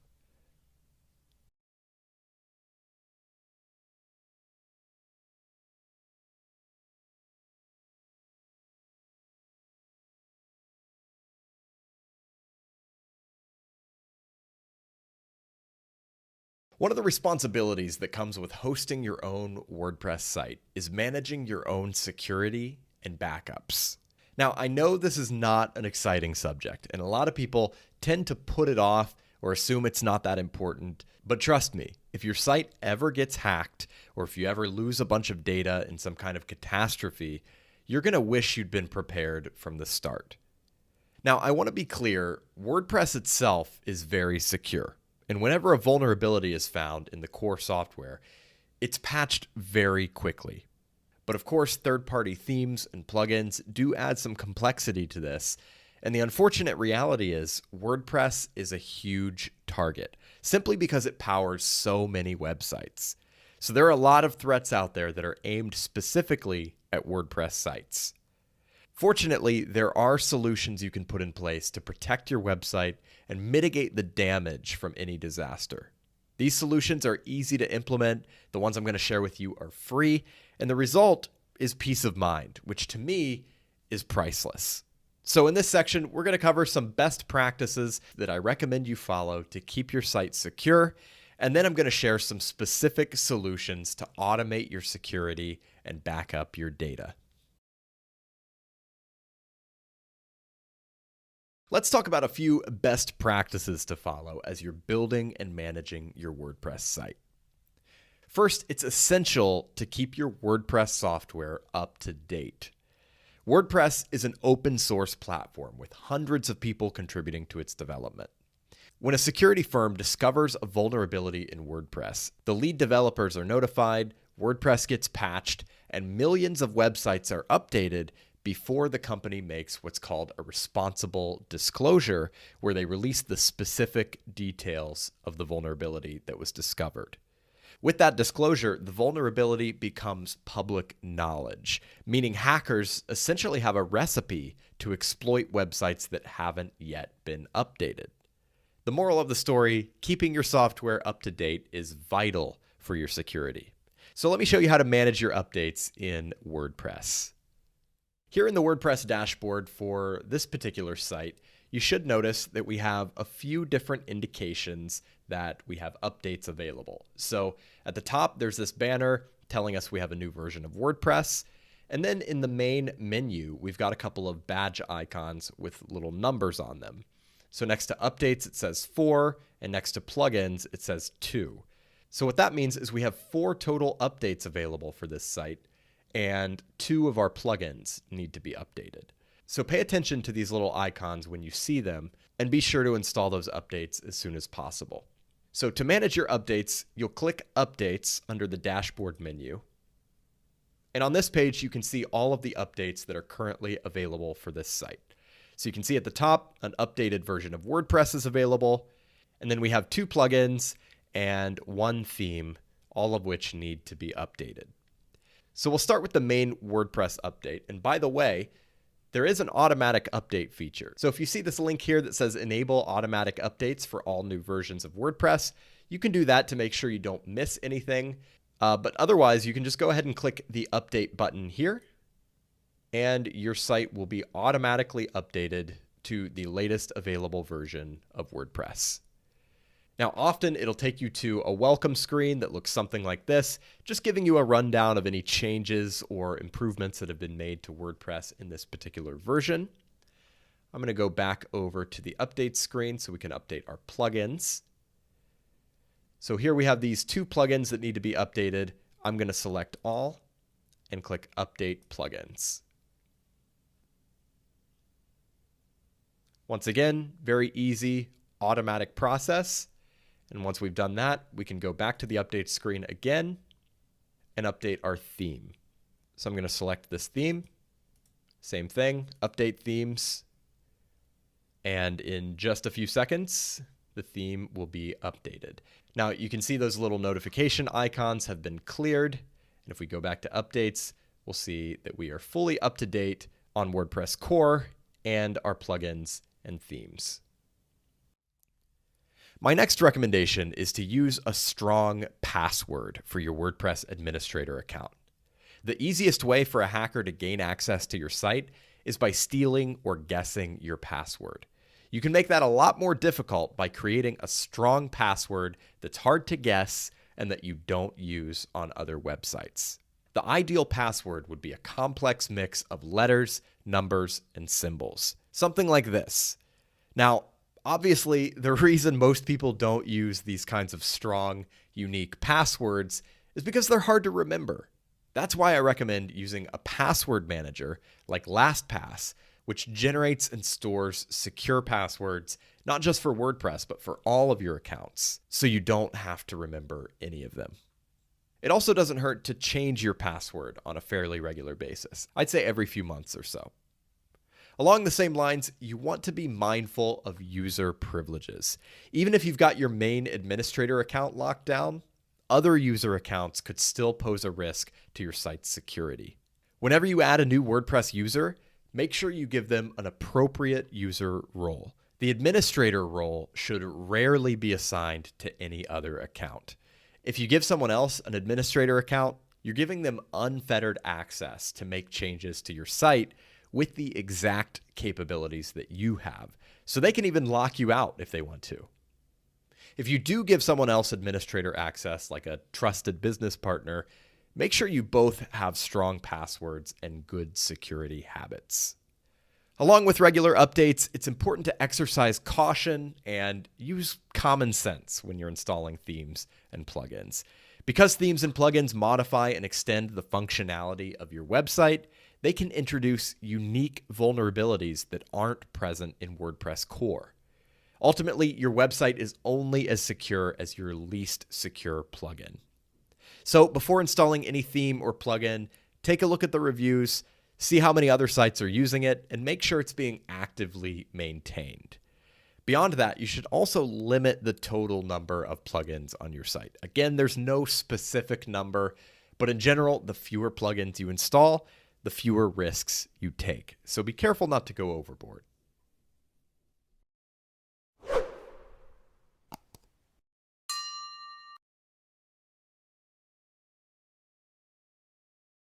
In this video, I want to recommend a free security plugin that'll do a lot of different things to protect your site from malware and other various security threats. And that plugin is WordFence. Now, this is the most popular WordPress security plugin, and it's one of those plugins that I install on every new site. So I highly recommend that you do the same. So we'll go over to my test site here.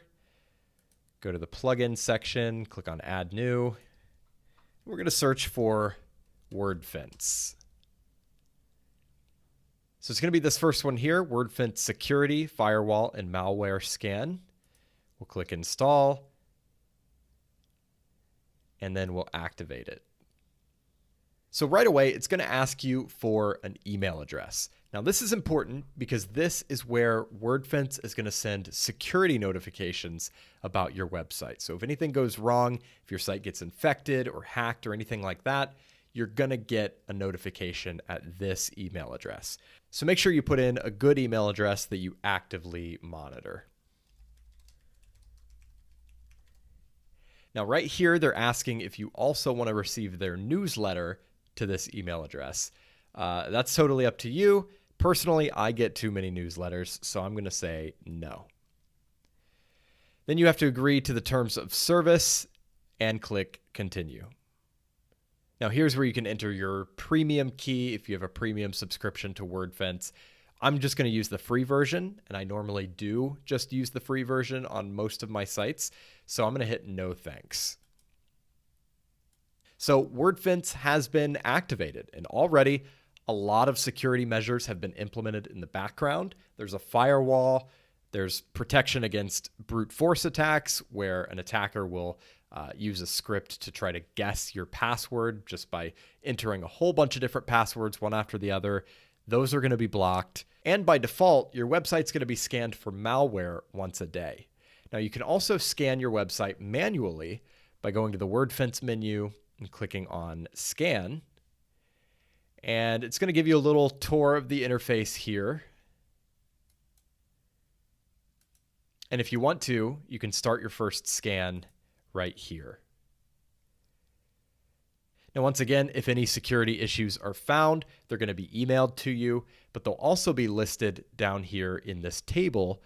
And in a lot of cases, you can actually repair issues that it finds just by clicking a button in this table itself. So just by installing this plugin, your website is in a much better place security-wise. And this combined with your good security habits is going to go a long way to protecting you from all the various threats that are out there.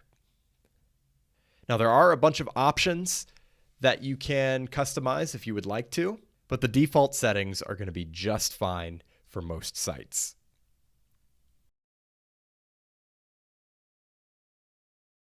In addition to a security scanning plugin, I would strongly encourage you to have a reliable backup solution in place as well.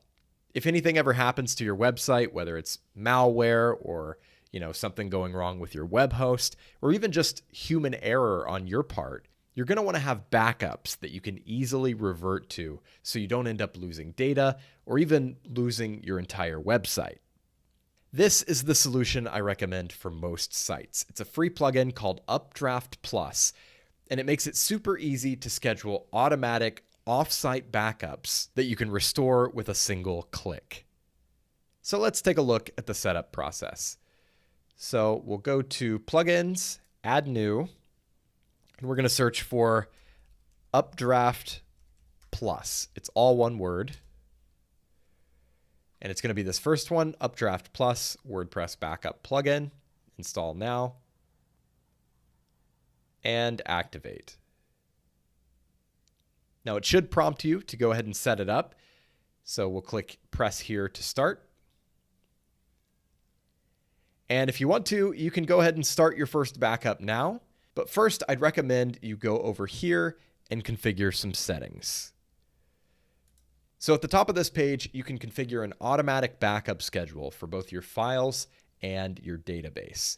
Now, right now it's set to manual, so it's only going to back up your site when you go to that main page and click backup. But we can set this to any frequency that we want, from 2 hours up to monthly. So this totally depends on how often you're updating your website. If you're running a business website that's not updated that often, just kind of has your business information on it, your contact info, all that kind of stuff, you're probably fine to go with a less frequent schedule.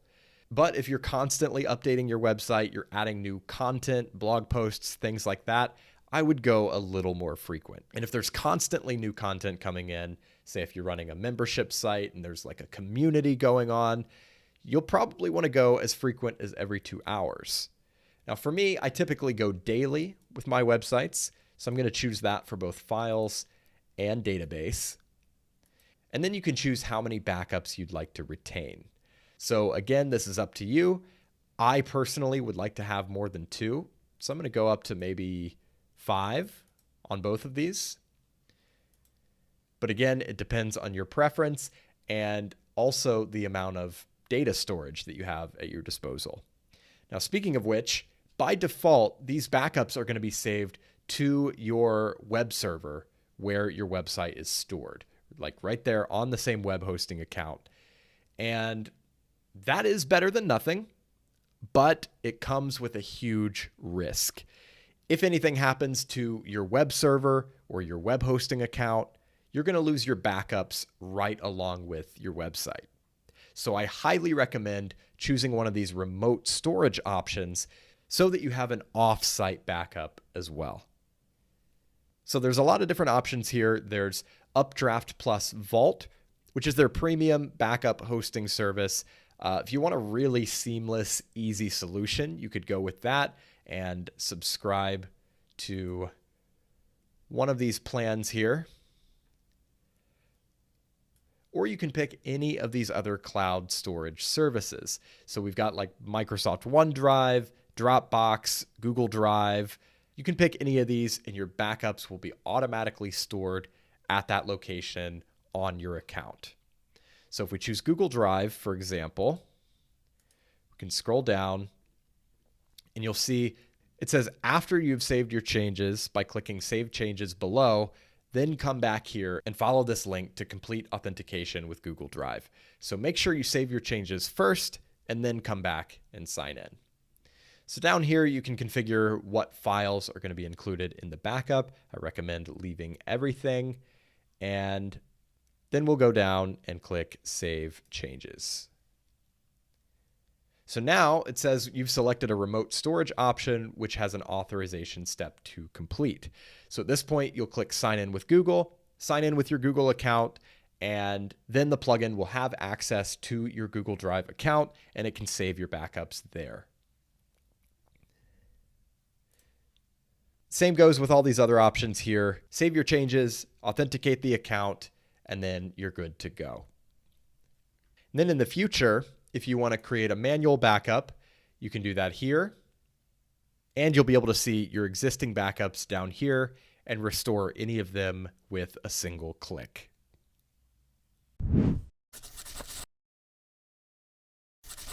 Okay, we have covered a lot of ground in this course. And at this point, you should feel pretty comfortable with the process of building websites with WordPress. But I do want to give you a concrete example where I bring everything together and show you the process from start to finish in a very practical way. So in this section, I'm going to be building a brand new website right in front of you and essentially following the process from the course as quickly as possible. And what I've decided to build is a tech blog. You can follow along with this if you want to create a local site and just sort of copy what I'm doing, or you can just sit back and watch and use it to draw inspiration for your own projects. So what I have in front of me here is a brand new WordPress site. It's got all the default settings, no plugins, only the default themes. But the one thing I have done is added some content. So I went ahead and added about 10 blog posts with featured images, and I added a couple of pages just so we have that out of the way and ready to go as we start customizing the design, because we're going to want to see what all of this looks like. And it's much easier to get a feel for the design of a website when you have some actual content to display. So we've got these blog posts with just a bunch of dummy text and some featured images, and that should be good enough for this tutorial. So going back into the WordPress dashboard here, the first thing I'm going to do is install the Cadence theme, because again, the Cadence theme is kind of my bread and butter. It's what I keep coming back to again and again. Astra is up there too, but Cadence is just my preference because I like the consistency of being able to use the same theme on every site and having the same interface on every site. So I can very quickly move from one site to another, and I know where everything is. I know where all the options are and all that stuff. So that's why I use Cadence. It's not that Cadence is better than Astra. And there are other themes out there as well that are comparable to these two. I don't want you to think that these are the only themes in existence. But these are what I keep coming back to because they do allow you to create something very unique. They don't lock you into one specific design. They give you the ability to create a lot of different designs while also optimizing your performance. So that's really important to me. So I'm going to install Cadence, and I'm going to activate it as soon as it's installed. Activate. All right, Cadence is ready to go. It's going to prompt me to install a starter template. I'm actually not going to do that this time because we are building this from scratch. So we've got Cadence. The other thing I want to add is the Cadence Blocks plugin. So we'll search for Cadence Blocks, install it, and activate it. We'll use that to build the home page a little later. So that's a good place to stop this video. As we move forward, we're going to go ahead and get into the theme settings, configure the appearance of the site, and then we're going to start building out a home page and all that good stuff. So I do hope you enjoy this example. I hope it's valuable. And once again, if you want to install a local site and follow along with me, you absolutely can. Otherwise, just sit back, relax, and hopefully take some inspiration from watching me follow the actual process that I follow every time I build a new site.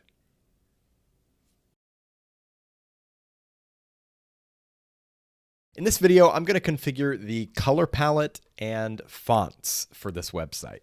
So I'm going to go to the theme customizer by clicking Customize under the Appearance menu. And from here, I'm going to go to Colors and Fonts. So we're going to start with colors, and I'm going to customize this global palette. Now, if you recall, the global palette defines certain colors that are reused across the theme customizer, as well as the post and page editor. So these are used across the theme, and here where it says site background, it's set to this color. And obviously we can set a specific color for the site background, but right now it's set to the lighter background preset, which means if we change lighter background to something else in this global palette, that will also change the site background because the site background is set to reflect whatever that color is. So I'm going to go ahead and configure this palette. Now, normally I would sit here and mess with this for a long time to, find a palette that works. In the interest of time for this video, I've already laid out a palette that I want to use for this website. So I've got a list of those colors off screen that I'm just sort of copying and pasting into the palette here. Now, what I do a lot of times when I'm trying to define the colors for a new website is I'll actually Google just like color palettes. And there are a lot of websites out there whose entire purpose is posting different color palettes along with the hex values and, all these things you need to use those color palettes in a website. There are just so many resources out there. And I'll show you that in just a second. But you can see the design that I'm going for here is definitely a purple-based design. We've got a few different shades of purple here. I really like this look, and it doesn't seem to be reflected on this page yet. So I'm going to publish and then close out of here, view the site. Sometimes that happens with the customizer. It may be an issue with your browser cache or something like that. Sometimes you just have to publish and go to the actual site, and then you'll see your changes reflected. But yeah, that's my color scheme for this website. And like I was saying, if you want to find color schemes for a website, you can literally just type into Google website color schemes or website color palettes, and you'll see websites like this where you see a whole bunch of different color palettes. You can click on them and see the actual hex codes for each of these colors, and it can save you a lot of time. It can inspire you and really just help get the ball rolling because, when you just have this empty palette sitting in front of you, it can be hard to, even begin to define these colors. So definitely use the resources at your disposal to draw inspiration and come up with some good color schemes. Now, once again, a lot of things are going to be reflected automatically once you change this global palette. So our site background has changed. Our content background is already set. Our link colors. So there are a lot of things that we're not even going to have to change. Buttons, for example, should be good to go.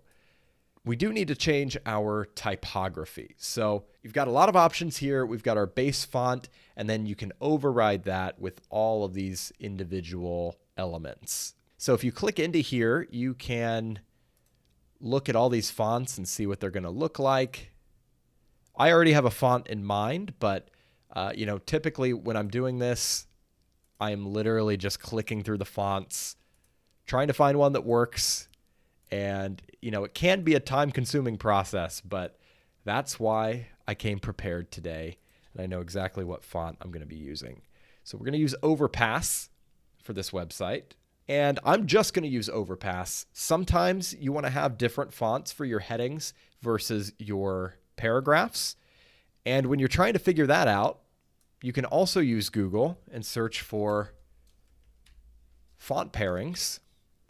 And there are a lot of different websites out there. This is a great example. If you click on pairings here, we can scroll down and see actual font pairings with a heading and a paragraph that you can take back to your website and use for your own content.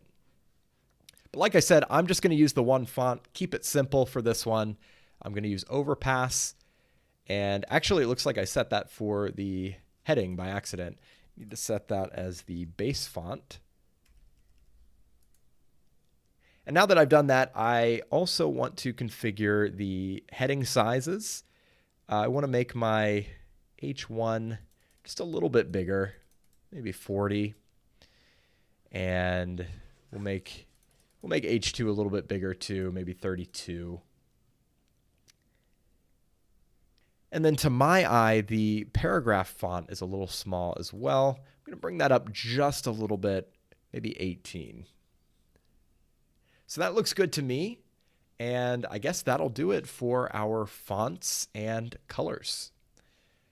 So I will publish, and then when we come back, we're going to configure the header.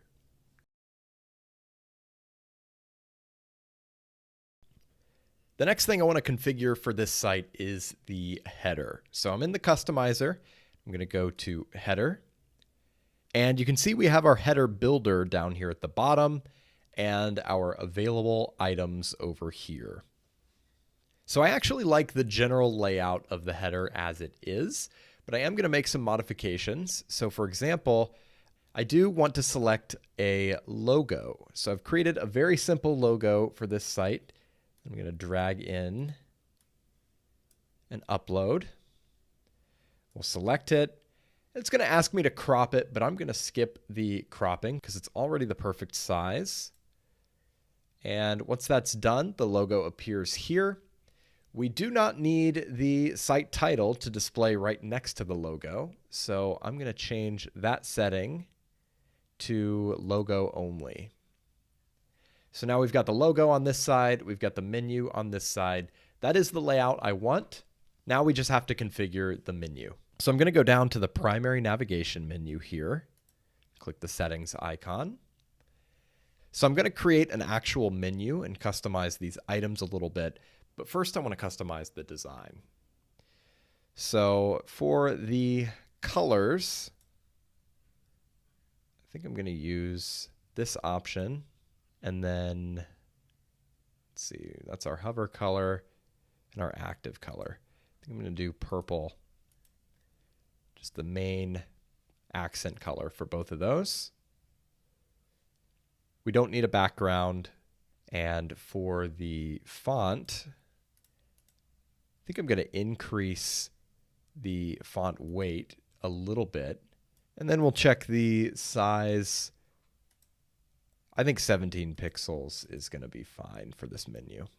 Double check the drop-down options here. I think it would be more helpful to actually come back to this when we have a drop-down. So we'll go back to the primary navigation, go to General, and then we'll select the menu. So I haven't created any menus on this site yet. So I'll create a new menu and I'll just call it primary. Now let's add some items to this menu.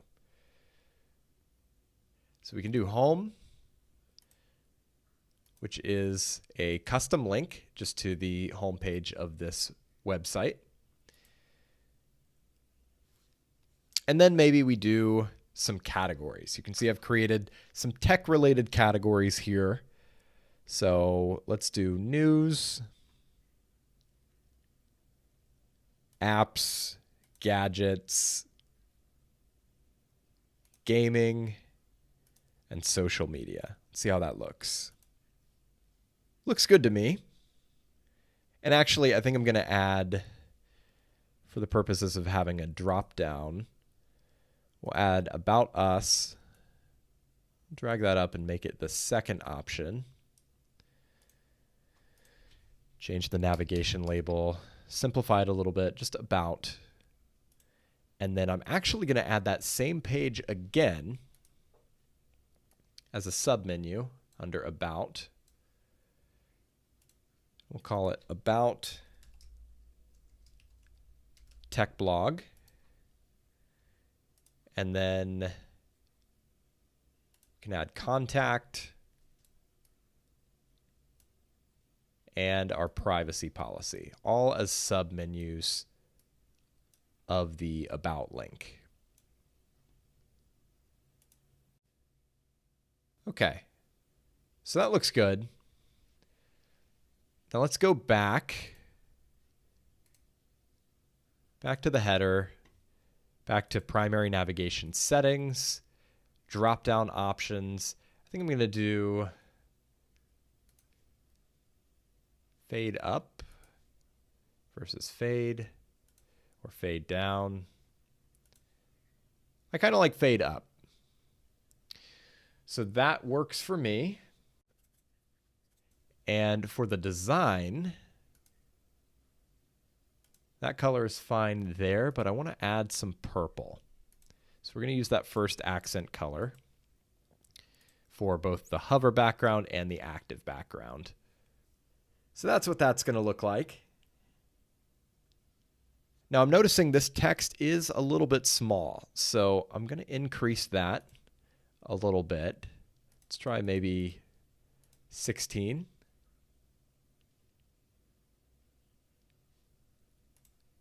Maybe 15. That looks good to me. So I like that. Happy with the drop down.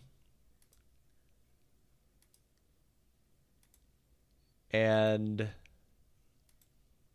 just to make things interesting, we're going to say that this tech blog has some sort of membership component to it. Like maybe there's a premium version of it for, more in-depth content or something like that. So we're going to put a sign-in button over here on the other side of the primary navigation. So we'll configure this. We'll call it sign in. And for now, I'm not going to worry about sending it to a login page or anything. I'm just going to put a placeholder in the URL. But just for the sake of design, I want to have that there. Now that button is fine, but we could make it a little more interesting. And I think to do that, I'm actually going to go over to the global button settings. That way this change will be reflected on all the buttons that we create and not just this one. So under colors and fonts, I'm going to go to buttons. And we have our background colors here. Now these are our global colors that we set from the color palette. But I want to make this a little more interesting. I'm going to do a gradient similar to the gradient in the logo here. So I've got these colors saved off screen, and I'm just going to insert these. So for this first color, I'm going to use the purple from our theme, and we're going to fade that into sort of orange color. And you can see this creates a whole different design that is a lot more visually interesting. So for our angle here, let's see. Let's do something like that for the angle on the initial color. And then on our hover color, we're going to do something similar. Same sort of gradient, but here we're using a different angle. So we'll leave this at 135, and we should see the difference when we hover over the button. So same colors, just a different angle for the gradient. So it's a very subtle hover effect. Now I also want to change the shape of this button. I'm not loving the rectangular square corners. So I'm going to bring the border radius up to round off those corners. And I'm not sure why that's not taking effect. Let's go back to the header. See if I've set something by accident on that button. Just go ahead and set it to 100 pixels.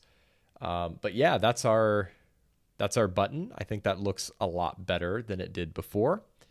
And it's just, like I said, visually interesting. And it matches our brand, as you can tell. From this simple logo I created with the gradient effect, the button matches really well. So returning to the header, we've got our logo, we've got our primary navigation, we've got our button. It looks pretty good, but we can also add other elements. So you remember there's 3 rows here. We have a top row, a main row, and a bottom row. On a lot of websites, you only use the main row because that's all you need. And we could get away with that here, but just to make things a little more interesting, I am going to do something with the top row. So let's see what we can do here. Let's go with HTML. And I'm going to put some contact information up here. So we'll say, got a news tip.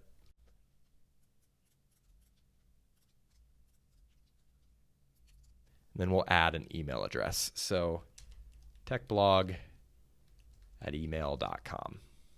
Now, if we have this over here, of course, we're going to need something on the other side to make it symmetrical. So I am going to add social media buttons and search. So we've got our social media buttons and our search icon there. And what I want you to notice here is very rarely do these things look perfect when you first add them. So the icons here look a little awkward. The top bar being the same color as the main header bar looks a little awkward. But as we start to configure all of this, it's going to look a lot better. So what I'd like to do first is configure this top row. So I can click this little settings icon next to the top row itself, and we'll go to design. Now here I want to change the background. We'll change the background to, I believe this is what we're using for the page background color. Yeah, so that looks good. Instantly looks a lot better. We still have a couple of modifications we could make here. I think this text is too big and these icons need to be changed. But before we do that, I also want to add some padding. So we're going to add padding to the top and bottom to give these elements a little bit of breathing room because they're kind of right up against the top and bottom of this bar. So if we add maybe, we'll start with 5 pixels on the top. So the first box here is for the top. The third box is going to be for the bottom. So we'll add 5 pixels there as well. And I think that's sufficient.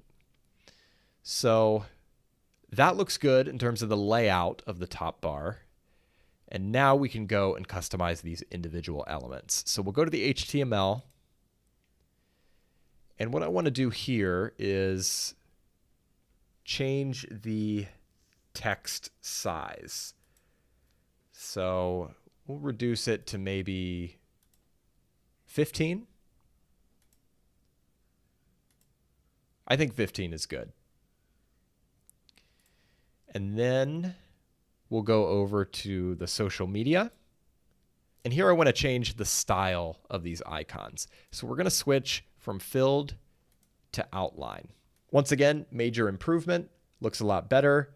The other thing I want to edit here is the colors. So we'll set the initial color to this darker color here. And then I think I'm going to go with purple for the hover color, just to sort of match the menu and everything else here. You can see that looks very nice. Now I want to do the same thing for my search icon. So I'm going to edit that. And you can choose which icon you want. It's a very subtle difference, but I'm going to go with this one. And then for the design, for the initial color, I'm going to go with the darker color so it matches the social icons. And then we've already got the correct hover color there. So that's our top row for the header. Looks very good. We've got our main row configured as well. And after just a few minutes, the site is really coming together, and you can start to envision what the final product is going to look like. So I think that does it for the desktop header, but I do want to make sure that the tablet and mobile header looks okay. So here it's a lot simpler. We've got our logo over here and our trigger icon on this side. So let's go ahead and edit the trigger. See what that looks like. I like the more bold icon myself, so I'm going to go with that. We'll go to design and make sure this color matches the brand identity. We can go with default or bordered. I prefer the default look. And then we can edit our mobile navigation. So that is going to be this. Same thing here. I just want to make sure that it matches the overall brand identity. So I'm happy with the colors here. I think I might do the same thing with the font here, make it a little more bold, and then bring up the font size a little bit.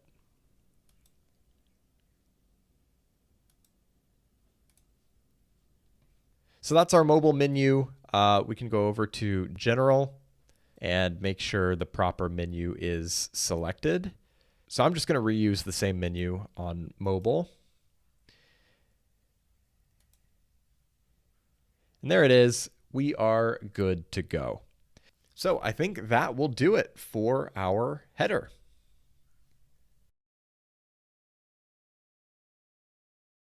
So we've got our header configured. I like the way it looks.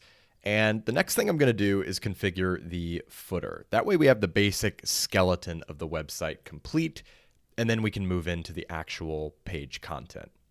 So let's go over to the footer. And then we've got our footer builder here. It's very similar to the header builder. We've got our top row, middle row, and bottom row. So if we scroll down so we can actually see the footer, we can see that all we have here is the copyright text. So I think the first thing I'm going to do is go ahead and edit this copyright text. And the current configuration here is using these placeholders. So we've got copyright, current year, site title, and theme credit. Now, I highly recommend that you do use these placeholders. That way you don't have to come back every January 1st and change the year. So I'm going to leave the copyright symbol, the year, and the site title. I am going to remove the theme credit though. So that looks good. You know, if you wanted to add a little more text here, say all rights reserved or something like that, you could do that. But I think I will keep it simple and just have the copyright year and the site title. So that looks good to me. And the next thing I'm going to do is actually move that over to the left side. So what we're going to do here is change the number of columns to, I think we'll do 2 columns, just 2 equal columns, left and right. So now we've got our copyright text on the left, and we're going to add something on the right. And I think I'm going to do some social media buttons. So we'll do social. We've got the same 3 buttons that we have in the header, but I do want to move them over to the right side. So we change the content align to align right. Now for design purposes, I do want to backtrack a little bit, go back to the main footer settings, and I'm going to go to design, and I'm going to change the footer background. And I think I'm going to use this darker color. So that looks good to me.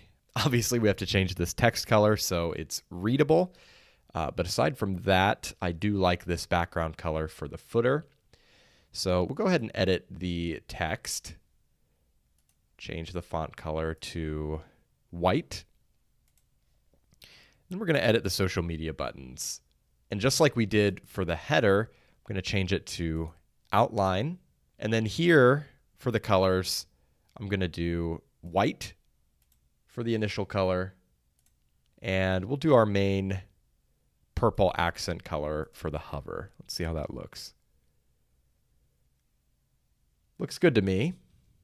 Now, the other thing I notice here is that this text seems to be vertically centered, but the icons are not. So I do want to go ahead and change that. The content vertical align.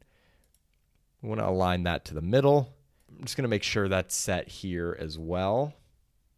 So content vertical align, middle, looks good. So these look a lot more symmetrical now.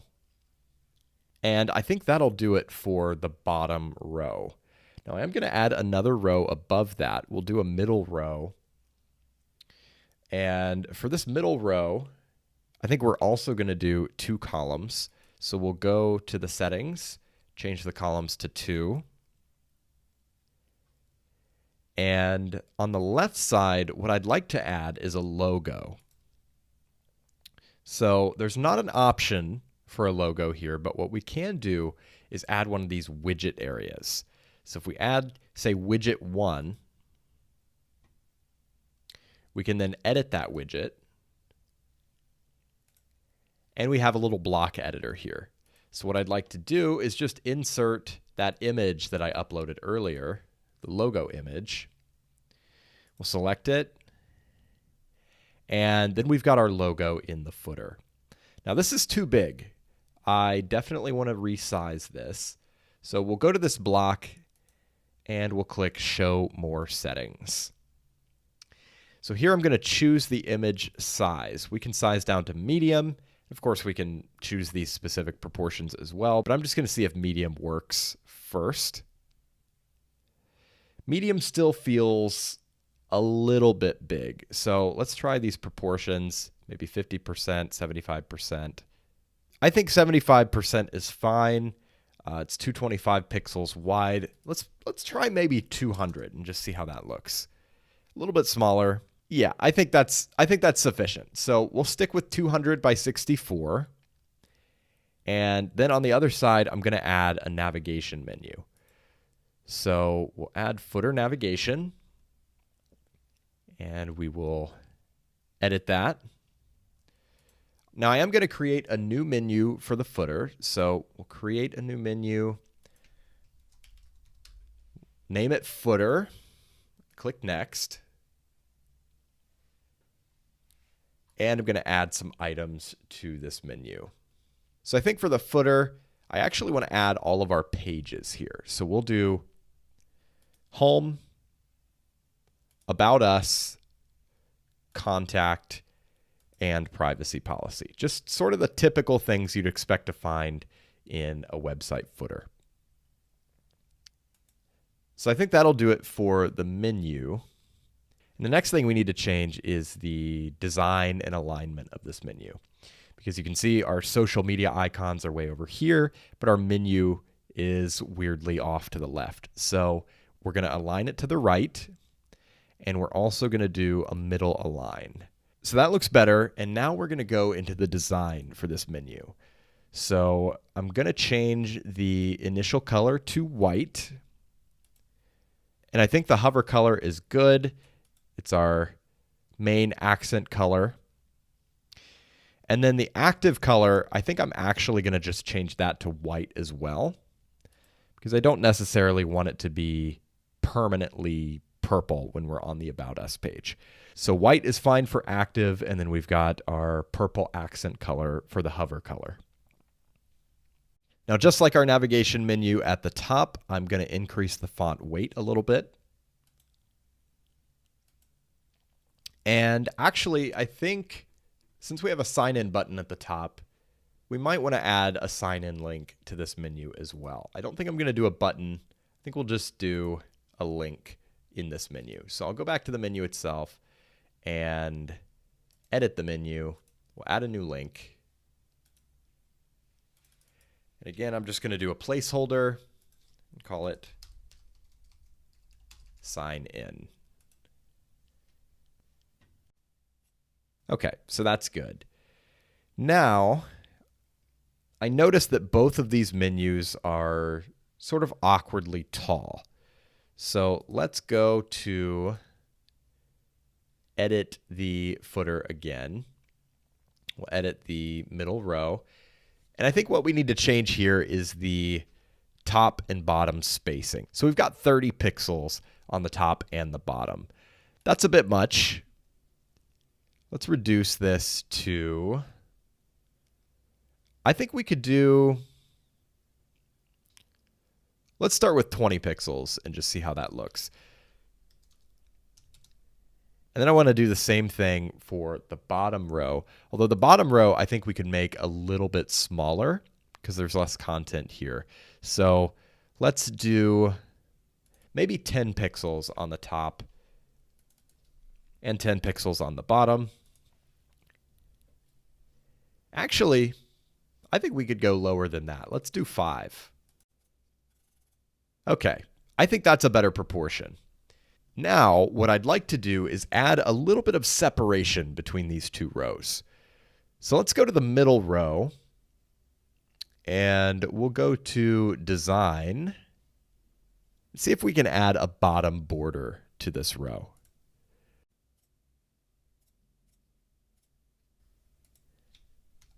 Okay, so what I've done there is I chose a solid border, I made it white, and I made it 1 pixel. Now the white is like very high contrast here. So I think what I'll do instead is take this color that we're currently using and just make it a little bit lighter. So I'm just manually moving this color picker around to create a very subtle border. So I think that will work for me. It's a very subtle 1 pixel border, just a slightly different color from the background of the footer itself, just to separate and distinguish these two rows. So now if we come out of here, hide the footer builder, hide the controls, this is what our footer looks like. So we've got our logo, we've got our menu, we've got our copyright text, and we've got our social media buttons. So it's a very simple footer. It's got all the standard features that you would expect to see in a footer, and I think it looks pretty good. So with that, I'm going to go ahead and save my changes, and that takes care of our footer.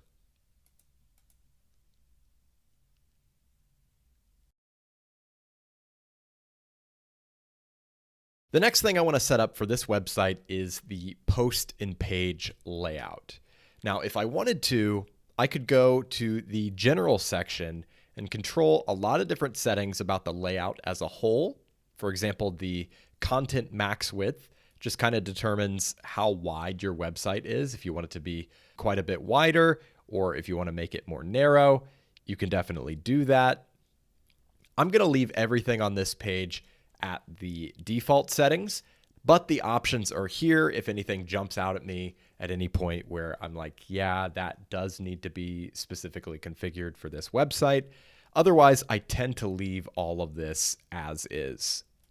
So for this video, we are going to go down to the posts and pages layout, and we'll start with the page layout. So to see our changes, we're going to need to go to a page. So I'll go to my About page, and the first thing we need to choose is whether we want the title to appear above the content or in the content area.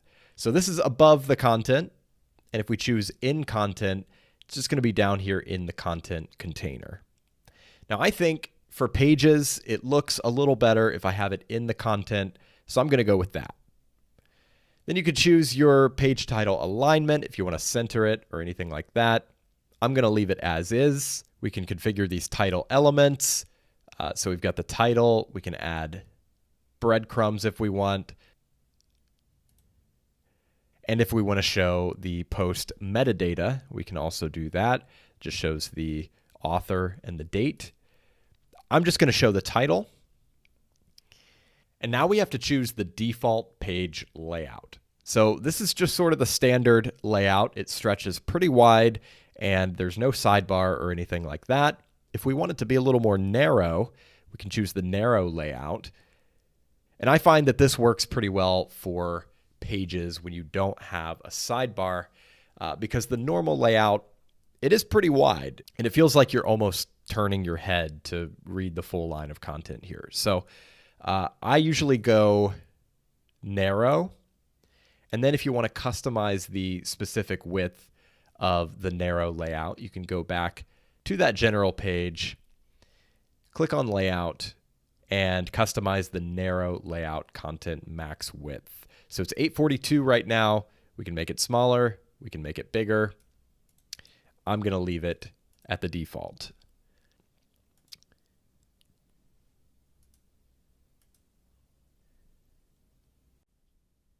If we want to, we can also add a sidebar. We can do a right sidebar or a left sidebar. And then we can choose the default sidebar. So we've got sidebar 1 and sidebar 2. Now I think for my pages, I'm going to leave it on the narrow layout, but I will use a sidebar for my posts. Next, you can choose whether you want your content to be boxed or unboxed. And just to show you what that looks like, boxed sort of separates the content area from the background.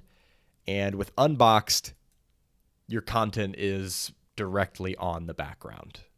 So I usually go with boxed. And then we can choose to enable or disable content vertical padding. So that's this blank space above and below the content area. So you can see if we disable it, the content area is right up against the header and footer. And we can also have it only on the bottom, only on the top, or again, disabled completely, but I'm going to leave it enabled. We can show a featured image and comments if we want. I don't really need a featured image or comments on my static pages, so I'm going to leave those disabled. Now I'm pretty happy with this layout for my pages. Nice and simple. So I'm going to go back and get started on my single post layout. So again, we have to go to a post for this to reflect in our preview. And this is sort of what the default post layout looks like. We've got our title showing in content. We could do above content, which would look like this. I'm going to keep it in content. And then once again, we have all of these options for what we want to display at the top of the post. So we can do breadcrumbs, categories, title, meta, and excerpt. So the way it's set up now, it's showing the categories, the title, and the metadata. That's pretty much exactly what I want to display. But notice you can also rearrange these things. So if I want to have the author and date above the title, for example, I can just drag it up over here and it moves up above the title. But I think it was fine the way it was, so I'm going to leave that there. And then we have to decide whether we want a sidebar.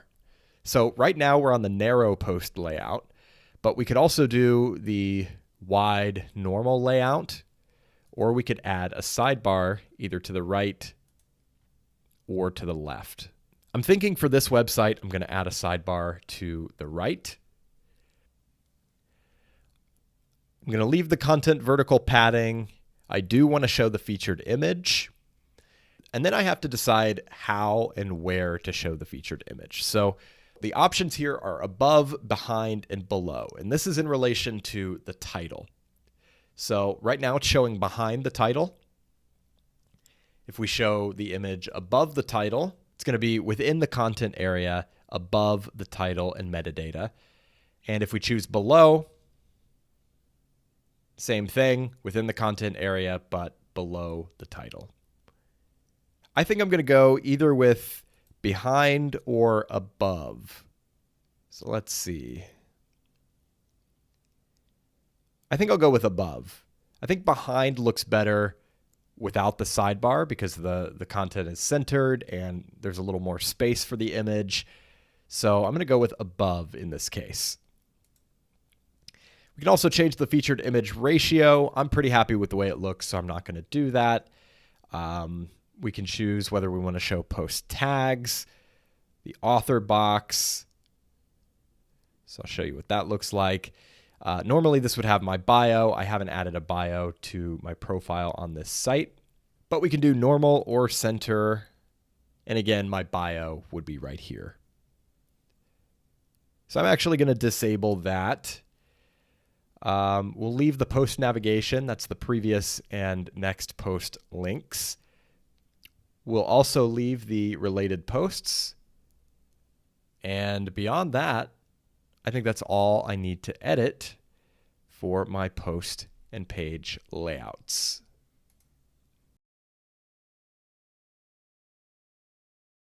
Since I've decided to use a sidebar alongside my posts, I do need to go ahead and configure and design this sidebar. Now, a couple of quick notes about sidebars. First of all, keep in mind that the vast majority of people browsing the web today are doing so on their smartphones and tablets. So chances are a good portion of your audience will never even see your sidebar. So does that mean that you shouldn't have a sidebar at all? Not necessarily. Now, I think a lot of web designers, myself included, are moving away from the tendency to have sidebars just because most people aren't going to see them. But it is a tool that you can use to drive meaningful action among the audience that does view your website on a larger screen like a desktop computer. So that brings me to the other idea I want to mention here, which is sidebars should drive meaningful action.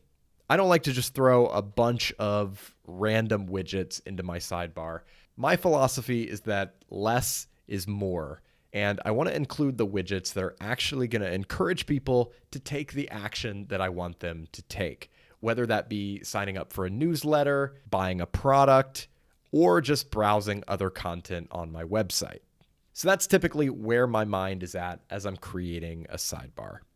Now, to edit this sidebar, we could go into the widgets area here in the customizer and go to sidebar 1. I personally find that it's kind of difficult to edit things over here because the space in the control area over here is very limited, and it's hard to manage the settings for individual blocks. So I'm actually going to go back to the WordPress dashboard, go to Appearance and then Widgets, and I'm going to edit my sidebar from here. So here we've got the familiar block editor, and we've got plenty of space to work with our sidebar for block settings and all that good stuff over on the right. So what I'm going to do is just go ahead and delete everything in this sidebar. So I'm going to remove all of these blocks. Actually, we'll go to the list view, and we'll just delete both of these groups right away. So we've got a blank sidebar now. And the first thing I want to add is a newsletter subscription form. So to make styling easier, I'm going to use a row layout. And I'm just going to do a single column, straight across row. So we've got our row layout. And then we've got a section within that row layout. So I want to add a form to this section. So this is the cadence form block. You can see by default it is a contact form, which is not what we want, but we can customize it. So I'm going to remove the name field. I'm going to remove the message field. And then we've just got the email. Now over here on the right, actions after submit is where we would configure what is going to happen with the form submission here. So if you're using MailChimp, for example, you could check that, and that would add the user to a MailChimp list. Now that does require the pro version of Cadence blocks, but for this example, I'm going to skip configuring this. I'm just going to leave it as is for styling purposes. You could also use any other form plugin for this purpose. You could use WP Forms. I think MailChimp has its own WordPress plugin if you wanted to use that, if you're using MailChimp. But again, this is just for aesthetic purposes, for getting this theme configured. So I'm just going to leave this as is. Now, the next thing I want to do is clean this form up a little bit. So for example, I don't want to show that asterisk there that shows that the email field is required. So I'm going to turn that off. And then I want to edit this field where it says email settings here. And I want to remove the label. Once I've done that, I'm going to enter a placeholder.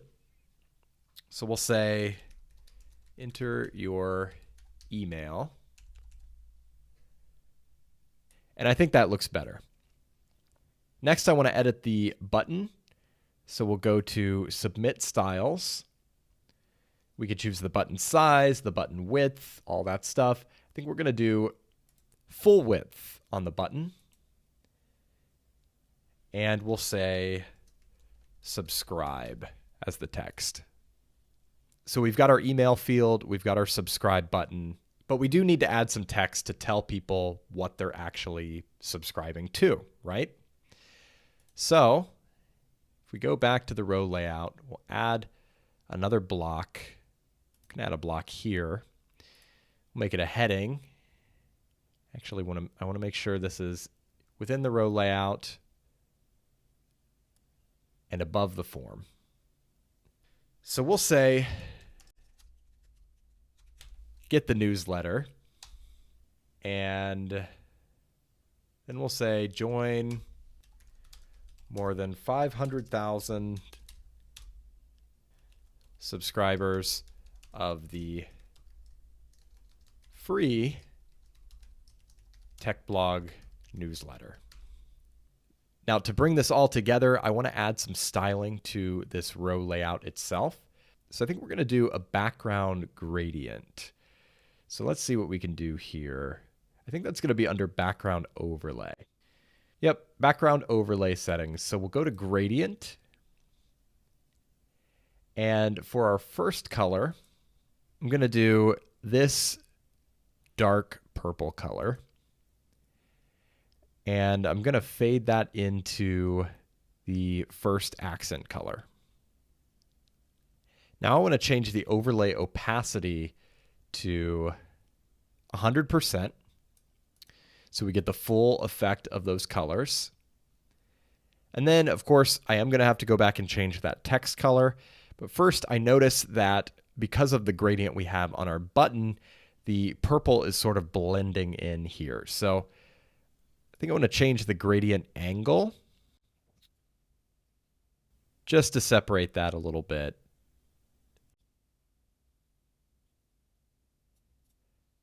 And I think that looks good.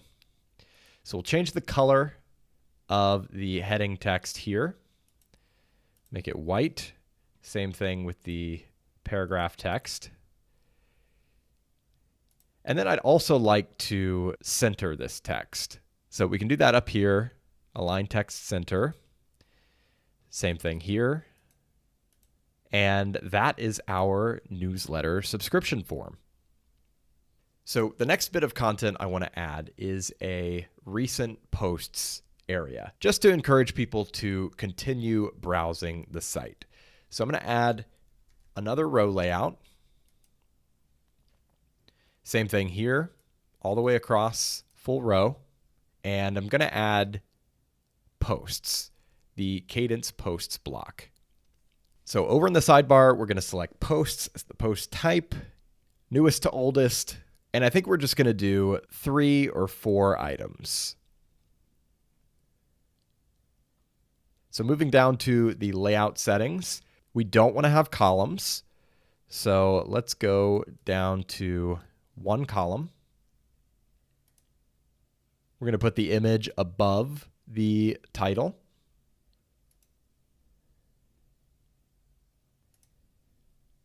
We're not going to show categories here. And I do want to bring the font size down quite a bit for the titles. So Let's bring it down to maybe 18, maybe 20. And then I also want to remove the meta info and the excerpt. We can keep the read more link, but I think I'm going to change it to read post.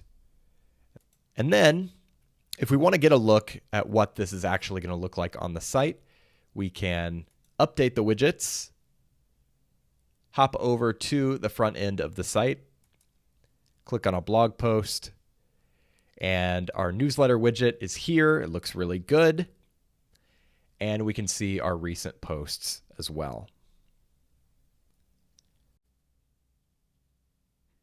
We could also add one more section to this sidebar. Remember, we want our sidebar to drive meaningful action.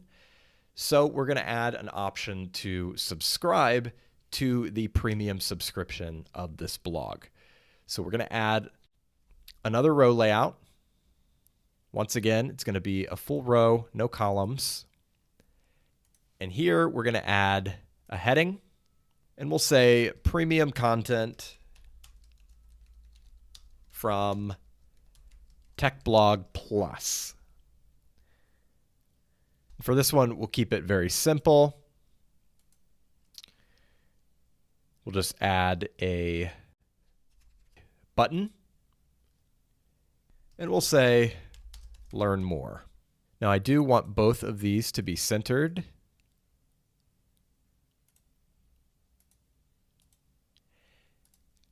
And then I want to go back to the row layout and add a background to this. I think with this one, we'll do a background image. So I'm going to drag in an image. We'll see how that looks. Need to change the text color of this heading, make it white. And we'll update and go check that out on the site.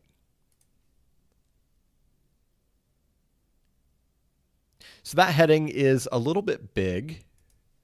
I think I'm going to reduce that a little bit. Make it maybe 22 pixels. We'll see how that looks. Premium content from Tech Blog Plus. That looks okay, but it could use some breathing room. So let's add a spacer here. We'll turn off the divider and just add maybe about 40 pixels of space. When we refresh, that looks good. Now, one more thing that I could do here is round off these corners a little bit by adding a bit of a border radius. So I don't want it to be too extreme. Just want to soften the edges. So let's see how that looks. 5 pixels. Nice. I'm happy with that. Premium content from Tech Blog Plus. And we could add a little blurb there as well, like we did with the newsletter widget. But yeah, that is a solid sidebar. I'm happy with that. And I think I'm ready to move forward.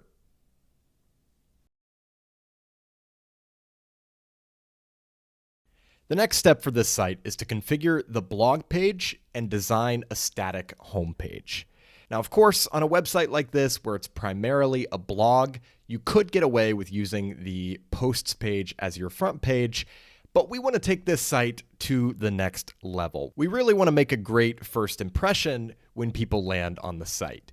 And also, you may recall this website has other objectives aside from just promoting the latest blog posts, right? We have the premium subscription, we have the newsletter, and we want to showcase those things on the homepage as well.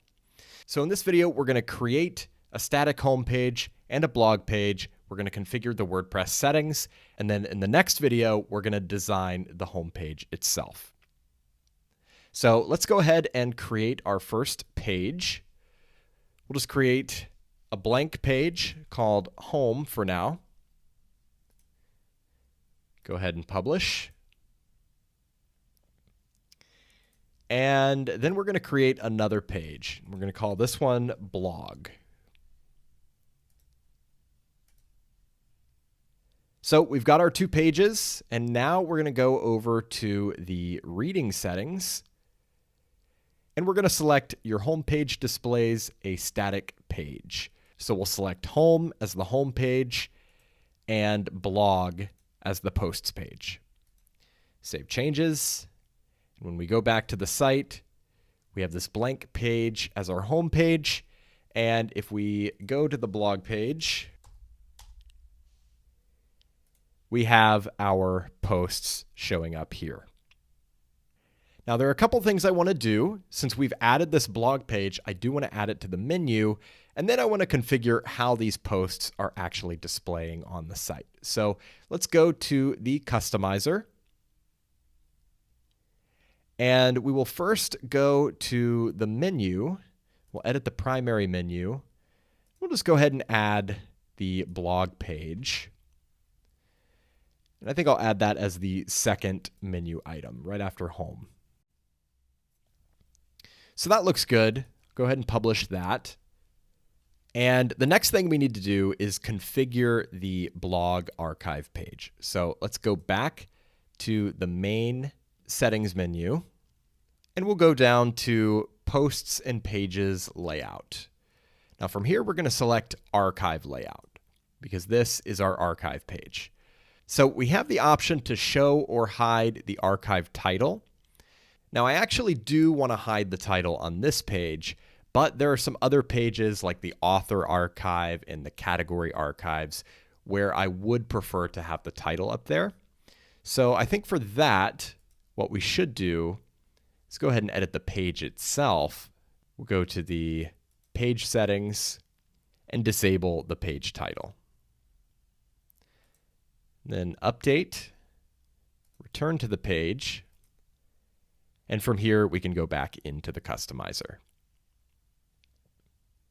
So back to Posts and Pages Layout, Archive Layout, and like I said, I'm going to leave that on for the other archive pages, and we can just kind of play with some of these settings. So all of these settings are for the title.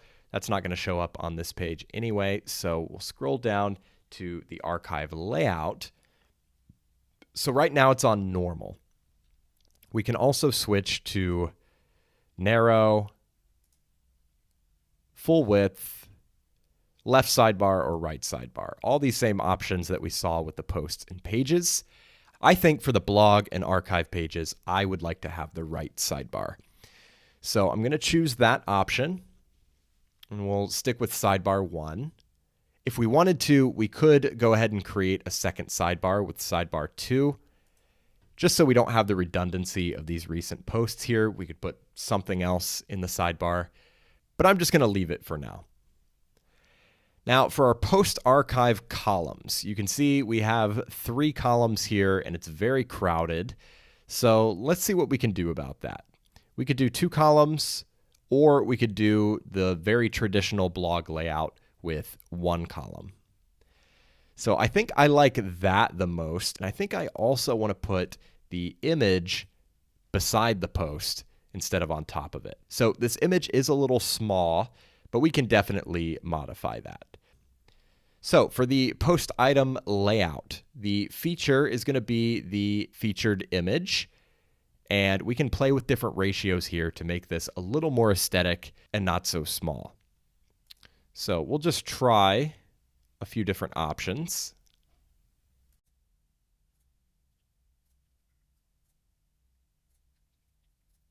So I think a 2:3 ratio is what I'm going to go with. We still have some white space down here, so we're going to need to shorten the content here. So I'm going to go straight down to the excerpt, and I'm just going to reduce the number of words to maybe 25. So this top one still has some white space. I think we have just a little bit too much content there still. So let's reduce that a little more to 20 words. Now, if we scroll down, all of these posts look much better now. And I think I'm happy with everything else here. So our categories, we could change the divider if we wanted to. I think I like the default. We could also change the style between normal, pill, or underline. I think we're going to do normal.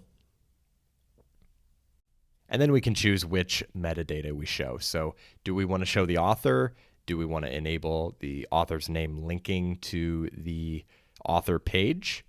Do we want to show the author image? So if we want to have a little avatar there, we can also disable or edit the word by. So we could say like written by or posted by, or we could disable it completely so that it's just my avatar and my name. I actually like that, so I'm going to leave it like that. We can disable the date if we want. We can add the time. I think I'm going to leave that just like that. We can add some other stuff here. I think I am happy with all of this. So this is our blog page. It looks really good. We've got the sidebar there, and we've configured how we want our posts to display. So that's our blog page. When we come back, we are going to configure the home page.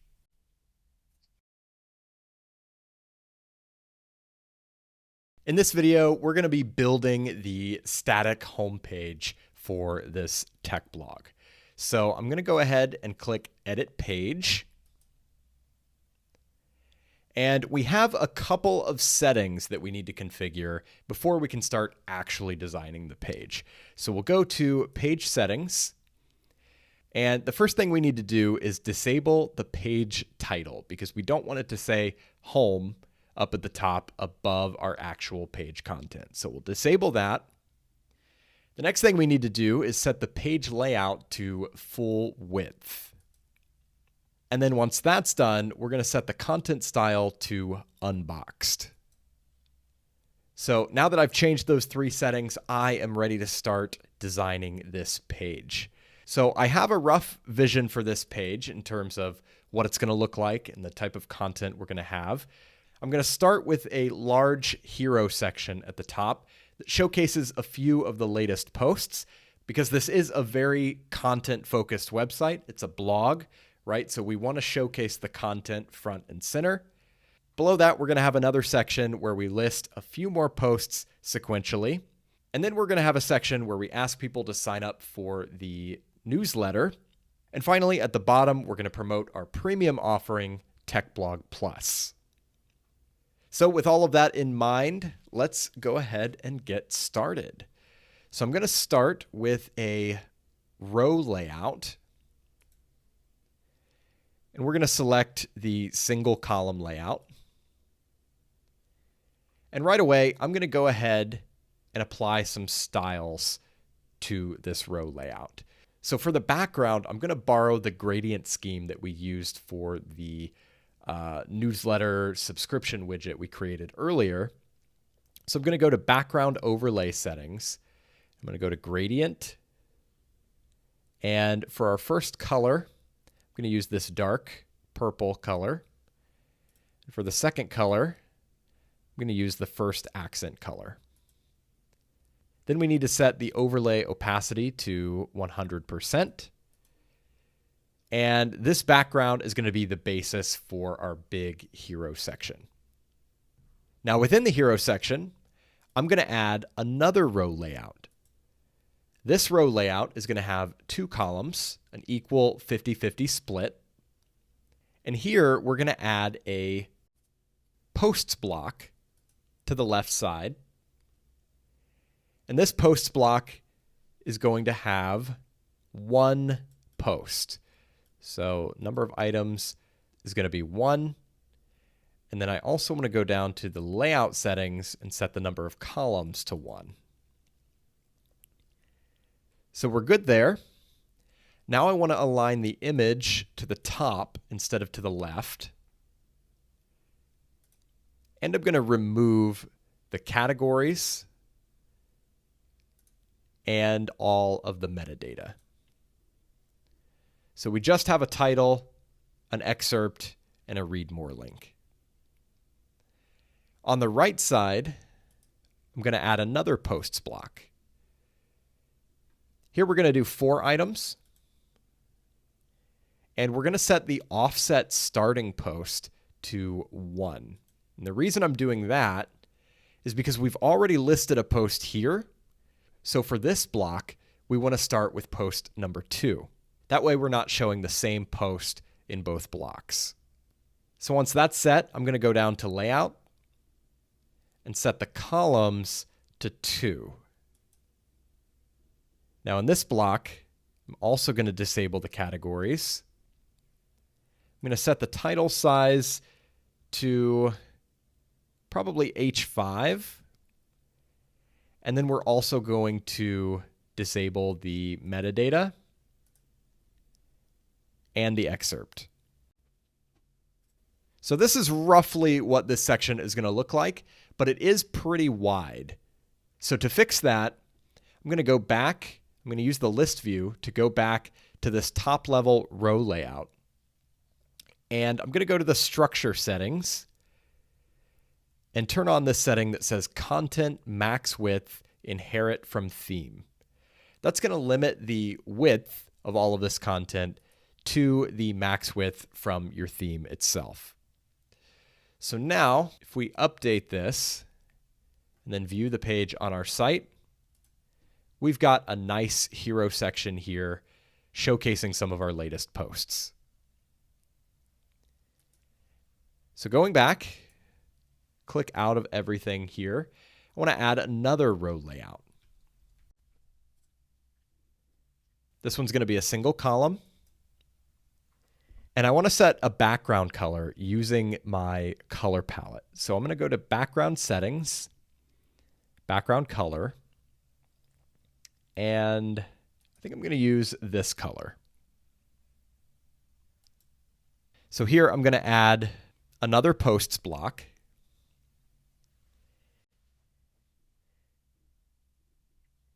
We're going to keep the number of items at 6.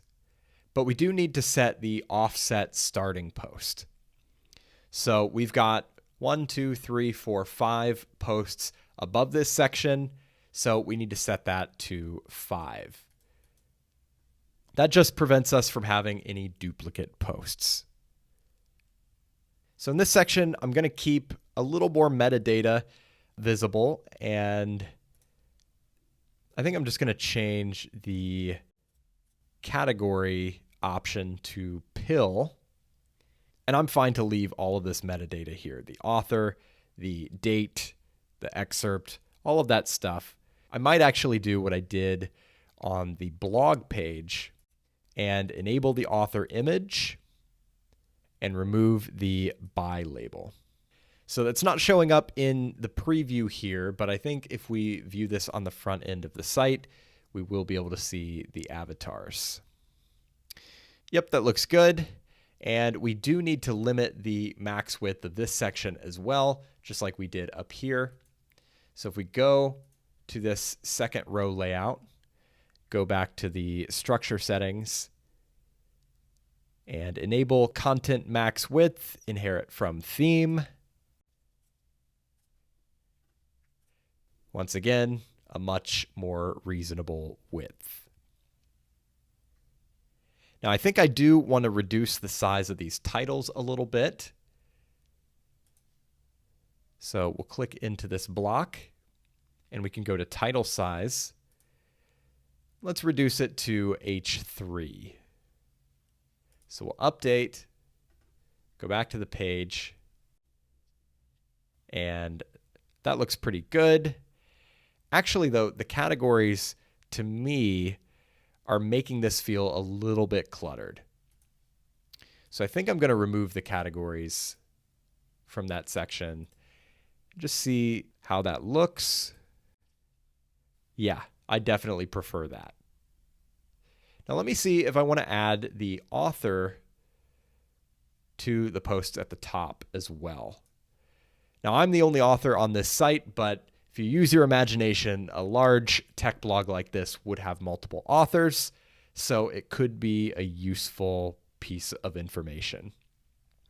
So we'll go to this posts block and enable meta info. And we'll keep all of it for now. We'll get rid of the author label, but enable the author image. Same thing in this block. Go down to the meta settings, enable, disable the label, enable the author image. And I just want to see if I like that. So actually, to be honest, this also feels just a little bit cluttered, at least in the smaller posts. So maybe we leave it on the most recent post, but disable it on these posts. So we'll go back, click into here, and just disable all the meta info. We'll try it again. That looks good to me. So we've got our first two sections pretty much done. There is one thing I'm noticing here that these sections could probably use a little bit of padding. So let's go back to the row layout. And we'll go to padding and margin. And let's just increase the top and bottom padding a little bit. So maybe 50 pixels. And we'll just see what that looks like.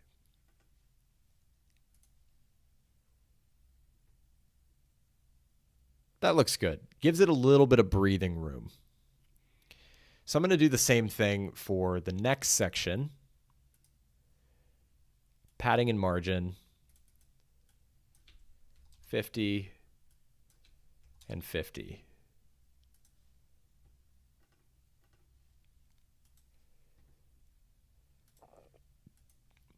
Okay, so on to the next section. We want to encourage people to opt in to our email list, right? So I think what we're going to do here is use a wireframe from the design library. So let's go to, let me make sure I'm clicked out of everything. Go to the design library, go to wireframe, and join the mailing list if you need to, accept the privacy policy, subscribe for access. And I'm going to look for a good form layout. I think this first one would work perfectly. So we'll add that. Now it says this block contains unexpected or invalid content. I'm just going to, we'll convert it to HTML and then we'll delete it because I can just recreate that pretty easily. So we'll go ahead and choose a new block here. We'll add a form, very similar to what we did before. I'm going to remove the name, remove the message, and then we've got the email and the submit button. So we'll go to label styles, remove the asterisk, and then we're going to go to the settings for this particular field. We're going to hide the label. Add a placeholder, enter your email, and then we can configure the submit button, wherever that is. Submit styles. We'll do a full width button, and we'll change the text to subscribe. And as I mentioned before, you'd have to configure the actions after submit section to make this form actually function. But for the purposes of this site, I am going to skip that for now. So I'm going to edit this heading, get the tech blog newsletter. And then we can just add some promotional text here. Join more than 500,000 subscribers and get the latest technology news and analysis in your inbox daily. Now the last thing we have to do is add an image here. We don't need this text. Let me see what this configuration is. So we've got a cover. I think we could actually just remove this cover and add a regular image. So I'm going to upload an image here.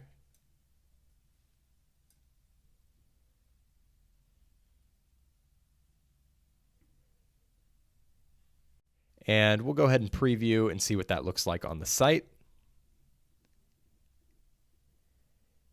Looks pretty good.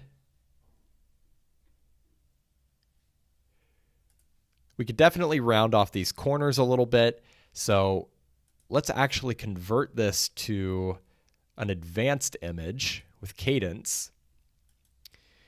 And when we do that, we can go to border settings,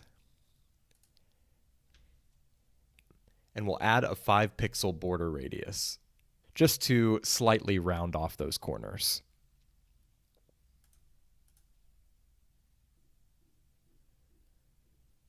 So that looks quite a bit better. And we've got one more section to add. So once again, we're going to go into the design library. We're going to look for a good wireframe. So let's see. We could sort by content. This might work. Yeah, this looks good. So we'll change this heading to something like Industry Insights from Tech Blog Plus. We'll say, get exclusive premium content from the tech industry's leading experts. Then we've got two buttons here. This is actually an advanced button block from Cadence. It has dual buttons, so you've got settings for button 1 and settings for button 2. To keep things simple, I'm just going to replace this with a standard button block.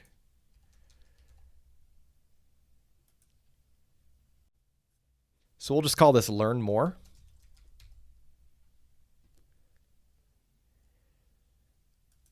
We'll make it full width.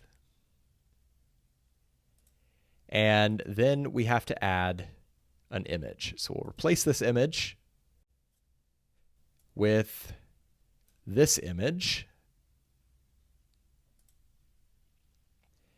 And the last thing I want to double check here is that this row layout has a proper background. I think it selected this from our color palette, but I'm not sure. So I want to go to background settings, and yep, this did come from our color palette, but I actually think I want to go with this one instead. Yeah, so we'll go with this one. And let's go ahead and preview this page.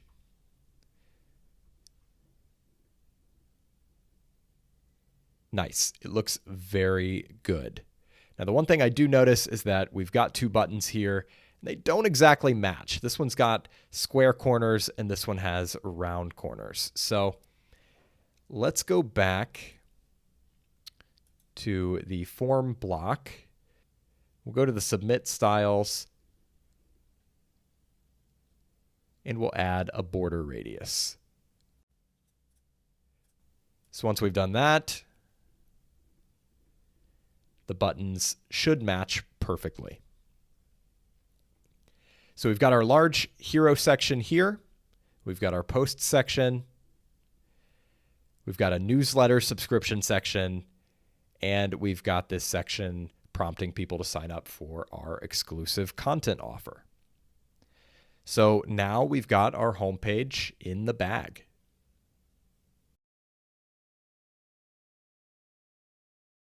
WordPress is a pretty reliable platform for building websites, but over time, you may occasionally run into issues.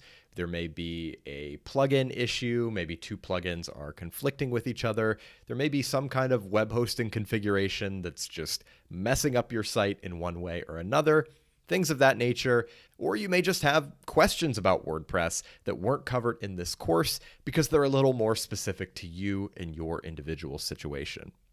Luckily, there is a wealth of free knowledge out there on the web, and if you have a specific question, it's really as easy as Googling it. And this is a surprisingly big part of what I do when I'm building out websites, because I run into issues sometimes. I am looking for solutions. I'm looking for plugins that do specific things. So I'm always Googling. So say you're looking for a membership plugin. You could search for membership plugin WordPress. And right away, you're going to get a lot of different articles, a lot of different options showing you some of the best membership plugins for WordPress. If you have a question, you're running into an issue, say your animated GIFs are not working in WordPress, you search for that. Right here, there's an article on how to fix it. Funny enough, the article is written by me.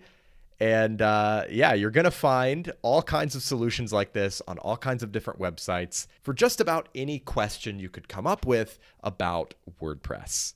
So like I've said many times before, one of the best parts about WordPress is the community. There are a lot of people out there sharing their knowledge for free. And if you have a more specific question that's not answered in some article on Google, you can get input from the WordPress community by just going to wordpress.org and going to the support forums.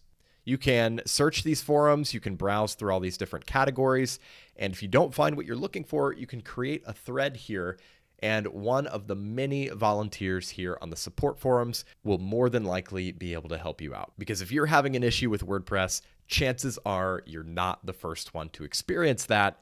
And there is a solution, whether it's already documented in an article on Google or it's just in somebody's brain and they can help you here on the support forums. So once again, WordPress is very reliable, but the nature of technology is that you're going to run into problems eventually. So it's good to know where to turn when that happens.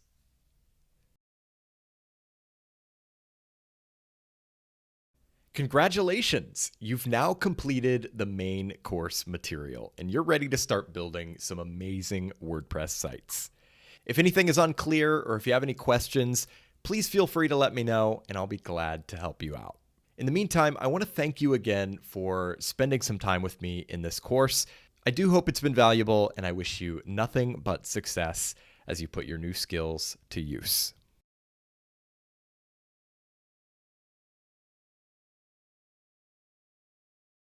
In this video, I'm going to show you how to move a local WordPress site to a web host.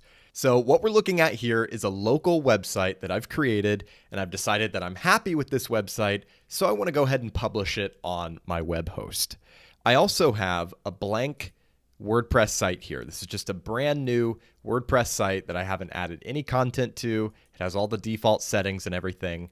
So if you haven't set up a web hosting account and created a WordPress site just yet, you'll want to go back to the beginning of the course and follow the steps to do that. Once you've got a site, you don't have to do anything to customize it. Just go ahead and do what I'm about to show you. So I'm going to go back to the local site. This is the site I've created with the local application on my computer. And I'm going to go to the WordPress dashboard. So from here, we're going to use a plugin called All-in-One WP Migration. So if we go to plugins and add new, you can just search for All-in-One. And it's going to be this option right here, All-in-One WP Migration. So we'll install that and activate it. And once we've done that, we can go over to the All-in-One WP Migration menu. And from here, we're going to click Export. On this page, we're going to click Export to, and we're going to choose File. Now, what this is going to do is it's going to take all the data in your website and export it to a file that you can then download. So click on this button to download it. You can see it's been downloaded right here. Now what we want to do is go back to our live website on our web host, and we want to follow a similar process. So we're going to go to Plugins, Add New. We're going to install that same plugin, all-in-one WP Migration. This one right here, install, and we're going to activate it as well. And this time, we're going to go over to the all-in-one WP Migration menu and click on Import. Here you're going to click Import From and choose File, or you can actually just drag and drop the file you downloaded right into this area. So I'm going to do that now.